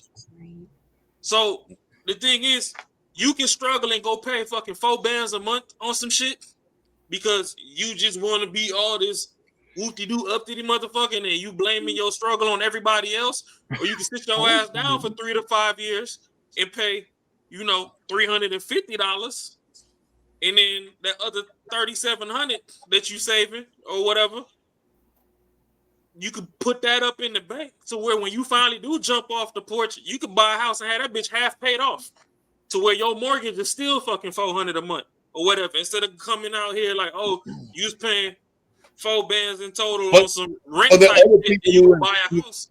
There's other people who contributed to that paid that house off, so they got say so too, not just you. And I think too, we separate because I get what you're saying. Sorry, I'm skipping. Get what you're saying, but to also talk to the collective that doesn't want to live with other people, you all can contribute into an account and have goals for each person and where you want to go, or to contribute into a house to invest in. Instead of, so you're living on your own and you put aside an amount of money, each person, and puts that in monthly for that to still build to where you want to get to. Now, it might not be, we could do strong 6 months to a year and get that shit. But if we have to wait a year and a fucking half to do it and we can have our own shit, that's also something possible. Because we could talk to one side, but we also need to talk to the other side. There will be people that will never live with someone else, but shit can still pop off. Let's put money into an account. Each of us, we all have a set amount. This is where we're going and this is where we're getting to as well. You can still get the same shit done. Now we invested in a property. We're going to rent that bitch out. Now we're all making money. We're then going to build the equity on that motherfucker. And now we buy another one. So there are ways to get around having to live with each other. You can do that, but you can also go another route as well.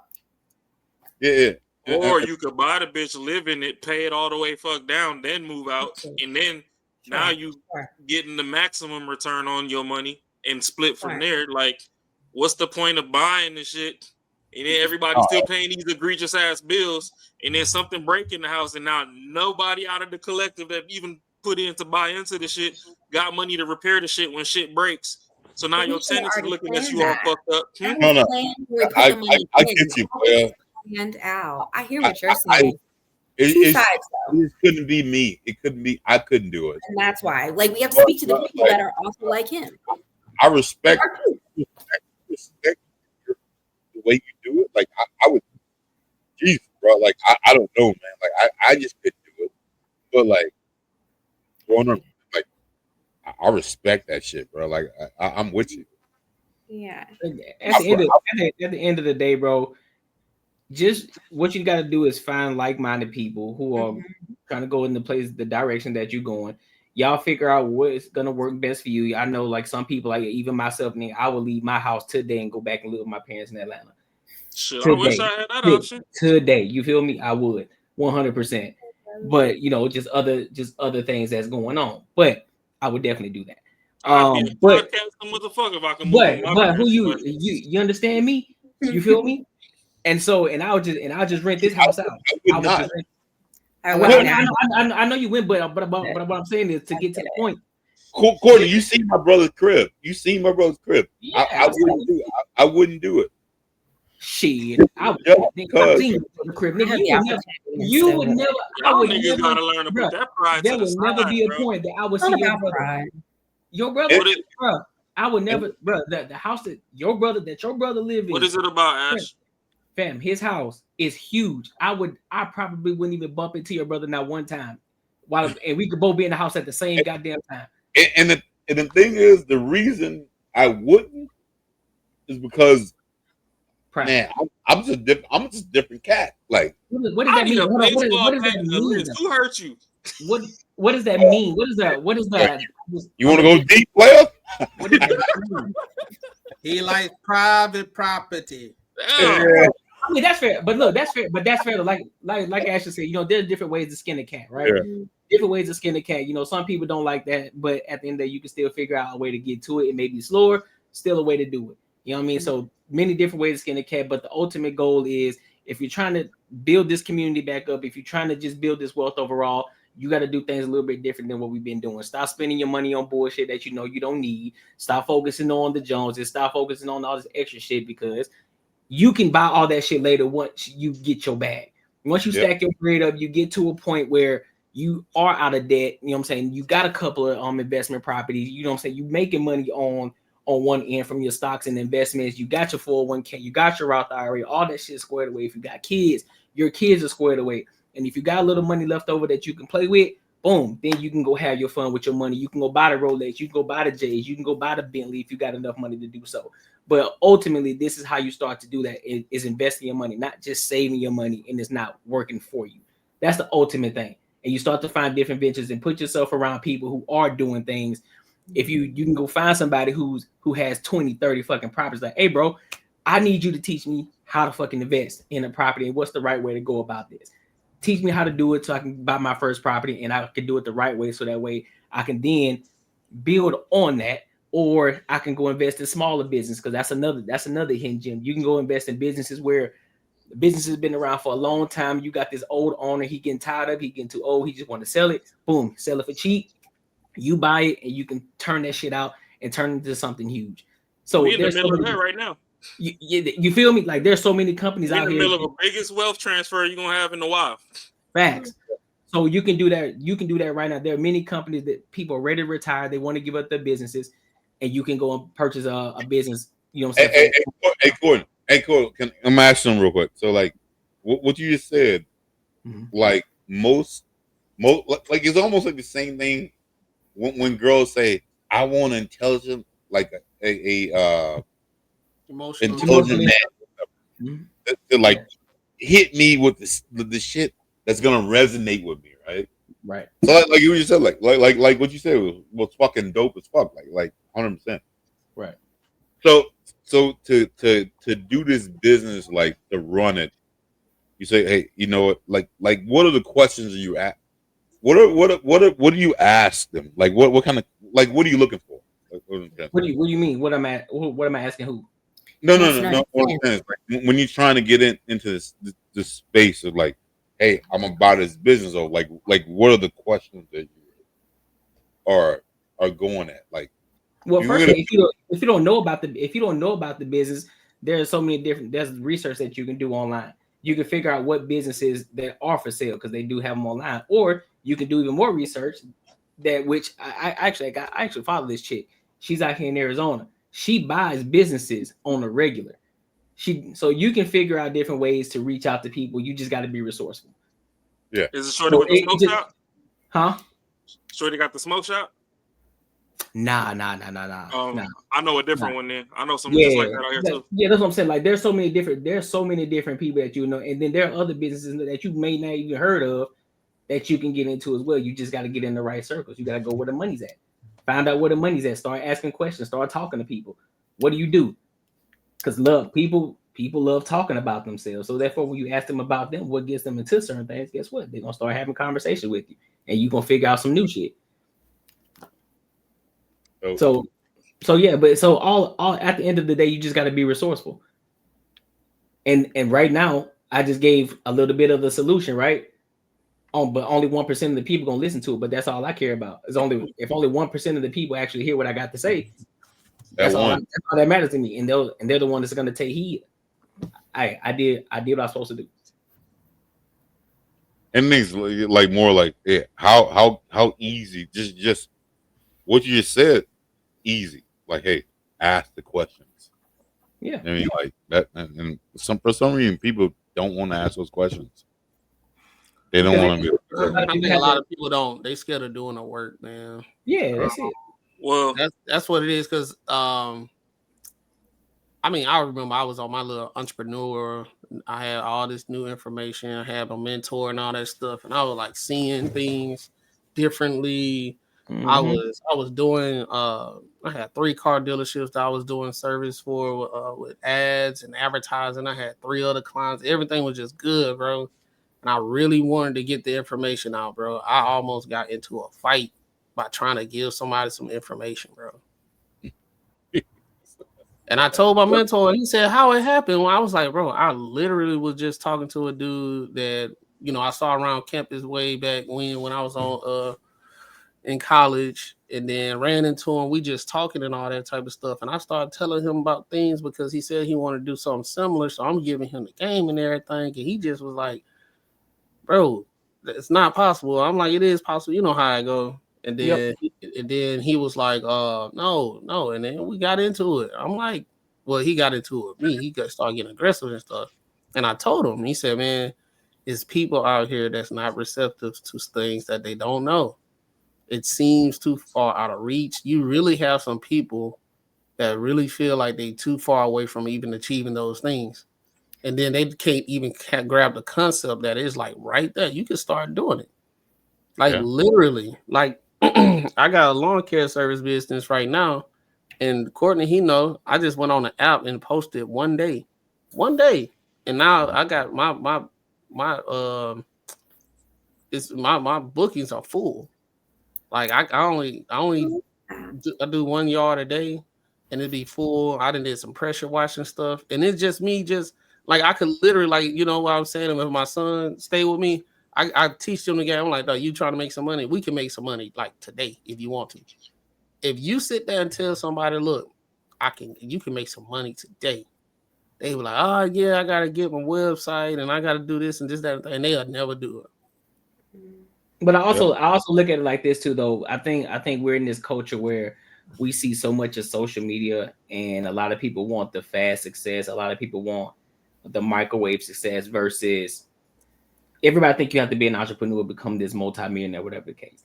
And they don't look at it from a simple standpoint. It's like, look, bro, like you can save your money, you still keep your 9 to 5. You don't gotta quit your 9 to 5, bro. You have to learn how to invest your money. Now I get it. There are some people, you know, their funds are fucked up and they can barely save $1. But again, you can save. There's ways around that too. If you got to save a quarter at a time, listen, save that quarter at a time, and then once you get to a certain point, you can take that $10, $20, however much you save the quarters, take that shit to the bank, and then start you an investment account. However you want to do it. There's ways to do it, bro. Another thing too is you can't spend something you don't see.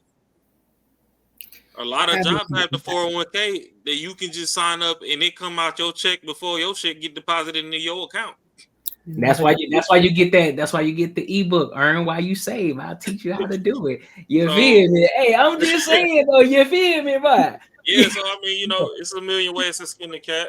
Thanks. And yeah, I mean, another thing too with the questions, like Marcus was saying, is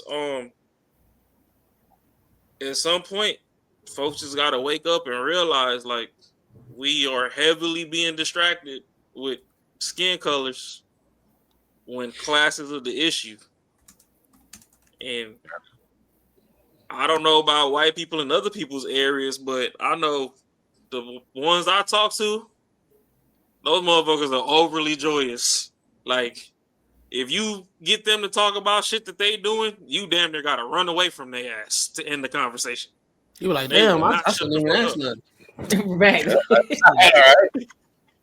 Damn, bro, I wanted some ism, but God damn, I'm Yeah, getting like older. you get you a good. How much do you not take that though?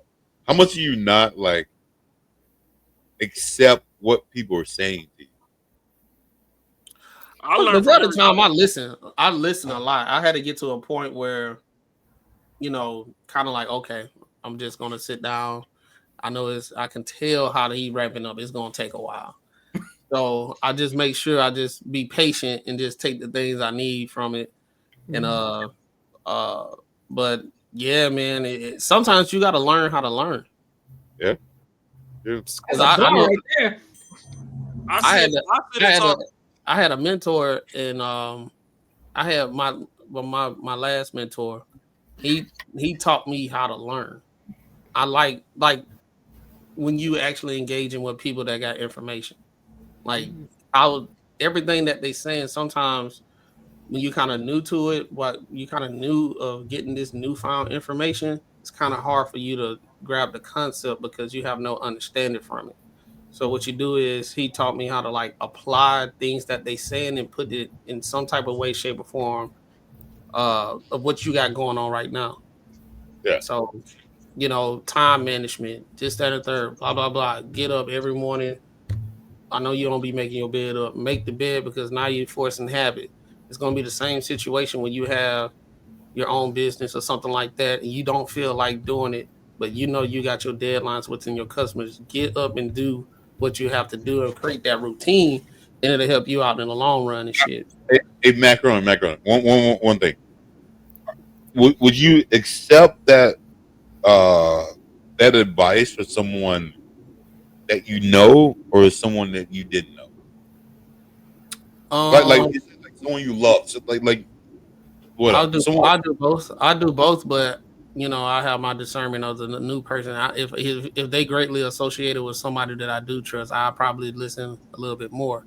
If it's somebody that's like I don't know at all, like some random dude, like I don't know, you somewhere and y'all having a conversation. Oh, you do that too? Yeah. Then he just start talking. I live in Atlanta, so you got to kind of use a lot of discernment. A lot of people just be talking, and then I mean, I've been around long enough that when I start hearing somebody and like they talk in very vaguely, like it's not detailed, and I'm hearing the same thing that everybody else saying, I'm like, yeah, you ain't doing shit.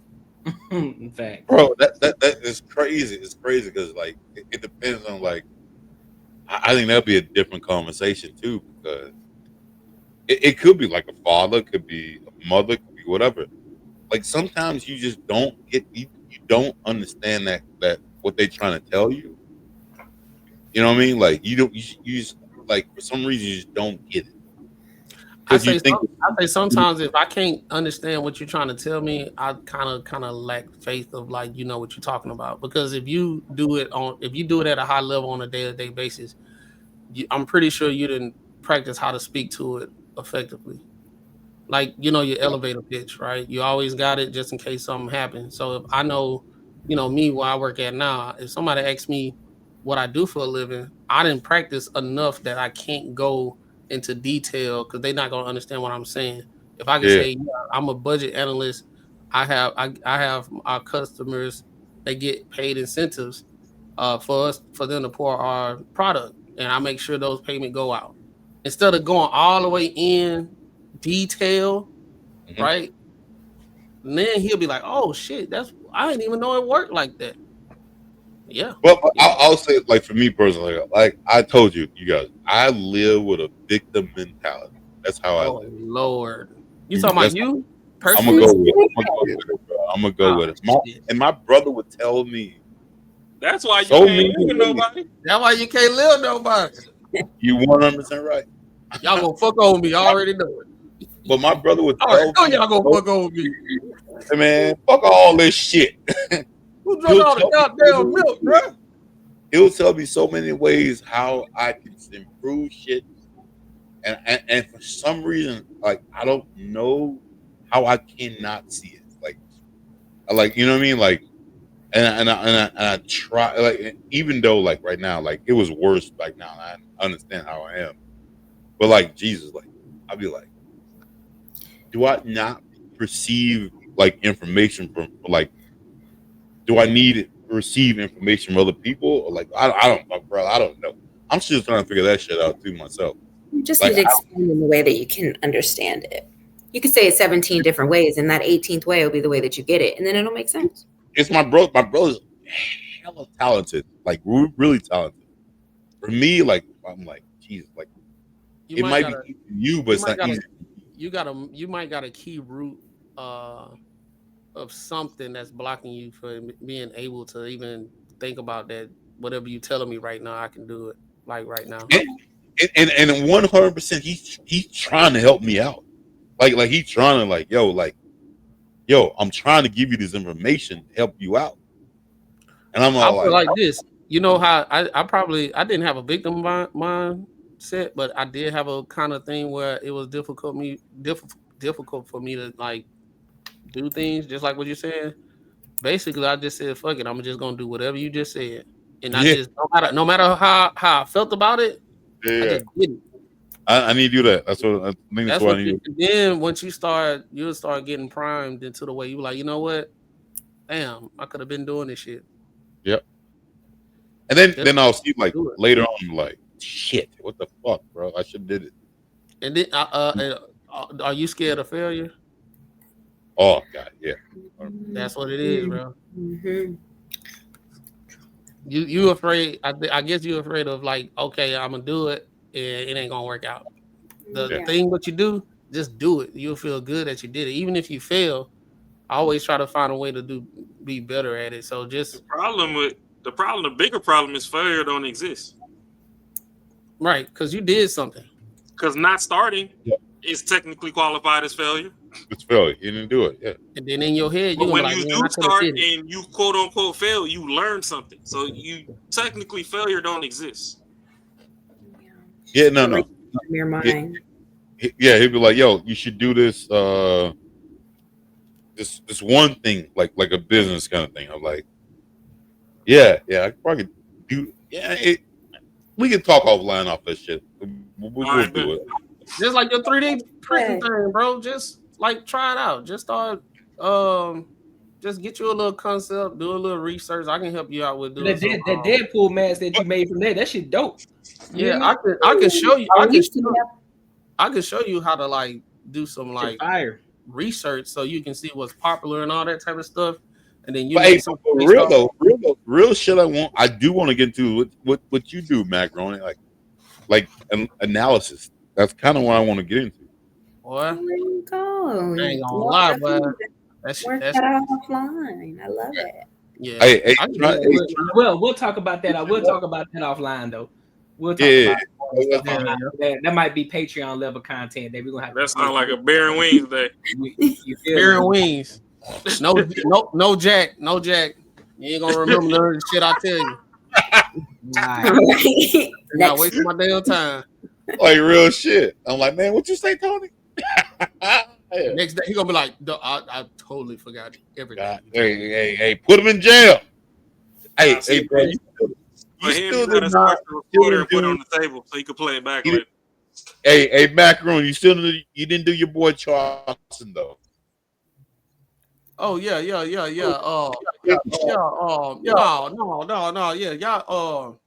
Nah, I ain't had no. I probably should have when I was having technical difficulty. That probably was the best time to do it. No. You going to jail?